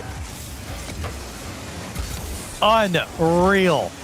After the series they played, another clutch moment for NRG. Now they got to finish it out. And boy, would this put the pressure on G2, who have had quality 2 games here in this series. And NRG, who have not looked good in this game, they have fought back, and they have earned this overtime. Wow, yeah. They have. And Justin made out of something else. And G2 now, they're very defensive. They're getting a little bit more scared to push up. A lot of players on the back wall, a lot of players sitting in net. Not challenging too early. That was dangerous. Oh, Garrett almost put that one away, but Atomic jumped in time to push that one away, but it's all NRG right now. Garrett going for the bump. Justin behind the ball, off the backboard. Squishy will end it. NRG. They're thieves in the night. They steal game 4 from G2. And it's the same type of play. G2 cannot get their bearings on defense. Garrett bumping Atomic out of the way, but nobody getting a touch on the G2 side. It's all NRG. chasing after the ball, and they make it work again. When the defense is in shambles, NRG strikes, and they steal a game away. Is this reality? Oh my goodness, I gotta pinch myself, make sure I feel it. What have we seen today? NRG only getting here after reverse sweeping in that game. How long did they keep that up at 0 seconds? It seemed like it was just a formality before the game was over, but they actually did it. Justin scoring another overtime, well, or 0 second goal to force overtime. That was that was everything that you could hope for as a Rocket League fan, Corelli, whether you're a fan of NRG or not. Absolutely. That had the entertainment. Oh, absolutely. I mean, that game had everything. A great start from G2, and then NRG flipped it on its head, the whole thing. I cannot believe that they were able to get back into that. And it's not because I don't think they're able to, but the way that game had gone with the 0 second goals and the overtime goals, the G2 had looked so good up until that point. But the second that 0 second goal went in, G2, I was just mentioning it, they looked a lot more defensive, a little bit more scared to go after the ball. You could kind of sense that the tide was changing here. And for NRG, a well-earned win. And even there, Justin barely tipping that ball out of reach from the shooters. And I mean, G2, of course they're going to be a little bit skittish after what they just experienced. That's got to hurt. To lose a game like that.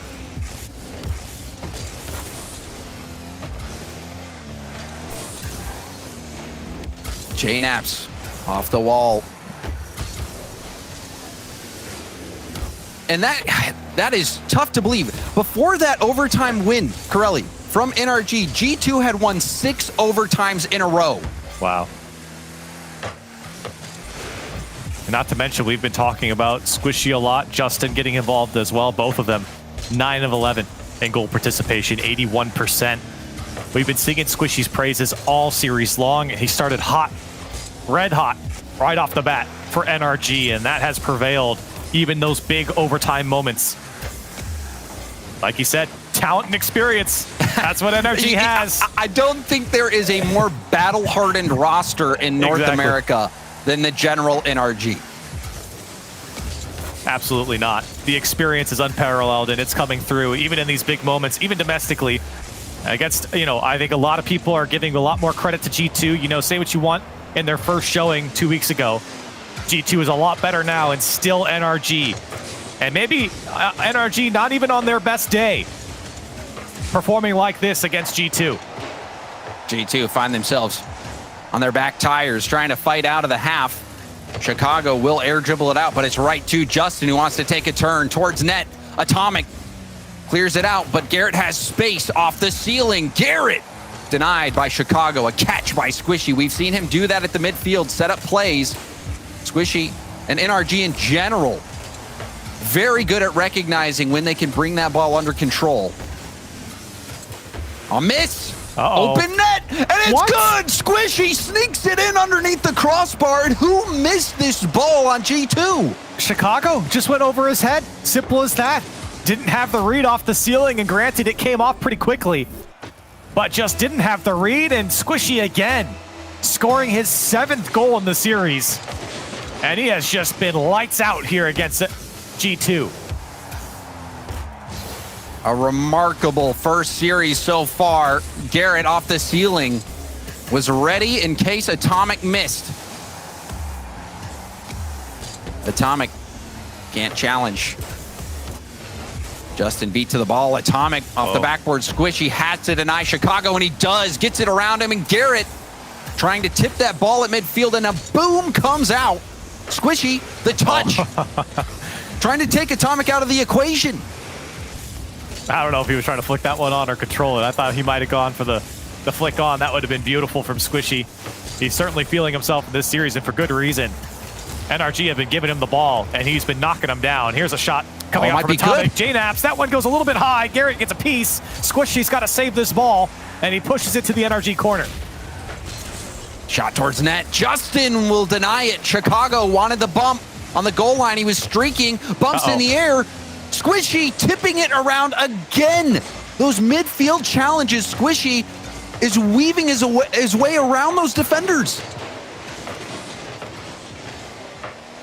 G2, they've got to get their offense going. They spent a little bit of time here on the NRG side, but it has just not been the same since that overtime.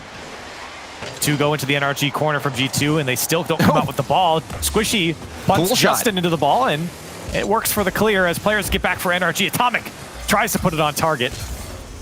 Couldn't get it, and now Garrett looking for a second touch. A quality clear comes out from JNAPS, but only as far as Squishy. As Atomic will lob it up for Justin. He's got no more boost. It comes clean. Here comes Garrett looking for two. Oh. Garrett puts it away, and everyone from G2 is watching him do it. You know, we haven't been talking too much about Garrett G, but here's a reminder about what he's made of. A double tap in the final minute.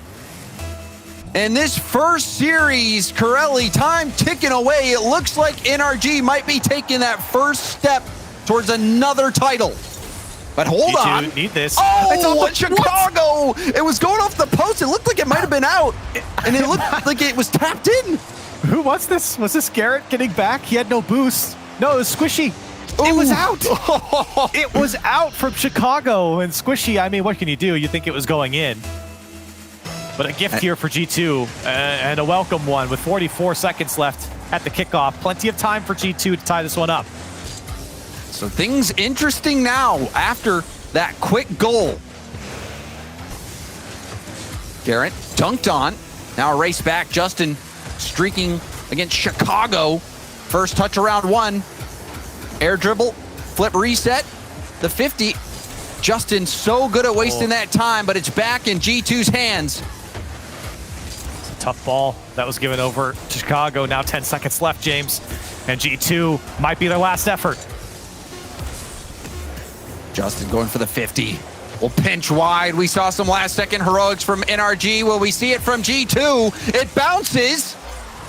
Chicago over to JNAPS. A miss. He got it. From Squishy. The dribble. And JNAPS at 0 seconds does to NRG what NRG did to them. Absolutely unbelievable in this series. Another 0-second goal, this time in favor of G2. We go to another overtime.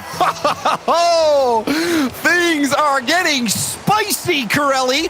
Off kickoff, Justin will tip this off to the corner. We'd said it before, in this tournament so far, G2 in overtime has been brilliant. Justin. Ooh, wanted that one himself. And the defense holding strong here for G2. It's been a battle this game in particular, especially on the defensive side. Not a lot of offense coming out from either side. It's been a lot of posturing. Here's a shot from Justin, turned away by JNAP. Still G2. Looking to push this one downfield, and Chicago's going to get by Garrett. Justin's the last man.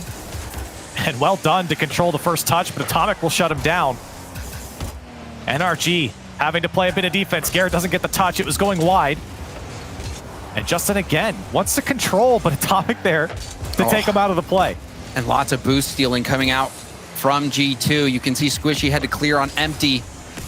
Trying to bump JNAPS to at least slow down the attack. And now Atomic bumping Justin. It's a nice setup. Justin flipping downfield. Atomic booms it up. Chicago waiting to see what kind of hit Squishy gets, but NRG finding each other on the passing plays. Justin, a windup, booms it towards net, cleared off to the sideline. Squishy there first. You saw JNAPS was hoping the pass would come to him. Yeah, that one passed directly to Garrett, right between the two G2 players. Doesn't really matter. Atomic still able to get it out. Chicago wanted Atomic downfield. He's got no boost. JNAPS looking for the back wall. Doesn't have a lot of help here as Justin will throw it downfield. NRG, a lot of boom ball coming out. Trying to find those gaps on the G2 side. And maybe they could set something up. That was a great first touch. Now the double demo comes out from G2. Garrett's the last man, and it's an easy clear. Garrett hitting it to empty space. You saw that double demo. But Garrett able to handle that pressure. Now off the ceiling, Squishy back down to the ground. And got the corner boost steal. Back pass for Garrett. Chicago trying to jump the lane. But Justin there first. Atomic trying to dribble it. He's out of boost as well. Pass over to Chicago. Chicago's it on target. It's saved from Garrett. And now Atomic with the mid boost. Pass off the backboard. G2 has been able to get some of these bounces off the backboard, but we really have not seen anyone in position to make the most of it. Good work there from Chicago. JNaps Shirley was calling for that one, but Chicago took it. Now Justin takes this one up from the last man. Dangerous position now for NRG, but G2 couldn't hold on to it. Oh, zero boost. Now JNaps, second touch off the backboard, looking for follow-up, and no one there from G2. Conservative effort from them to not overcommit. Not until the time's right. That's a big miss coming out from Atomic. Justin there to put it on target, but Chicago will jump in front, and G2 bailed out. Again, Garrett having to buy some time. Chicago, the flick will be easily handled by Garrett. Garrett burning up lots of boost, now out. That's all he could do with that tip. Justin, airborne, around one, trying to get another tap. He does, but Chicago reads it. Off the arc and down. Speed from JNaps. Garrett with the catch. He'll have boost to work with as well. On the dribble. Trying to cut around. It's 50'd out. Back to Justin. The tip up to Squishy. Squishy off the backboard. Chicago couldn't get there. Center ball. The shot again off the backboard. And that touch from Atomic will relieve the pressure. G2 now on the counter. Wow, with just a tiny fraction of boost there from Atomic to get that touch. 4 minutes of overtime. And nobody closer to scoring. 12 shots from NRG, 8 on the G2 side. The demo shot quickly pulled by Atomic. JNaps going for the double tap off the sidewall. No good. Atomic hard off the ceiling. Awkward ball for Garrett. He's out of boost. Rebound chance. But no one from G2 in position. Now coming in, taking the shot. But it was read by Squishy. Another demo. Chicago. Ground read. Pass out to the middle. G2. Wow. They are, it seems like they're playing so much more conservatively than when we've seen them in the past, even this weekend, Corelli. I think it's the boost game. I think a lot of G2 players are going all the way back to pick up boost, and that's where that massive hole in the middle of the field is coming from, because the passes are coming out. G2's offense is working just fine. People are just going too far back. Those mid boosts aren't up. There's an opportunity for Atomic. He's got full boost to work with as Garrett will turn it away. And now Atomic getting a couple bumps. Chicago down to JNaps. He can't commit on it. 5 minutes of overtime. JNaps, can he do it himself? NRG's gotta go! Nobody jumped in time, and JNaps does slam it home for G2. The air dribble from JNaps. Positioning, you see Justin making contact with Squishy as well. The boost game has been, it's been frustrating for both teams. I mean, you know how many times have we seen it where no matter who we're switching to, they're on empty. It's been such a boost battle. And even in this game, you know, G2, we haven't been able to see them get those finishing shots out in the middle because of that, but we're also seeing NRG having to play conservative defense because of that as well. And that last play, that singular play right there from JNaps scoring, Garrett and Squishy had 0 in the tank. Justin had 12. Nobody had boost on the NRG side, and when I was saying someone's got to go, they couldn't. They didn't have boost to go. There was nothing to go with, and that was the problem there for NRG. And surprising to see what that one go through, with both sides' defense being pretty rock solid here, and everyone in net, particularly from NRG in that last play, even with no boost, nobody could get up and stop JNaps. You had to just wait and make the play at the net, and we saw Justin running into Squishy in that situation. A really awkward defensive position play that would have had to been made, and JNaps, a huge goal for him, and G2 right back in this series. They can still win it. NRG will have to win this series and the next, but G2, they could claim the title here and now. Last 3 games have been a 3-1 scoreline that went to OT. Do we get that again with the heroics coming out from both sides to force these overtimes? Remember JNaps to do it with the those dribble. Overtime goals, Corella, they count for 2? I said 3-2 overtime instead of 3-1. Oh, but sorry. This series, a bit of an anomaly for sure. We'll see if this is any different. A reset back to regular time now. G2 fishing for that early goal. Not going to happen there. Squishy will shut him down. G2 not doing the best defensively to get a hold of the ball. Some awkward balls from NRG, of course, but the corner work from G2 hasn't been pretty. Oh. And now Garrett wanted to fake on JNAPS, but he got just a piece on it to make sure that tackle went through, and Atomic could have forced the issue into the NRG corner. Squishy, he tried to bump Atomic out of the way, and a good tackle here from Garrett will bail out NRG. And such a tactical game. You're seeing NRG, even with Garrett going through that fake there, JNAPS barely getting the touch. The mechanics that these players are capable of, and now a shot chance. JNAPS blocking out the angle. But all of these players have so many tools in their toolkit, and they are pulling them all out in this series.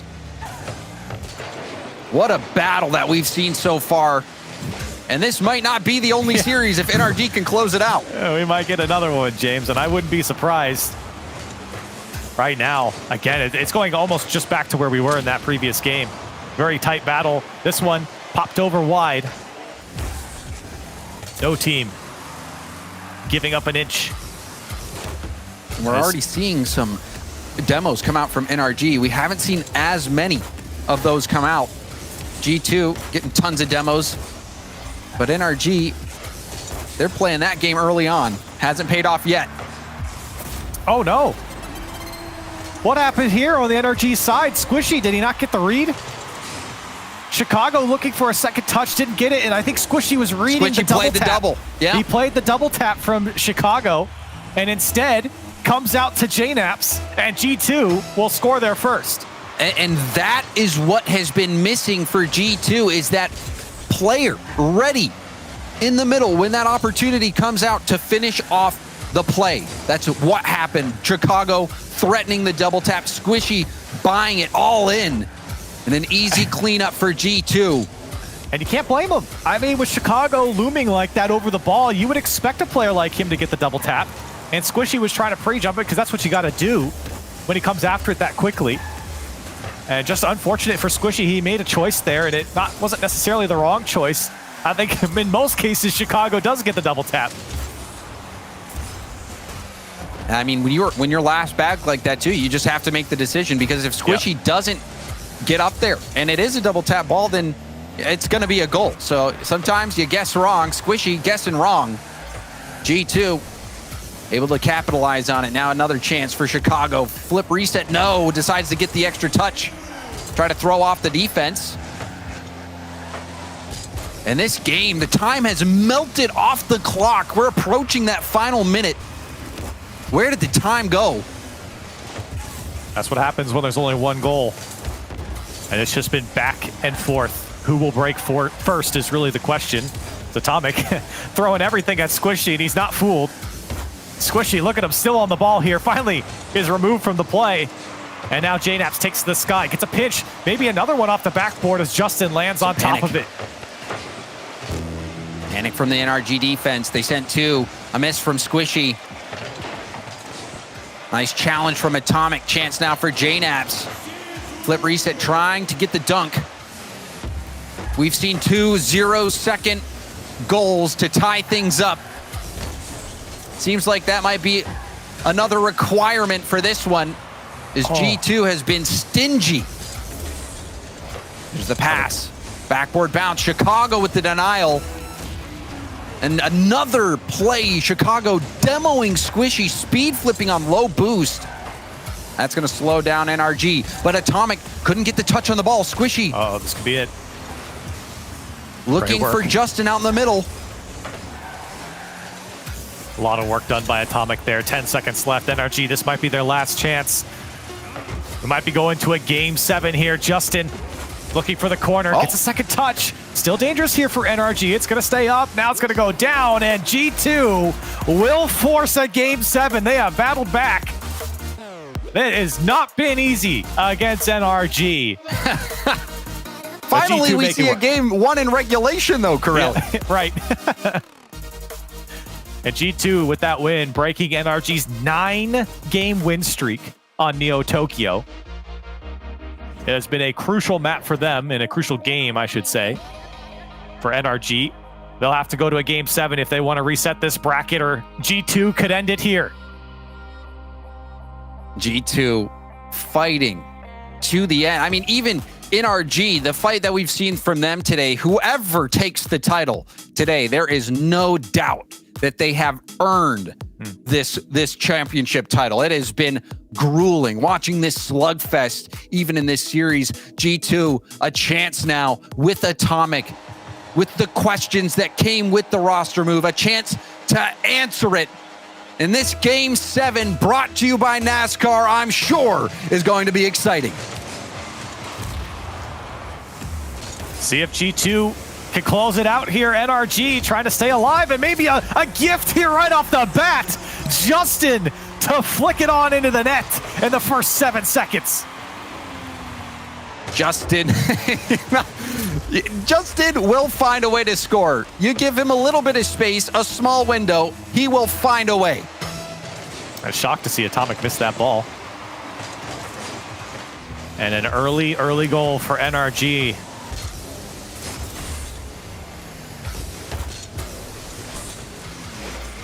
Justin again, going for the challenge, rebound out. Garrett wow. Picking the corner off the rebound from Justin. It's Game 1 all over again, James. We were singing the praises of NRG and how well they started off this series. Well, here we are in Game 7. And some great shots coming out from Garrett and Justin to put him up 2-0. And it's the same type of thing we saw from Justin at the start of the series as well, where he's getting in the face of the defense in their own half, getting these 50s that lead to rebound chances for NRG. And we saw Squishy scoring a majority of those early on, but Garrett stepping up. First minute, NRG scored 2. Last game, they couldn't even find the back of the net. Squishy trying to cover both options from JNaps. Chicago drop down, Atomic up. Justin around 1. Garrett beating JNaps to the ball, but it's right to Chicago. Upfield, 2 members of G2. Whoa. Atomic getting back because that shot didn't have much juice on it. Wow, Squishy doing a great job there. A little stutter step coming up to that ball, buying himself a little extra time. G2, again, having to play out of the corner quite a bit, and NRG have been thriving off that. Now JNaps, can he collect this ball? Put something together for G2. They've only mustered up 1 shot here in this game, and these are the games that G2 don't win if they're not putting on those shots. That means that G2 offense isn't working, and that's certainly been the case here through a minute and a half. Garrett, backboard play. JNaps getting breathing room. Now going for the pinch play. Justin bumped out. Chicago blocked out, and the rebound will be good for Atomic. You saw the double commit. And G2, they smother NRG. Wow, the great bumps from JNaps. And Squishy and Garrett do their best to get a hold of this play. It kind of broke down a little bit, and Atomic whips around and takes a shot. Great work from G2. And they've got plenty of time to work with here, as NRG have cooled off just a minute, or just for a bit here, as they have not been able to break G2 again. Squishy had the better angle on that ball. A communication breakdown. Garrett jumping the lane.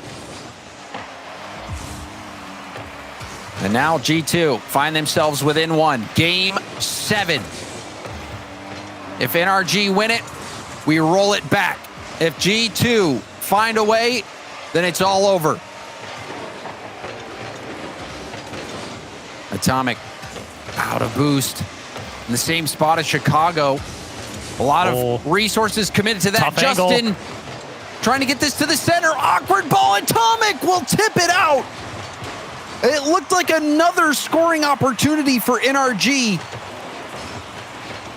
They tried to get it in transition. That was a great pass from Justin. And G2 just got back in time. Chicago, a quality challenge here. And surely G2 can hold on to this one. JNaps has support with Atomic under him, and a good touch from him to keep this play alive for G2. Garrett will have to get it over Chicago. He does so. Less than 2 minutes to go. Chicago chasing Squishy and net, but G2 don't have the ball. Justin back the other way as JNAP, a weak touch. Garrett can't get back to it, gets a piece of it. Here comes Squishy, NRG threatening, but Justin playing way back to not overcommit.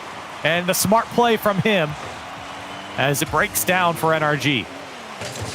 Garrett with the 50, using up every ounce of boost to get there. Now a chance to go, both miss, but it's still in the hands of JNAPS. A bump. Oh my goodness. Atomic can't get it around Garrett. Low boost for Chicago. He's on empty, running on fumes.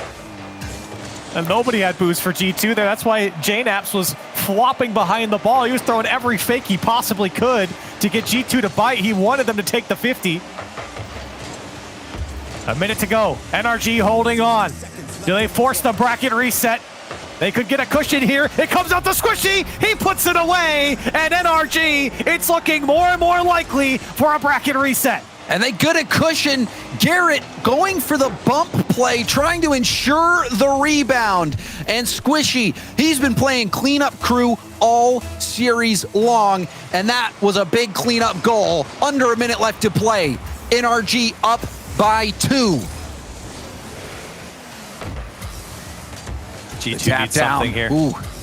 It's been tough for them on offense. They've put some shots together now, 6 in total, but they just have not been able to break as the NRG defense as much as they'd like.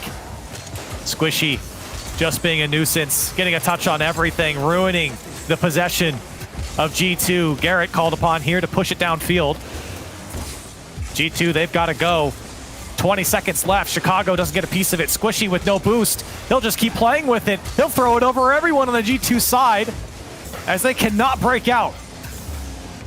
There's a pinch. Pass close to JNAPS. We saw him air dribble at 0. Or in overtime, rather. A chance. Wow. Atomic just out. And NRG, they continue to defy the odds. They take this first series against G2. Wow. Unbelievable stuff from NRG when it came to that last series, coming into this one, going all the way to Game 7 against G2, resetting the bracket here. James, I'm getting flashbacks to that NVG2 series that we casted. Oh, yeah. A couple regionals ago. It's looking very close to this one, and it has been close between these two teams once again. Yeah, that one was a marathon. This one, also a marathon. You think about that 5-minute overtime game that was ended. JNAPS on the air dribble, the 0-second dribble from JNAPS, the 0-second goal from Justin. The overtime games that we saw, 3 in a row? This has been a special series so far. And for NRG, you know, if you're a fan, you might have tuned out in the FaZe series. You might have thought that it was over then. So to see NRG get to this point and how closely G2 and NRG are playing, this has been a wild ride, Corelli. Oh, absolutely. And we wouldn't want it any other way with how these teams have been playing. It's been a lot of fun to watch, and NRG will have to do it one more time if they're going to take down G2 and win this regional.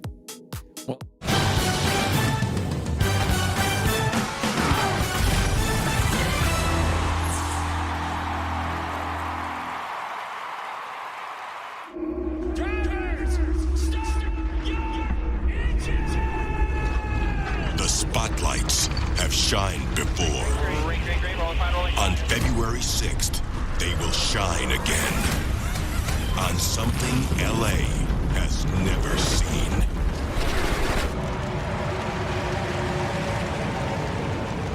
You coming? Get your tickets now at NASCAR.com/LA Coliseum. You know how some carriers give you so little for your older busted phone you just end up living with it?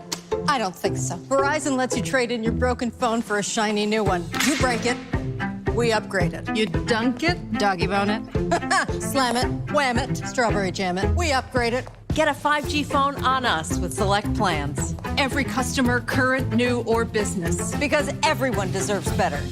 And with plans starting at just $35, better costs less than you think.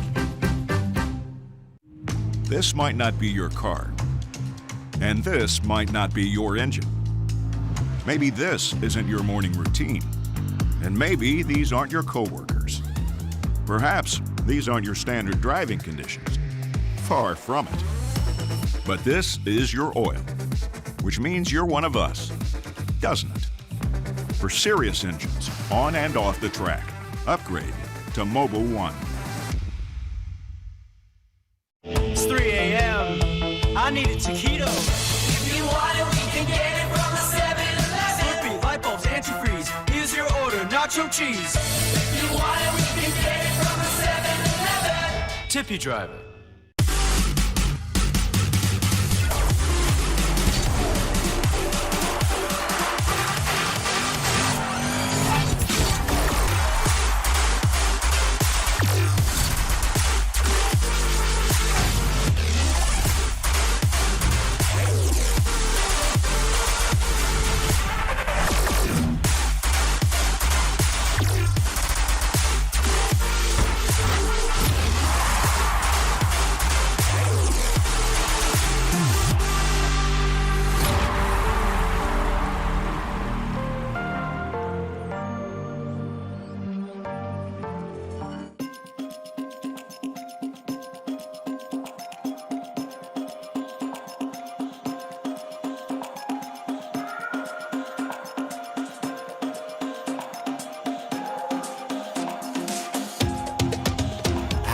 Feel this time choke my neck and I just wonder why I'm buried in a suit I'd never buy, a suit I'd never buy.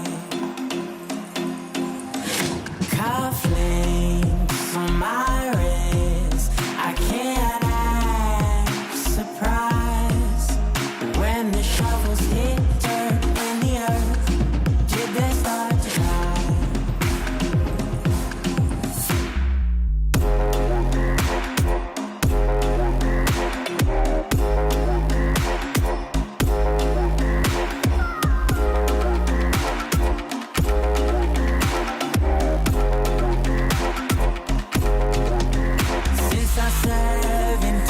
I've been looking for a place to make me be complete. I've been looking all alone out there for anything to make me feel alive. Bring me back to life.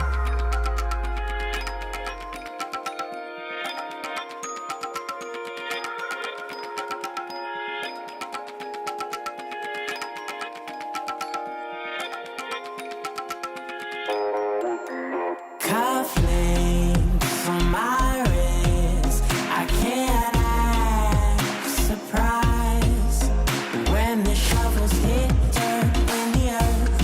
Did they start to cry?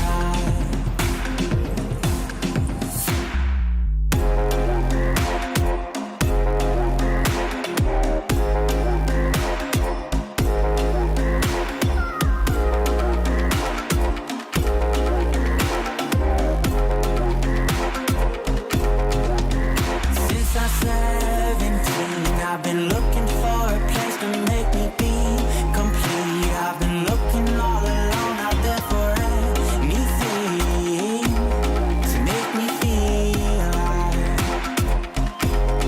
Bring me back to life.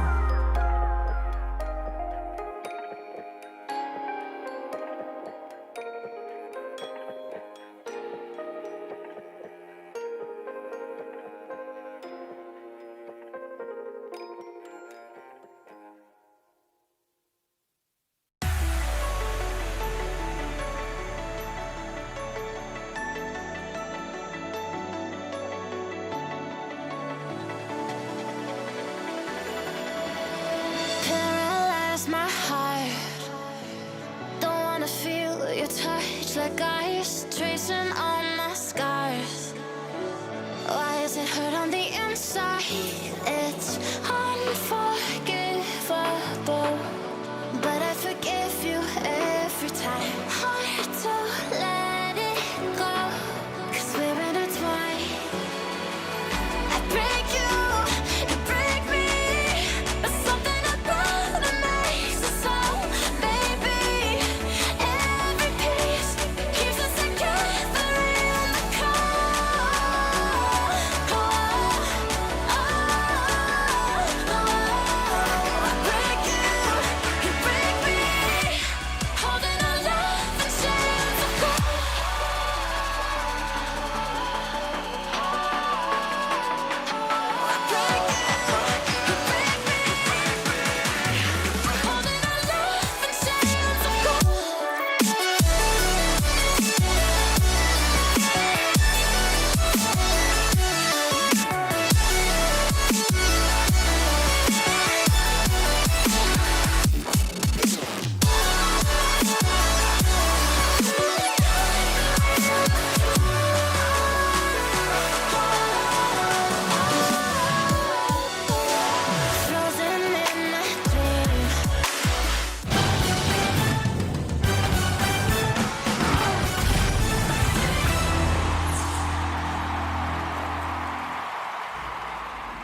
Ladies and gentlemen, we're back with the Rocket League Championship Series presented by Verizon. This is the NASCAR Rocket League 351, and the impossible seems to be happening. I'm Leaf alongside me, Dazzer and Wavepunk, and Jeeves. The impossible. Okay, Dazzer's like, what are you talking about? I knew this. This was in the stars. This is impossible. I can't believe this is happening. I'm gonna be completely honest. Well, just based off of what we've seen earlier, G2 stepped in and made a force. They took some action and sent NRG down. NRG is setting history with the second one in the second day, best of 7 reverse sweep Daz, and now they bracket reset in a best of 7 to give G2 another one. Yeah, bracket reset, going the distance. G2 Esports definitely showing up in this series. NRG, they are pulling out some really unbelievable work to have to combat it. I mean, you see the passing plays from G2. That's like bread and butter for them at this point. And it really takes a good team to be able to just kind of disrupt that. That 0-second play we just saw from J-Naps, chef's kiss, phenomenal ice, but not enough to clutch out in this 7th games. Well, that's game 7 in general. So now, you know what we do? We run it back. We're going to see. Yeah, it's honestly, Wave is I don't know. I feel like there's a lot of energy, especially knowing Garrett's situation. Yeah, I genuinely is Garrett actually sick, or does he have a stomach made of titanium? No, he's pretty sick. If you know, he's not just like fulfilling the roles; like he's leading the offense in many situations. He's one of the strongest players on the team right now. So I don't know. The guy, if he's feeling sick and he's playing this well, can you imagine what would have happened today at Chiefs if he wasn't feeling sick?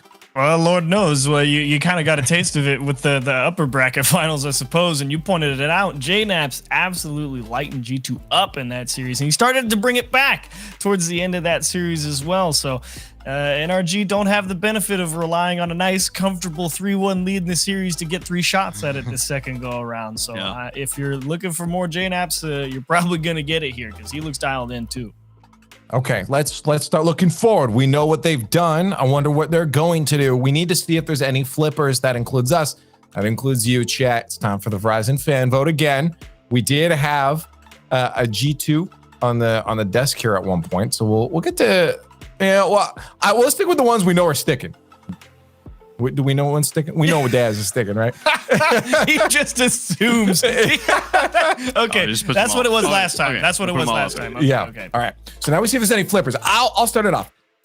I'm staying the same. They'd be silly. Why would I flip? Well, NRG is looking good. It's a lot of energy to keep going, but I think right now I said I'm sticking with them. I'm sticking with them, Wave. Leaf, you can just point the finger at me and just put the spotlight on me if you want. There's obviously only one person here that's actually I want to let you about think this, about right? your mistake. Okay. I thought about it a lot, okay? Okay. I thought about it a lot, and I'm in an awkward situation of if I flip and then G2 wins, then I'm a super, super bamboozled person here. I honestly, it went to game 7. It's so close. NRG's had to play an entire extra best of 7 than G2 has. I'm sticking with G2. I think G2. I think the energy is gonna fall out here. No pun intended. They're gonna eventually hit the bottom of the barrel. Okay.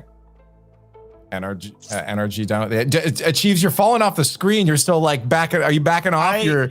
What's wrong, Chiefs? Your pick there? Let's talk about it, Chiefs. Let's talk about it because if I remember correctly, when we were in the last death segment, you were the one that said if it goes 6 or it goes 7, I'm gonna have to think about it. I got to think about it. And I'm thinking about it. Yeah, so I'm really trying to figure out where you're going to end up here. Daz is just holding all the energy in, and I'm like bracing myself for impact right now. I don't want to pick against NRG, but I think today may be the day. I think G2 started a train. It's actually happening.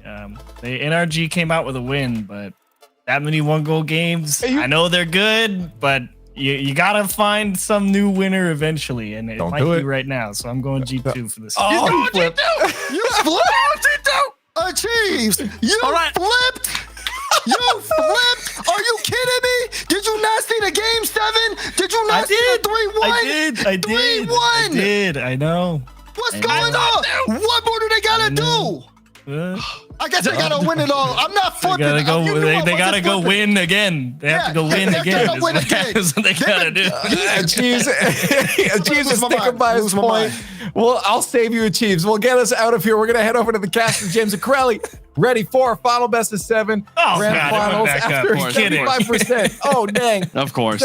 75%. Yeah, you're done. James Corelli, you're going to have to take it away here because if we leave it on Chiefs any longer, he's going to take a beating here. Let's go over to the Verizon Skybox for our next one here. Bracket reset win. NRG evens the playing field against G2 Esports. Now we can see if we can find a champion here for the NASCAR Rocket League 351.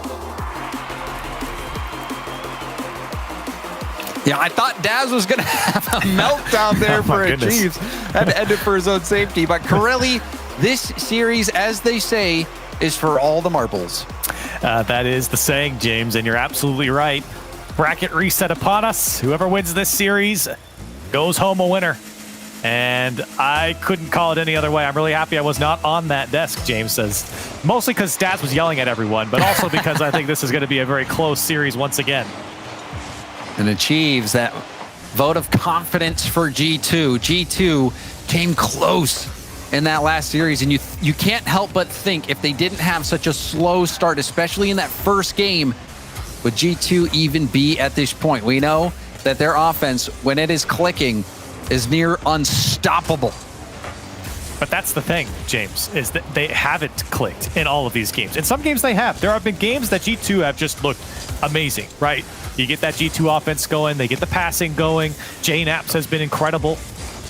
But there's been other games where they've been held to very few shots. Defensively, they've been shaky. NRG have done a good job to rattle the cage of G2 a few times and really shut down what G2 does best, and that's just racking up the shots.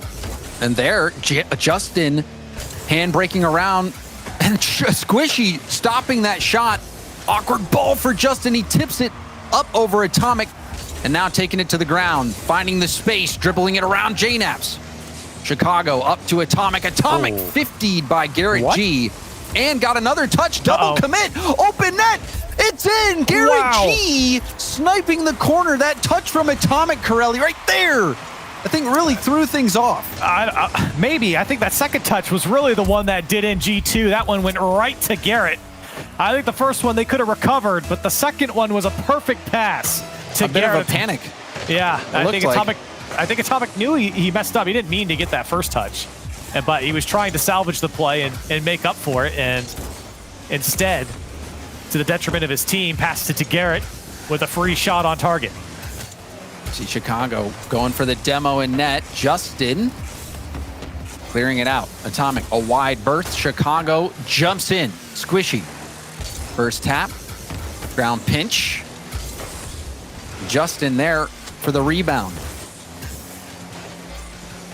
JNAPS going for net, a bit ambitious. You see Squishy like a matador dodging a raging bull. Chicago was not going for the ball there. He wanted Squishy, and Squishy got away with both his life and the ball. Now Chicago, no boost, can't get the flip to get the touch. The follow-up there is for JNAPS. Here comes Atomic, can't get over it. Nobody getting a touch on it. Now Chicago will try his luck, but G2 caught up to the play. This one bouncing in the midfield. Squishy wanted to find Justin, and he's going to get a couple touches here. NRG holding on to their 1-goal lead as we come up on halftime here in game 1. And we're still seeing the boost struggles come in.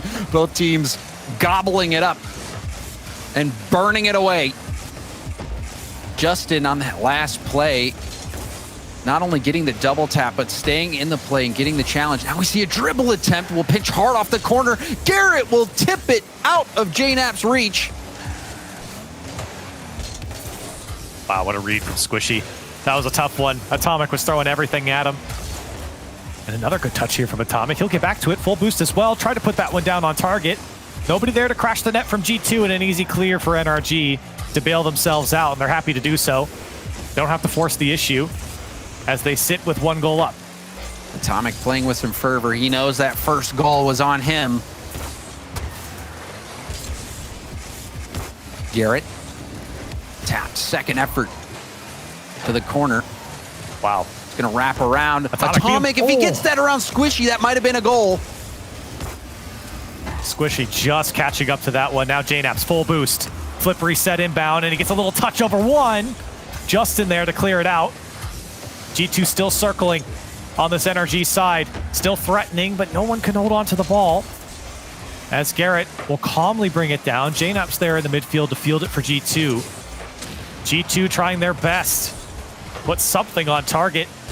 The defense has held strong. It's 5 saves coming out from NRG to the 5 shots. Pass. They might save that one as well. Squishy jumps in front.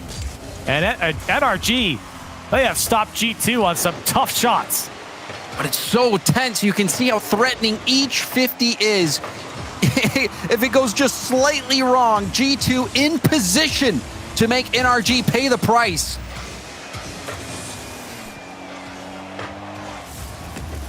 JNAPS challenged by Garrett. Chicago 50 bouncing straight down. Squishy couldn't get there in time. Late. Wow. Read the clear though, and the flip reset. Still dicey here for G2, but it's going to be tough for NRG to break through as everyone had to rotate out. Squishy, perfect positioning again. Here he comes. Boost to work with. Wants a second touch. Did so, but G2 able to field it. 10 seconds left. G2 got to go the length of the field, and NRG are not letting them out. Chicago up. Atomic misses, and the bump from Squishy. He was out of boost. JNAPS will take it to the wall. Pinch out Atomic, the last hope for G2, and he misses. Wow. And the general NRG will take game 1. It was a tight one. Only goal of the game coming after that mistake from Atomic at the midfield.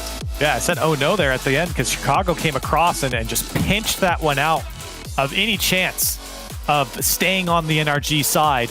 G2 coming up fruitless here in game 1. 6 shots for the 6 of NRG, so it was back and forth for sure.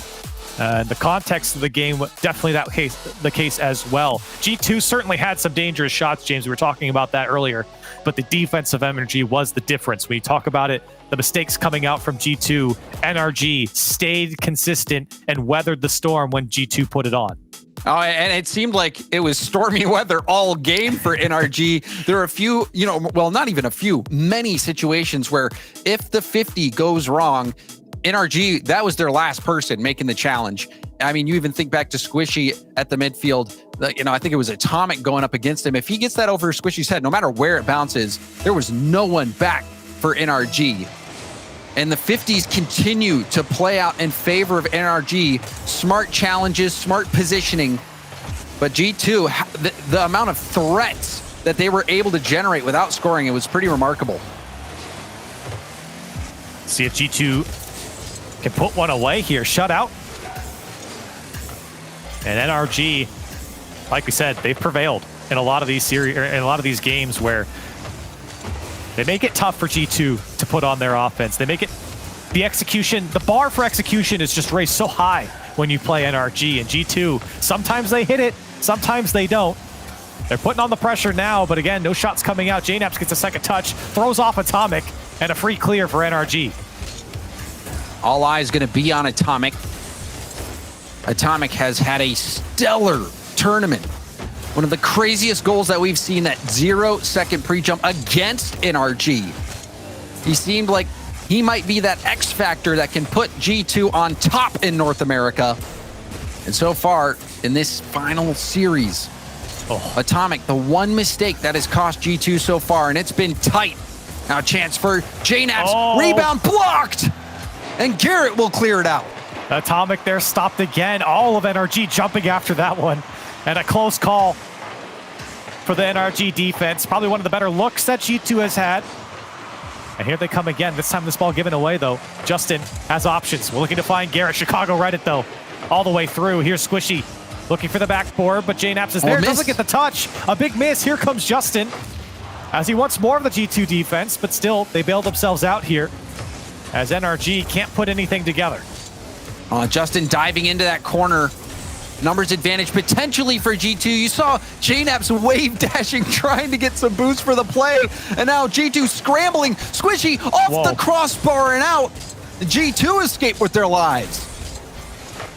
You can see a lot of prediction coming out from these players. And sometimes it doesn't pay off. You have to take that gamble sometimes. Here's Garrett to sneak it by JNAPS, and NRG back on top. And you see 2 go. JNAPS streaking back. Low boost again.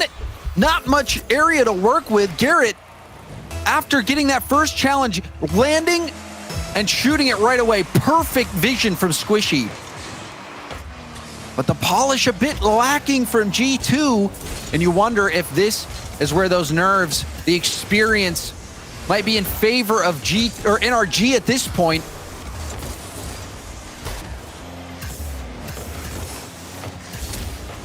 There's a demo. Oh, and Atomic. Chicago! Chicago, that was such a clean goal after the demo. Look at this touch from Atomic. The demo coming out from JNAPS in perfectly placed. That one, I mean, you could have put that one away with the demo coming out, but Chicago there to put it home. And that's G2 pushing up that line and finding the net there. The demolition certainly was the point where they broke through the defense. I guess quite literally there in that sense. JNAPS again hunting, wants to pass it back, but Justin saw it. And we still sit here tied just past halftime. G2 finally getting on the board here in this series. Back pass from Squishy. Justin gets away from him. Garrett trying to dodge a bump. Will go for a 50. That pinch. Far down, and it's in. Chicago will get it. What a challenge from Chicago. Atomic slows Garrett down, and then Chicago comes through. Garrett didn't even get a piece, and then he patiently waits for it to come off the crossbar. What a touch, and what a challenge from Chicago. That's Chicago getting there first. It looked like a pinch at first glance, but no, you're right. Chicago just banging that one off the crossbar. G2 showing some life.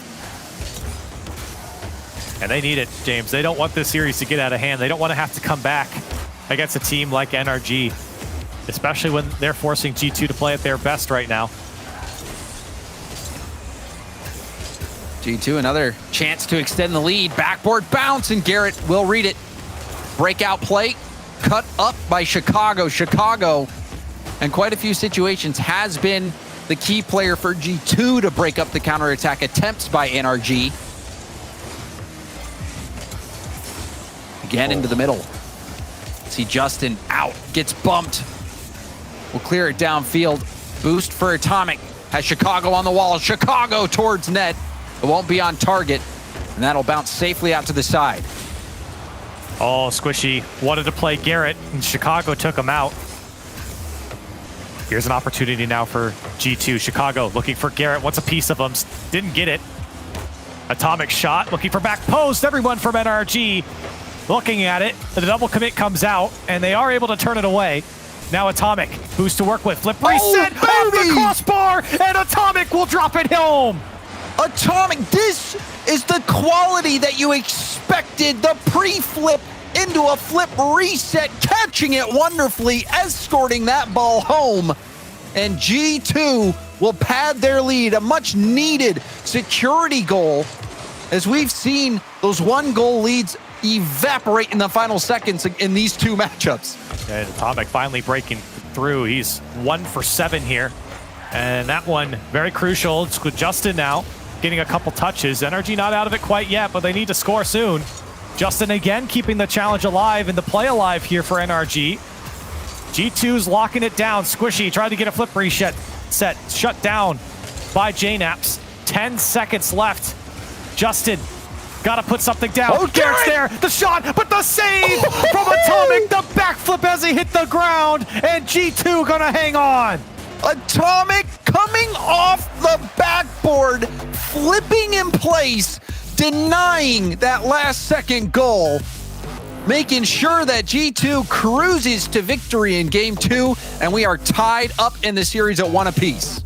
Wow, what a crucial save there from Atomic. I know they're down by 2, but still, you definitely don't want to give another kickoff to NRG, and for G2, a well-earned win here. When you talk about their offense, they finally got that going. It wasn't pretty, it wasn't perfect, but they got that offense going. And Atomic, the stat line speaks for itself. 1 goal, 2 assists, 1 save, and 7 shots. That's the guy you want on the ball. That's the guy that you want being your playmaker, and he certainly was here for G2 in this game. Oh, no doubt. And also, I mean, Atomic making that mistake in game 1.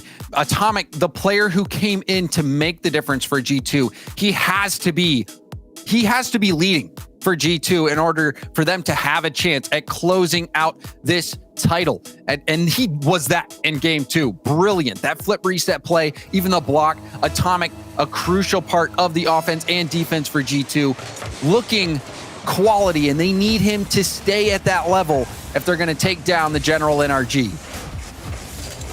Let's see if they can bring it again. Chicago, he wants 2 right off the bat, and he almost got it. Justin there to shut him down, and NRG now, you kind of look towards them in that last game. Felt like they, didn't play a horrible game, capitalized on some mistakes from G2, but G2, here's a shot from JNAPS. G2 is able to put a lot more pressure, and that's just not what you want. Anyone going up against G2 when they have their way with you, it is not a good look. JNAPS towards net. Squishy, flip reset, flinging downfield. Weak hit from Chicago, but nobody was there to punish. More midfield battles. Chicago across. Atomic trying to get a flip reset double tap ball. Starting to see his confidence grow. Wave dash off the corner, does get the bounce to the middle. Garrett didn't read it. Atomic, a difficult player to play against. So good. His mechanics up there with the best in the world. And that's what Chicago was saying. Why did you want to bring Atomic onto the G2 squad? Because he's annoying to play against. He's a hard player to play against. Up and down the field, defensively, offensively, he gets the job done. And he's been a crucial part of the Envy squad.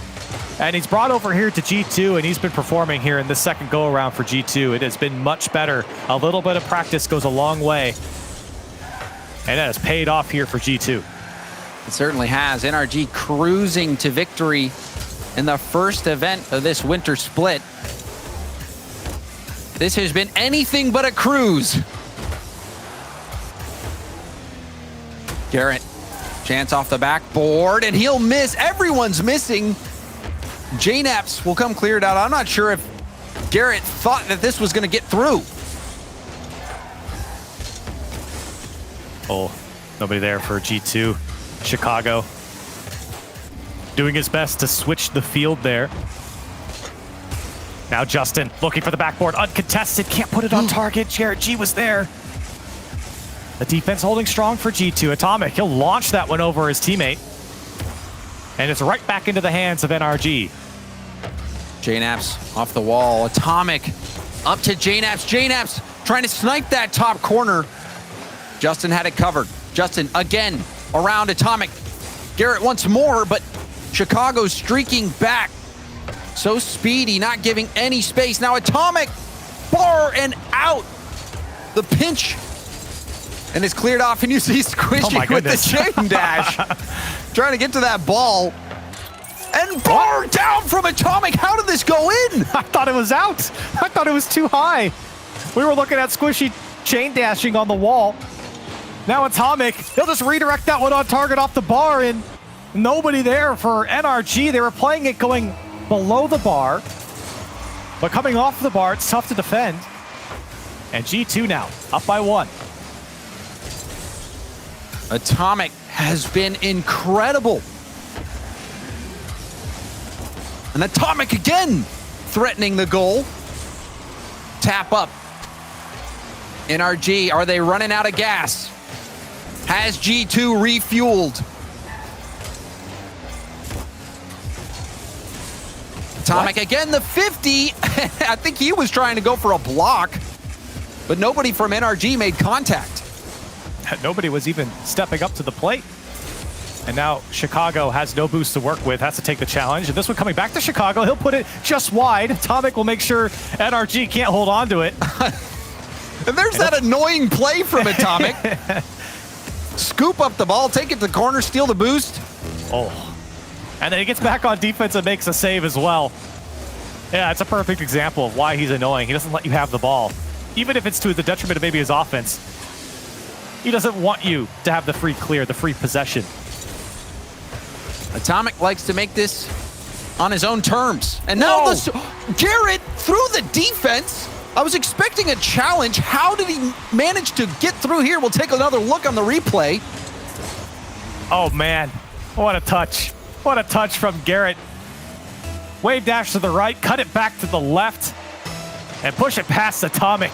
Garrett G keeping his team in this one. 40 seconds left. Here comes JNAPS. It's saved off the crossbar from Squishy. JNAPS still trying to threaten here. Right off the kickoff, sparks fly for G2's offense, but they can't break through. And that last play, I mean, you thought Atomic would get there to challenge. There was a defender behind him as well.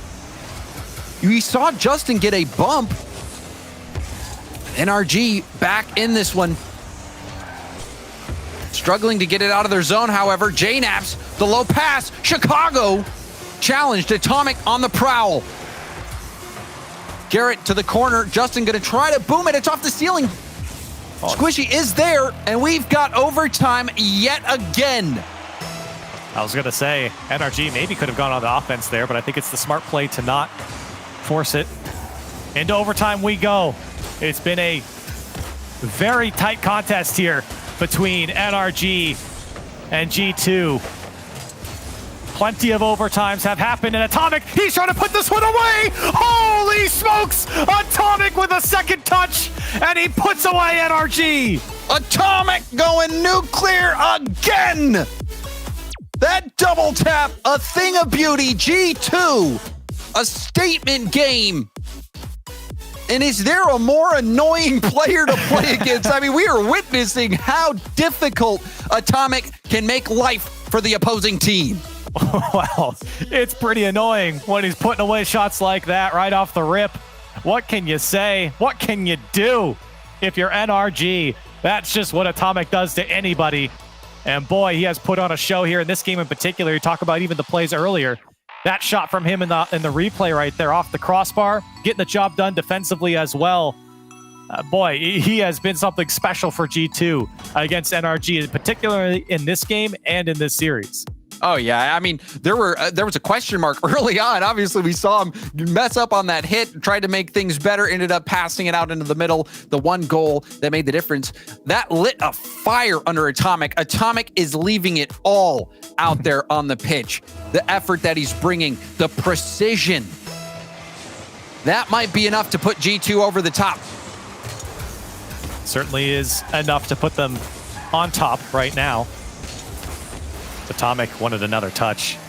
Didn't find it. Chicago with space. Cuts it to the right. Puts it to the right. Off the post and in. And Atomic, the G2 offense, was pushing the players around on the NRG side. You see it chase Garrett and then try to get a piece of Justin. That's what bought the space for Chicago to put that one home. Yeah, being more annoying yet again. Making Garrett slow to the play. You saw Garrett jump in desperation. In Chicago, I mean, that isn't how you usually draw up the flicks, but it worked. G2 trying to get some momentum.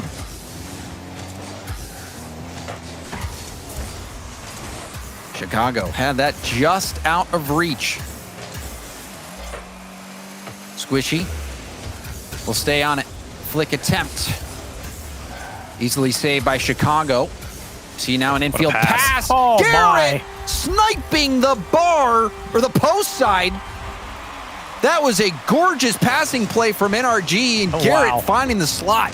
That is a perfect, I mean, that's a world-class pass and a world-class shot right there. I mean, just two things married together in that play. And NRG, that's how you do it. In traffic, Justin found Garrett. Wonderfully done. And JNAPS, he was inches away from getting a piece of that ball, and if he can push that just a little bit, then Garrett's probably putting that wide. A little ping pong here on the, or pinball rather, on the G2 side. They're able to get it out. Atomic baiting in Garrett. Now JNAPS going towards net. He gets bumped out of the way. Atomic left him to get a bump on the last man. Now Squishy, he'll drop it in front of the net. Justin shot down. He'll put it away. And NRG back on top. Talk about dropping the hammer. Justin getting up early. And the power on that shot.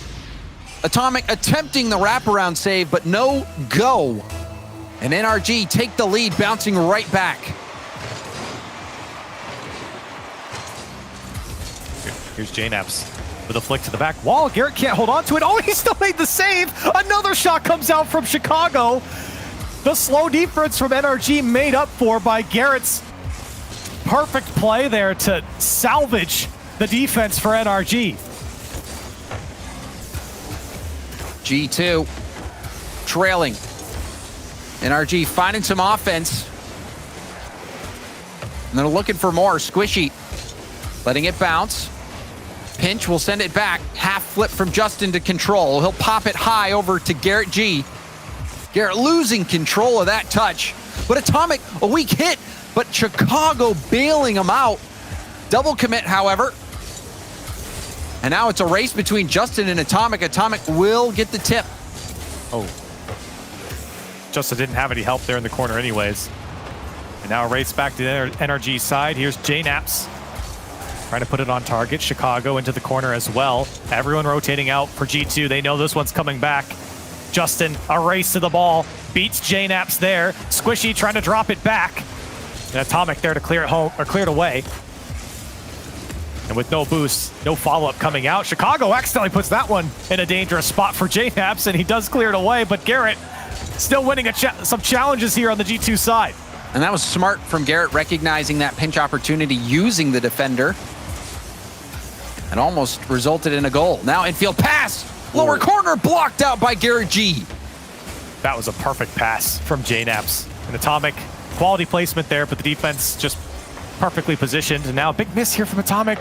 Has to get back to it, makes up for the whiff. He won't quit on the play. And now a tough roll for NRG's defense. They deal with it nicely here as Justin. He's got to beat the defense by himself. Takes a challenge. He'll muscle it through. NRG up by 2. And you see the defense thinking that Justin might go for a flick, but Justin opting to just wait and then uses his second jump to get that extra little bit of height to power that through on the 50. Justin, his mind seems to be a step ahead in almost all situations. Great work from Justin, especially since he was alone downfield against G2 and so smart to take that challenge. NRG, a cushion for them here in game 4, and a very important game 4. Here's Chicago.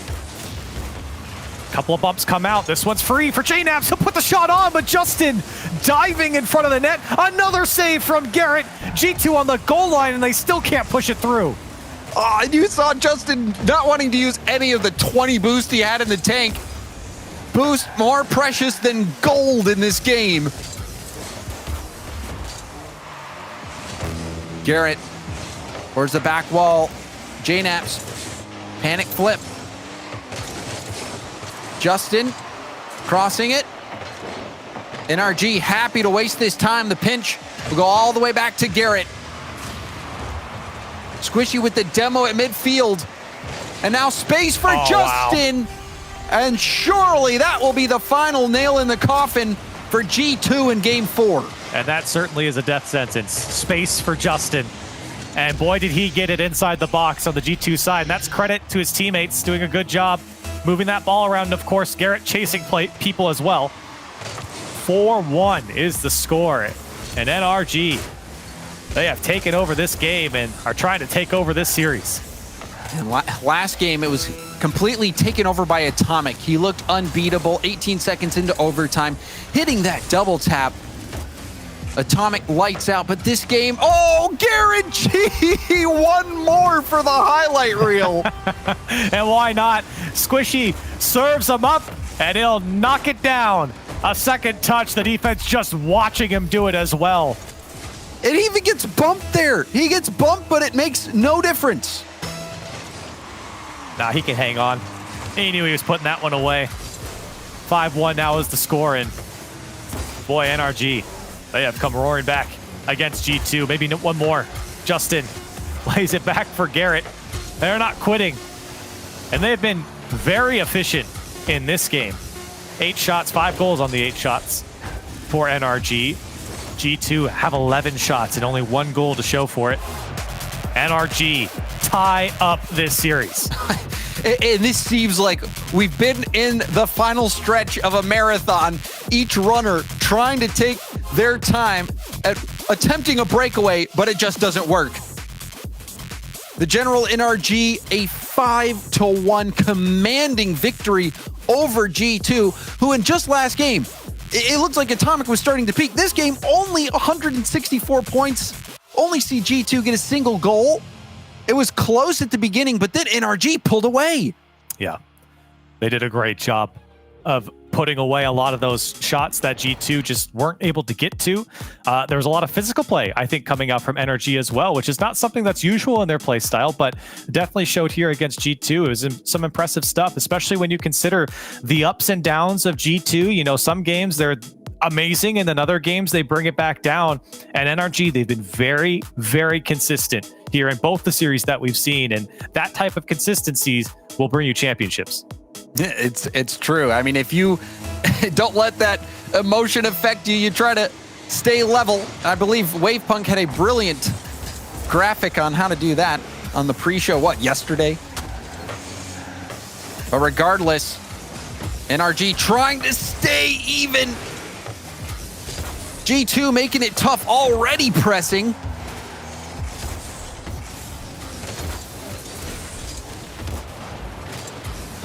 Double. We see It's double open. demo, It's wide open open. net, and Chicago. All he had to do was put it on target because Atomic took out the entire defense. There's not much to break down. Atomic took away the defense from NRG. There's nobody there. He got a double demo at Chicago. That's the easiest shot he'll get today. And a 1-0 lead, starting off on the right foot here for G2. And a lot of these games haven't gone their way right off the rip. Maybe another one. Chicago puts it down, but a huge save from Justin to keep G2 at 1. And the boost steal as well, but Justin on low boost, making defenders miss. And Atomic and Chicago both getting a demo. Net vulnerable, Justin getting back in net as quickly as possible, hoping that he could stop the certain shot from G2 that was on its way. It feels like very clearly in the game plan here for this game, demos the physical play coming out from G2, and it certainly worked. A couple of double demos have really been a thorn for the defense of NRG, obviously leaving their net open, and there's not much you can do about that. And Atomic getting another bump on Justin. Oh, what a pass. But Justin reading the lane. Pinch from the corner, now pinch off the ceiling and down. Chicago taking it to the air. Squishy. The challenge right back to Atomic. Atomic banging it. Justin going for a double. But JNAP's able to get a piece of it. Garrett sees. Yeah, he sees Squishy upfield, but Squishy still had to go all the way down for that corner boost. G2 sometimes, you know, with the compliments we give their offense, sometimes they'll all back off at the same time. Here comes Justin. You can't get a hold of it, and that gives the time and space for NRG to set something up. Another quality pass, no one there. Squishy was a little bit late, but he still puts it home, and NRG are able to tie it up. Now we see JNAP's missing on that challenge. Atomic also trying to flip in front of the shot, no go. And NRG, they managed to fight back in this one. A bit of a defensive breakdown from G2.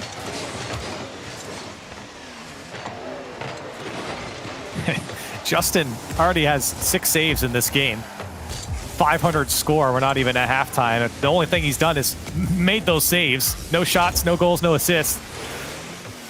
And you can think back to early in this game. Very crucial saves coming out from Justin to keep this one tied up. What a long journey it's been.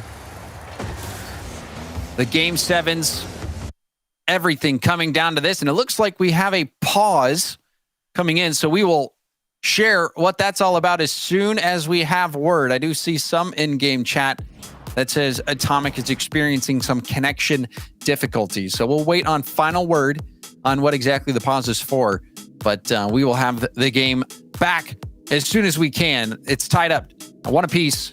Under half the game left to go, and Corelli, again, this is a situation. G2 seem to have the momentum, but NRG, they find that one gap in the G2 defense, and now things tied up. And this is such a swing game. If you win this one, you're going to be on match point going into game 6. Oh, absolutely. I mean, we talk about crucial games all the time, swing games, like you said. This one bigger than the rest for sure. One of the biggest things, though, for G2, if we could talk about them for just a second, it feels like the rotation has been completely changed up for G2 as it was before with Dries. Atomic coming onto this roster has made, I think, G2 a more holistic approach to the rotation here in this series, especially against NRG. But I think just overall, when you look at the way G2 is playing, everyone's involved in both sides of the field. It's no longer just Chicago and JNAPS, right? When everyone talked about G2's offense and what made G2 so special, it was the Chicago and JNAPS tandem downfield. And of course, Dries did a great job on this team. When you bring on Atomic, there's a little bit of push and pull happening, right? Because I think Atomic's a little bit different of a player. He's not just going to sit back. He wants to be involved. And to be fair, from what we've seen from him, you want him involved on your offense. And I think that's really forced Chicago and JNAPS to maybe more adapt to him rather than Atomic adapting to the G2 beast that we've seen in the past seasons. And I think that's actually a benefit. This is a good thing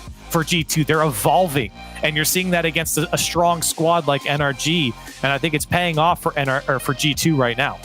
It certainly is. I think the question everyone is thinking is, will it be enough? This NRG team, they have been so dominant for so long. They are that team in North America.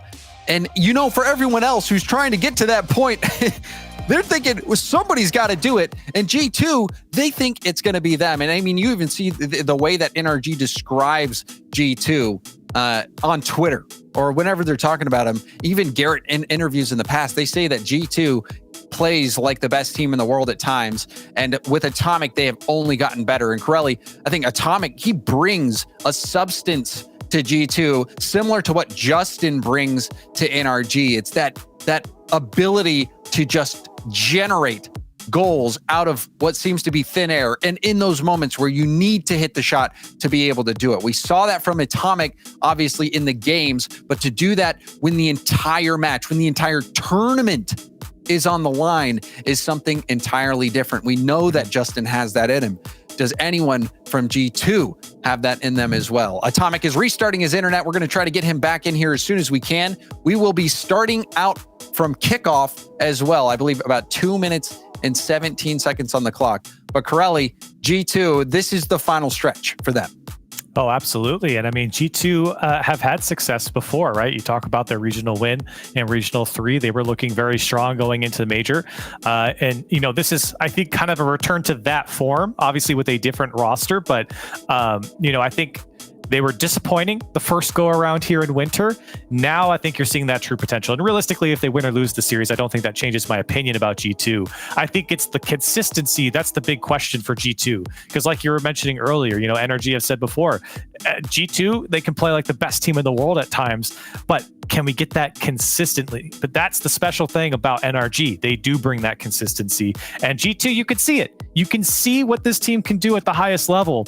But these games have been very up and down for G2. Some games it's amazing, right? Other games it's not bad. It's just not up to that super high level, right? And it's tough to hit that level. But the execution required is so high for G2 that sometimes not even these great players can hit it. And sometimes NRG does a better job of just kind of breaking them down and then chipping away at that defense, which has been shaky from G2 at times. It certainly has. And even in this last game, just looking at it, it seems like the ups and downs for G2 following a bit of the ups and downs for Atomic and we've seen how high Atomic can bring the team. And like you said, Corelli, it's that consistency that is in question. And also, when you talk about great players, it's one thing to be very good at Rocket League. It's another thing entirely to be very good in the most high pressure situation that is win or lose, win or go home. And that is where players are made great in the context of the history of the game. And that is the type of context we're talking about with teams like NRG, teams like G2. G2, even these players on G2 have gotten to that last dance, the final hurdle, and fallen just short. And now this is a great opportunity for them. Even though it's not the world stage right now, it's just the North American stage. This, for G2, would be huge for them as they try to inch closer and closer to that vision, to that dream of being that number one team in the world. Right, and we've seen North American rosters in particular in this last roster window, make changes that are geared towards, look, we want to be good in North America, but we're looking at the international competition. And some teams that even had success, like G2 did have success last split, are trying to elevate that roster, not only domestically, but internationally, as we get things kicked off back. 2:22 on the clock. Kickoff we go. We're still tied up here in Game 5. It is not enough to be good. These players want to be the best. And we will find out who the best in North America is. This series winding down. Squishy, air dribble to the 50, pinching out. It's a race to the ball, a good bounce, but Squishy goes by him. Atomic taking the space. First touch, trying to bring it under control, but you see, it was too far away. The first touch, not what Atomic was looking for. But there's a demo on Justin. Garrett challenged and will get a piece of it. Bounce shot, easily handled. Atomic gonna try to take that off of JNaps. JNaps with full boost. Gets demoed. Justin saw exactly what JNaps was trying to do. Wanted to pop that one up. Now here comes Garrett, back the other way. Justin looking for some space, coming up on a minute left. Squishy's getting bumped around by JNaps, so no follow-up here for NRG. Squishy does get a touch as G2 trying to put something together. Atomic, will he beat Justin to it? No, he won't. Justin with a quality second touch to get over that man in the midfield. As JNaps looking for Atomic again. He's been that point man for G2 many times, but Chicago and JNaps just haven't been able to get to him. Now Justin wants to put it on target. JNaps to turn it away. JNaps, such a smart read on that one. We saw him get beat by that double tap from Justin going for the clear. But that stop to break down the play. Now off the ceiling, Chicago off the crossbar, and Atomic! He will finish the play. G2 move ahead in these waning moments. 28 seconds left on the clock, and you gotta come up big. Chicago, I thought for sure, was actually going to score that himself. He came down almost uncontested. With a little bit high into Atomic there to put it home. Again, late heroics here between these two teams. This time, maybe not at 0 seconds. Chicago almost getting another one. And now it's up to NRG. Can Garrett, put something away? Squishy, he wants a shot as well. It's high. Justin's there, but the shot's wide. Garrett again is there. NRG threatening. 5 Squishy's seconds waiting. left. Justin's on the far side. No one's there from NRG. 0 seconds left on the clock. Justin trying to get to it to keep it up. JNaps surely can clear this one out. And Atomic into the corner. NRG can't keep it up. And G2 stay alive. Atomic, after the internet restart, coming in refreshed, finishing off that goal to get that go-ahead for G2. G2 closing out this game. It was down to the wire yet again. Another threatening play by NRG in those final moments. But the general NRG falling just short, and this has been a nail-biter. And Corelli, it seems like it would only be fitting for this series to also go the distance. It's been back and forth. We've seen NRG blow G2 out, G2 stabilize, and now they are on tournament point, and they can win it all. Another chance to do it. They had a chance in Game 7 last series, and now they have a chance to do it again. One thing they have to do to be a world-class team, you got to clutch up, you got to close out, and that's the opportunity in front of G2 at the moment. And they've certainly earned it. Again, 12 shots in that game to the 9 of NRG, and that was coming out of a lot of saves from Justin. He had 6 in the end. He had 6 for most of that game, if not all the game. He had 6 right off the bat. NRG's defense has been extremely strong against G2's offense, and it's a tough offense to have a good defense against. But does G2 have what's in them to take down NRG in such a huge series? Well, that is the question on top of everybody's minds, and we will try to get to that as soon as we can. It seems that Atomic is still having a bit of internet issues, so we are going to try to get that resolved as soon as we can to get Game 6 as soon as possible. So we will be working on that. And hopefully Atomic can figure out how to address that so that, we can find a resolution to this one, Corelli. He's been such a key part as well, so you can't really blame G2 for wanting to take that extra time to make sure that he's in a good spot. Yeah, no, and it's important, especially for G2. If I'm on G2, I want Atomic feeling good. And that's, he's been so huge for them on both sides of the field. We've already talked about that so many times. And I think for him, he wants to be feeling good himself. So, of course, we're going to need to, looks like probably a server reset here for Atomic, as things have been difficult for him as connection-wise. I don't know what's happening, but we'll see if we can find a good server for him, because G2 certainly want to be on the level playing field going into what could potentially be the last game. Yeah, and we're also going to be getting a new server as well, so that will be a bit of a delay.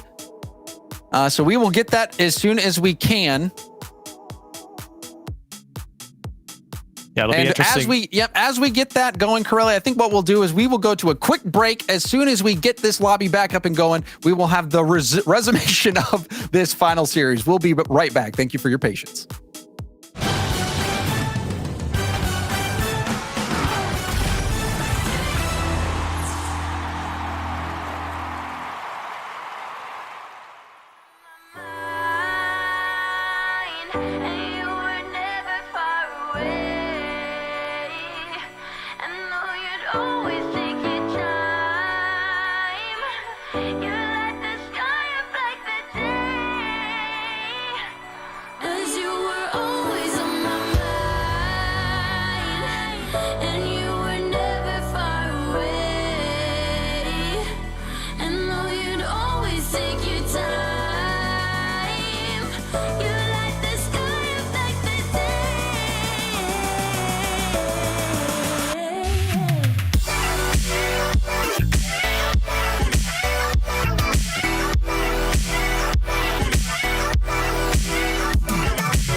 Welcome back, and thank you for your patience as we resolve the connection issues with Atomic. Hopefully things are good now. They should be, and we will be getting Game 6 underway here on Neo Tokyo in just a moment. Yep. Possibly the conclusion here if G2 can hold out against NRG. It's been an up and down tournament for NRG, dropping a series to Rogue, early on, and then, of course, being knocked down into the lower bracket by G2 earlier. They got their revenge once. NRG's got to do it again. They've got to win 2 more games. G2 within striking distance as Atomic. He's fixed his connection and already firing off shots. JNaps with space, wanted to go for a flip reset play. You saw the ball bounce a bit too far out of reach. Tournament life on the line for NRG. This has been so back and forth. The first series going the distance. NRG only getting here after reverse sweeping FaZe in a best of 7. It's been a battle of the Titans as well. G2 and NRG. The amount of back and forth we've seen, the 0-second plays, the overtimes. This series, this matchup has had it all. And we expect a conclusion like we've seen before with some of these overtimes and 0-second goals. Coming up in a minute through, it's Squishy. He's got a wide open net. He backflips. He got called off. Justin will put it away. And NRG up by 1. And you saw the double commit. Atomic and JDAP Chicago, they're too slow. He knew he was all in at that point. A defensive breakdown for G2. NRG capitalize. And a great start for NRG. A lot of these games have led to victories for them when they've led right off the bat. And for NRG, looking to hunt for another one. Here comes Squishy, floating behind the ball. This one kicks out towards Justin. Now Atomic in a dangerous position. Tries to push it by, isn't able to. JNaps, boom off the ceiling. Chicago going for the corner. Atomic the 50. Squishy trying to bang it out. Justin streaking in to help. 2 go now. Garrett last back. Squishy's out of boost. Justin air dribbling it across the center, confident that he can get that to Garrett. Oh, look at the space. Just bails. So much space for Squishy. He couldn't do much with it. Had the run up and everything. Now here comes Justin. No boost for him. Atomic, it's a weak clear. Tries to get a dunk, does so. Chicago over to Atomic. Back to Chicago. Shot on target. Justin can't get back. And we're tied up. The presence of mind for Atomic. He's kicks it in reverse, does a backflip right to Chicago. To hit that backwards and put it on Chicago's nose like that, that was wonderful timing. Brilliantly done by G2. Coming up on halftime. And G2 finding a very important equalizer. Trying to end this series, but NRG not going down without a fight right now. Here's Chicago, space to work with. No boost though, has to cut it by, got Justin to jump. Still trying to push Squishy out of the way, he does by Atomic. And still G2 cannot break through. Oh, and a big boost steal from Garrett in the corner. Garrett now into the play. First touch airborne, trying to 50 it. Justin will be in position. Chicago getting bumped. Squishy cheating up, and that ball rolling all the way back to NRG's corner. Bounce out to Atomic. Goes for net. Justin has to clear it out. And that's good for G2. The back pass to JNaps. Atomic cuts off the ball. Trying to be unpredictable, perhaps, but you wonder if leaving that would have been the better option. Ooh, chances for G2. NRG doing well to cut off. The ball's coming out from the corner. Here's Chicago over to JNaps, looking for Atomic again. And you know NRG is going to be stacking the net, players waiting for G2 to throw it downfield. This one comes out to Atomic again. Justin there to eat it up on the back wall, and a second touch will bail out NRG. Chicago trying to make the solo play happen. Final minute. This one still could go either way. NRG's life on the line. G2 a chance to clutch it. Squishy booming it. Space for JNaps. He'll turn and pops it straight off the ceiling. Second effort into the middle to Chicago. Oh! Chicago threads the needle, and G2 take the lead. And look at the pass coming out from JNaps perfectly across the box. Nobody there from NRG. Space and time for Chicago. The shooter for G2. And he might have just won this series. Is that the tournament winning goal? Final 30 seconds. Hard bounce. Squishy didn't make the read. Nobody does. Whoa. Justin trying to tip it out to the middle in Chicago. Clearing it to safety. Atomic will catch it and do a dribble. The flick off the backboard. A miss from Justin. But Squishy dribbling it over to Justin off the corner. Out to Garrett. Garrett! Whoa! The shot's high, and it's tipped out. JNaps. Final chance for NRG. It's going to take another 0-second goal. Oh, my goodness. And it's not going to be enough. G2 are the NASCAR Rocket League 351 champions. 351, that's the number of points they win. And G2 have done it. The roster change has paid off. They've taken down the kings of North America. Atomic. Boy, did he produce here against NRG. Oh, man. I mean, we had to wait a little bit for that to end. Atomic having some internet issues, but man, did he overcome that. Did G2 overcome it, Corelli? They were in a situation where NRG, this Goliath of North America, they have an unbelievable series versus FaZe. They take G2 to Game 7 and win it.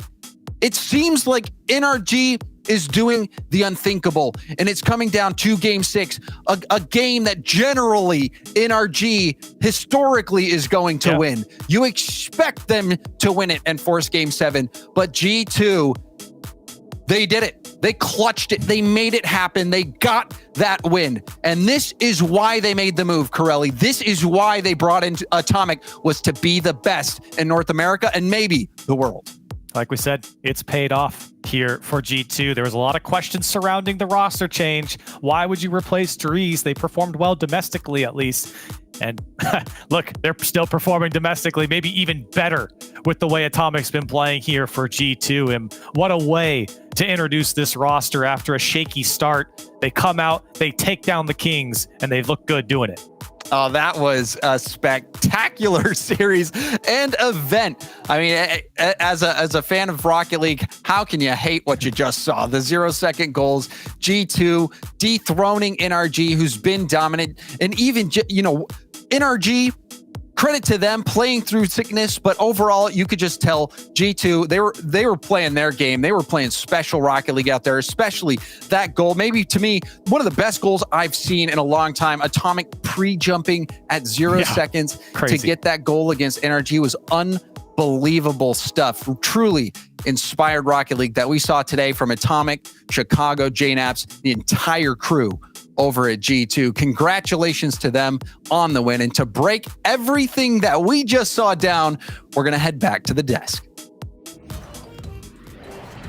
Thank you, James. What a journey. It seemed like they might be able to do it. They weren't. NRG could not pull through, and G2 did come out on top of Chiefs. Good call. Oh, he's a mastermind over here. How do you do it? Achieves. Like, what is your tips for making good predictions? There's no answer. It's the Gibbs method, right? There is no method.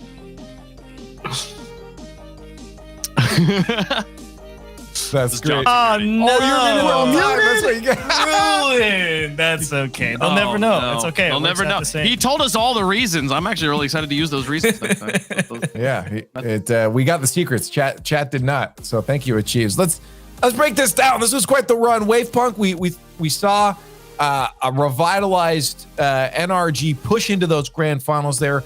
We were wondering if they were going to be able to take it because G2 put on a show to put NRG down in those lower bracket, the lower bracket run in the first place. Yeah, no, I think there was a bit of a slow start today from NRG, and it did take 3 best of 7s here to wear them down to the point where it was this as even of a match as it was, but ultimately G2 able to pull out the win here. And oh man, this is such a long road for NRG. They put up such a fight, Daz, from beginning to end.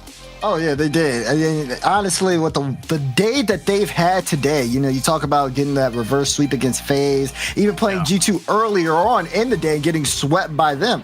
NRG definitely was tested this event, and unfortunately for them, they don't come out with the win. But even then, still a lot of history being made in this regional event. I can't be too mad. I can't be too mad about it. I mean, I'm mad at Chiefs was kind of right with the prediction, but I mean, we went the distance. It was entertaining. NRG still top 2. Still top 2. It's true. And like that's the thing. You can always count on them going to grand finals, and I'll bet for the next regional they make it again, and they'll probably win that one. And we're still all gonna think they're the best team. It was just today. It felt like today. It was G2's day. Though I am really excited here, Leaf, to watch G2 as we move forward here. They are getting better and better with this new roster. They are going to be scary. It is definitely feeling more and more like a two-horse race in North America. I actually wanted to ask that to you guys too. Do you feel like, because a lot of times we'll see roster moves and then a honeymoon phase, then it falls off. This feels like the opposite. This feels like, for G2, they took a second to get into it. The question is that swing going to keep going? Wave, it sounded like you just said, yeah, you think it is. I'm excited to watch and see. And the amount of times I've been like, oh yeah, this team's got it. That player's popping off. It's gonna be a FaZe winning like the first regional of the fall split and be like, oh, look at FaZe come out, and then woof, what happened to them? So we'll see what happens moving forward with Atomic. But I think Atomic also not being a new player, being a player that's been around for a long time, that honeymoon phase is not as much gonna be a thing. He's played with these boys before. He's been around this circle before. So this spells well for them. This isn't the honeymoon phase. They're going to continue to ramp. Well, they ramped up real well here. Let's look at the bracket and remind you the journey they took to get here. It wasn't the craziest long journey for G2. They started their journey in the upper bracket against FaZe Clan, and they took them down, 4-2, then a 4-0 on the general NRG to knock them down to that lower bracket, Daz. So they seem to be confident in holding their upper bracket position. Yeah, I mean, we talked to Chicago earlier, right? It definitely looked like that level of confidence was there in the team, and they were looking to make statements with how well G2 ended up performing in both groups and even now. I mean, they took down FaZe Clan. They got the sweep on NRG. NRG ended up having to fight back to get back to playing against G2. First series was 7, and G2 said, no, we're not going to do that again. They shut them down on Neo Tokyo. Very important because, again, NRG, they had a big winning streak on that map in particular, and now we see G2 on top here. The question is, can they repeat it? Wave thinks so, and I think that's going to be something that we look at when we look towards the future, because the race towards the major, the race towards LA is happening. Looking at the rest of the bracket, though, all the other teams involved, the Chiefs, are there any other stories and teams you keep an eye on? Because we had a lot of roster shifts happen in North America. So are there any other teams that you're like, oh, this was good, or this isn't working out so well, looking at what we've seen so far across these two? Well, looking at the rest of the bracket, the two teams that you probably need to keep your eye on going forward got to be Oxygen and Rogue in that race. Obviously, you can say version 1 is in that race as well. So probably those three teams going into Regional 3. Despite the early exits in the playoff rounds here, they put up formidable performances. V1, unfortunately, running into a red-hot Oxygen giving SSG trouble. Who knows? You may wind up seeing Gimmick back at another live event. I do want to point out that lower round 2, the bottom match of the Envy versus Oxygen. I called it out yesterday, saying that's a changing of the guard sort of matchup for me. If Oxygen's able to come out and beat Envy there, I'm starting to think more highly of Oxygen than I am of a team that has Turbo Pulsa on it at this point. And that's going to continue forward. Envy really is in a hot seat. They've got to figure something out. Oxygen's in a great spot. I'm excited to watch them play. But yeah, it's going to be crazy to see how Envy evolves. I'll just talk about this run here for G2 Esports. We're bringing on not one of the players, but a face you still know. It's Mr. Jazzo, a legend in the scene. Hey, Jazzo, how you doing? I couldn't be better, honestly. Yeah, what a great way, because you've had some news recently that this was the last time with G2 in a tournament for you, and to do it with a win must be so exhilarating. It's very much so. And I do want to point out, you say it's my last event with G2, but I'm pretty sure it is my last event in the competitive Rocket League scene at all. Oh, wow. I don't have any plans for future competition. So it's not just that that was my last one for them, but it's my last one ever, and they brought me the win. So yeah, that's almost tear jerking. I don't know how you're holding in right now, because like that's a big moment. Shoot, I'm having a tough time holding it in myself. I'm gonna be honest with you. Like, Jazo, you've been in the game for so long. Talk to me about like your career, like from when you first started on G2. Like, let's take just like a look back and like, what has this journey been like for you being a part of G2 and Rocket League this entire time? Well, let me bring you back to season 3 when G2 signed JNAPS and Rizzo, and they were touted as one of the best teams in North America, and then they failed to qualify for LAN. They realized they needed someone to bring in. Kronovi, someone I've known for a very long time, knew I'd be good at. He brought me in. And let me tell you, the state of practice in Rocket League Esports was not good back then. People would get on in the evening and see what other teams were on and scrim. There's no schedule and nothing like that. My first major event with a lot of teams was X Games. I was going up to different teams talking about, hey, you guys want to scrim us next week? And they all look at me like I'm crazy. And going from scheduling scrims to starting to coach the boys way back when, season 5 NA champs, season 6 as well, really good. I may have those backwards. It's tough right now, but going all the way through, I had one of the best league play records of any support staff. Down to the fall of season 8, almost relegated. Ended up JNAPS peaking over a whole weekend, two goals a game, crazy moment of my career. It was amazing. And then peaked in season 9, won like 5 events in a row. It's been a crazy ride. And then obviously with the new format, it's very exhausting. And here I am, kind of burnt out, and I'm ready to be done. And it's time. So that's kind of my career summed up in about a couple minutes. So. Well, I'm curious here. Do you have? I'm excited. I do want to talk a little bit about the matchup that just happened, though, and how special that was to see it come through. What was going through your mind watching? You got the sweep on Energy in the winners finals, and then they come back and win it in 7. What were you thinking going into the bracket reset? So it's important to pay homage to the best of 7 sets from the fall split, because that's basically what it felt like. We literally played Energy in 3 series today, right? We did the same thing that we did from beating Envy in the fall split in Regional 3. And that's kind of what was going through my head, is like, I know we have another series if we're faltering in this one.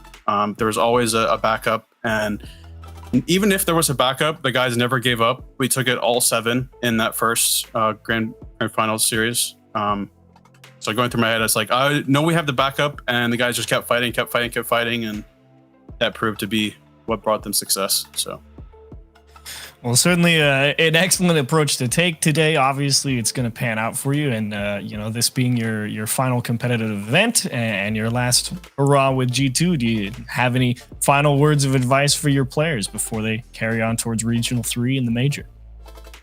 First of all, Sathu has them in his hands, and those are great hands to be in moving forward. Sathu's been a great addition to the team. Atomic, great addition to the team. I do want to quick shout out Dries. He really came in clutch when Rizzo was making his career transition. He may not be with us anymore, but it was a pleasure working with him.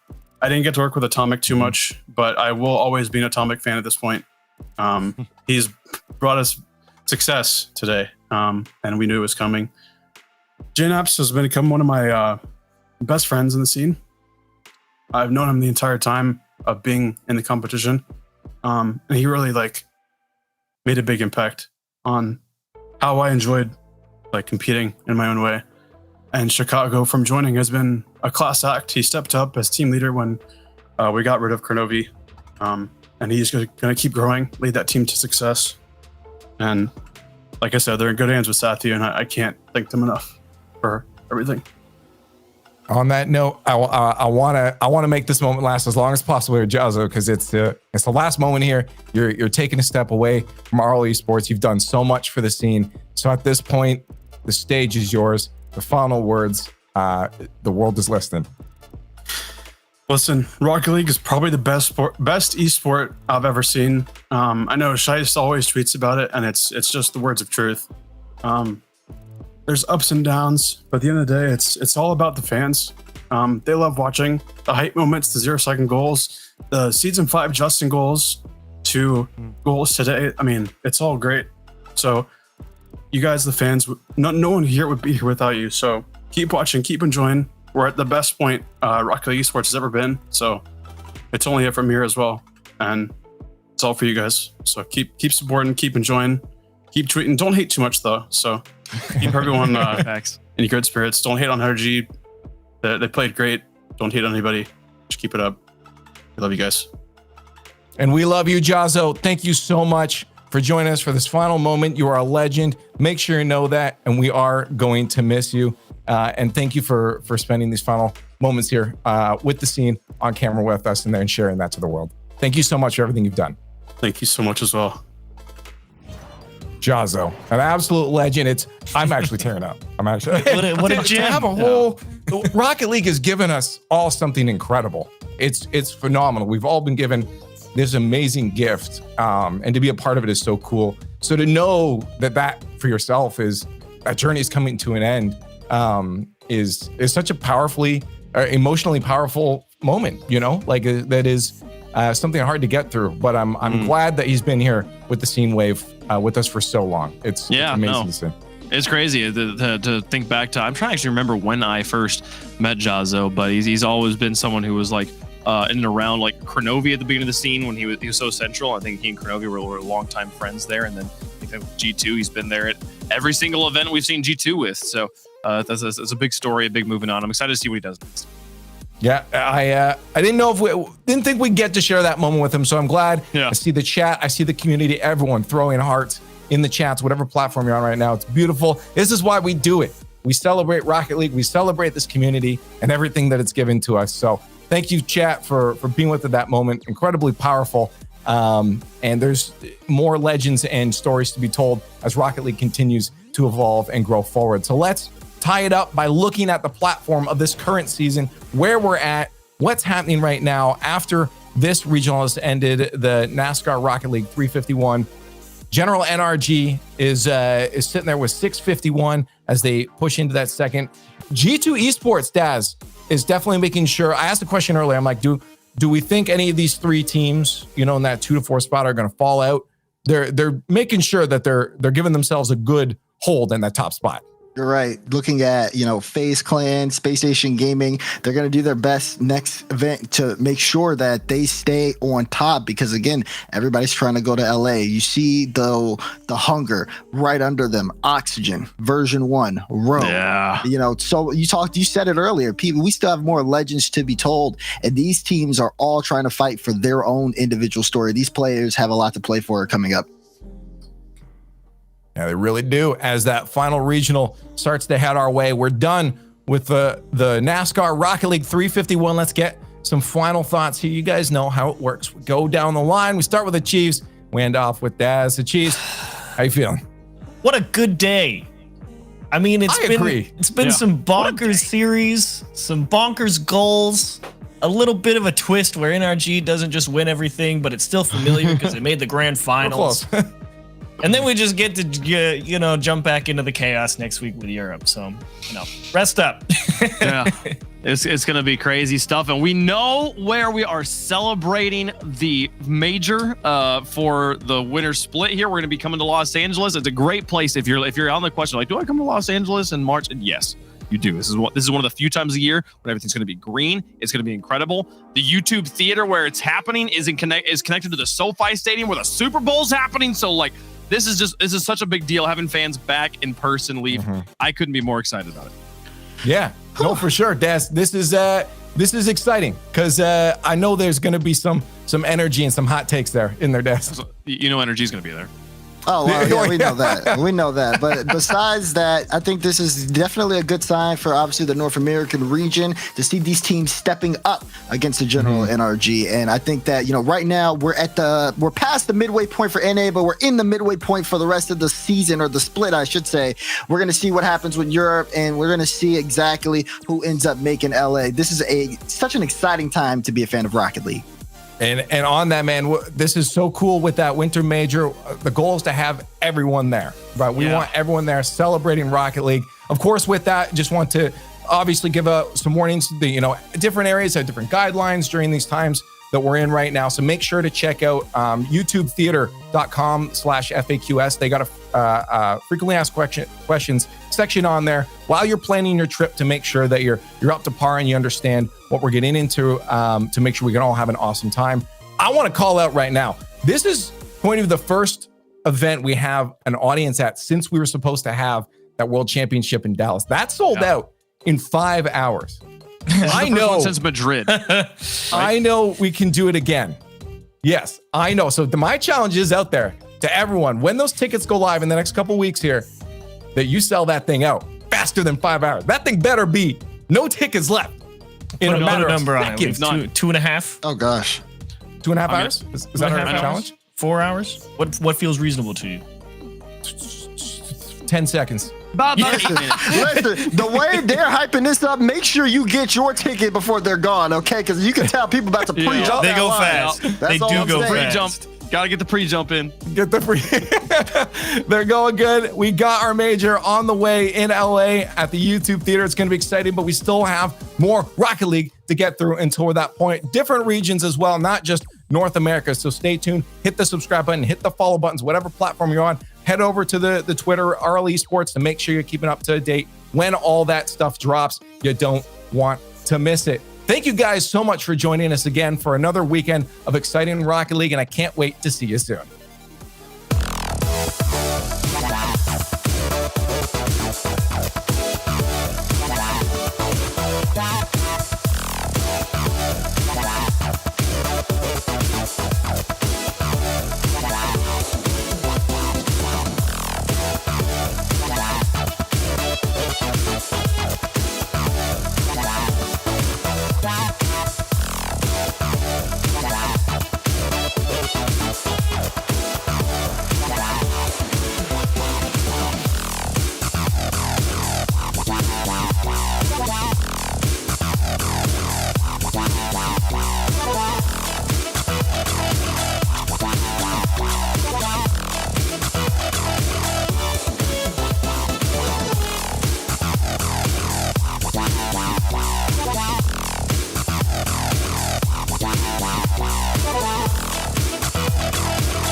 Spotlights have shined before.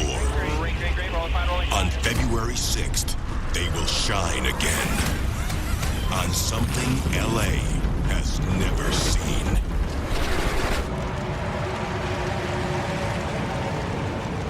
You coming? Get your tickets now at NASCAR.com/LA Coliseum. You know how some carriers give you so little for your older busted phone you just end up living with it?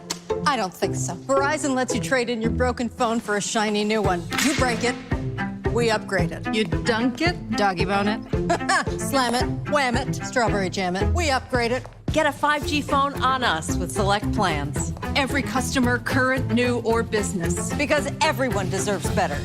And with plans starting at just $35, better costs less than you think.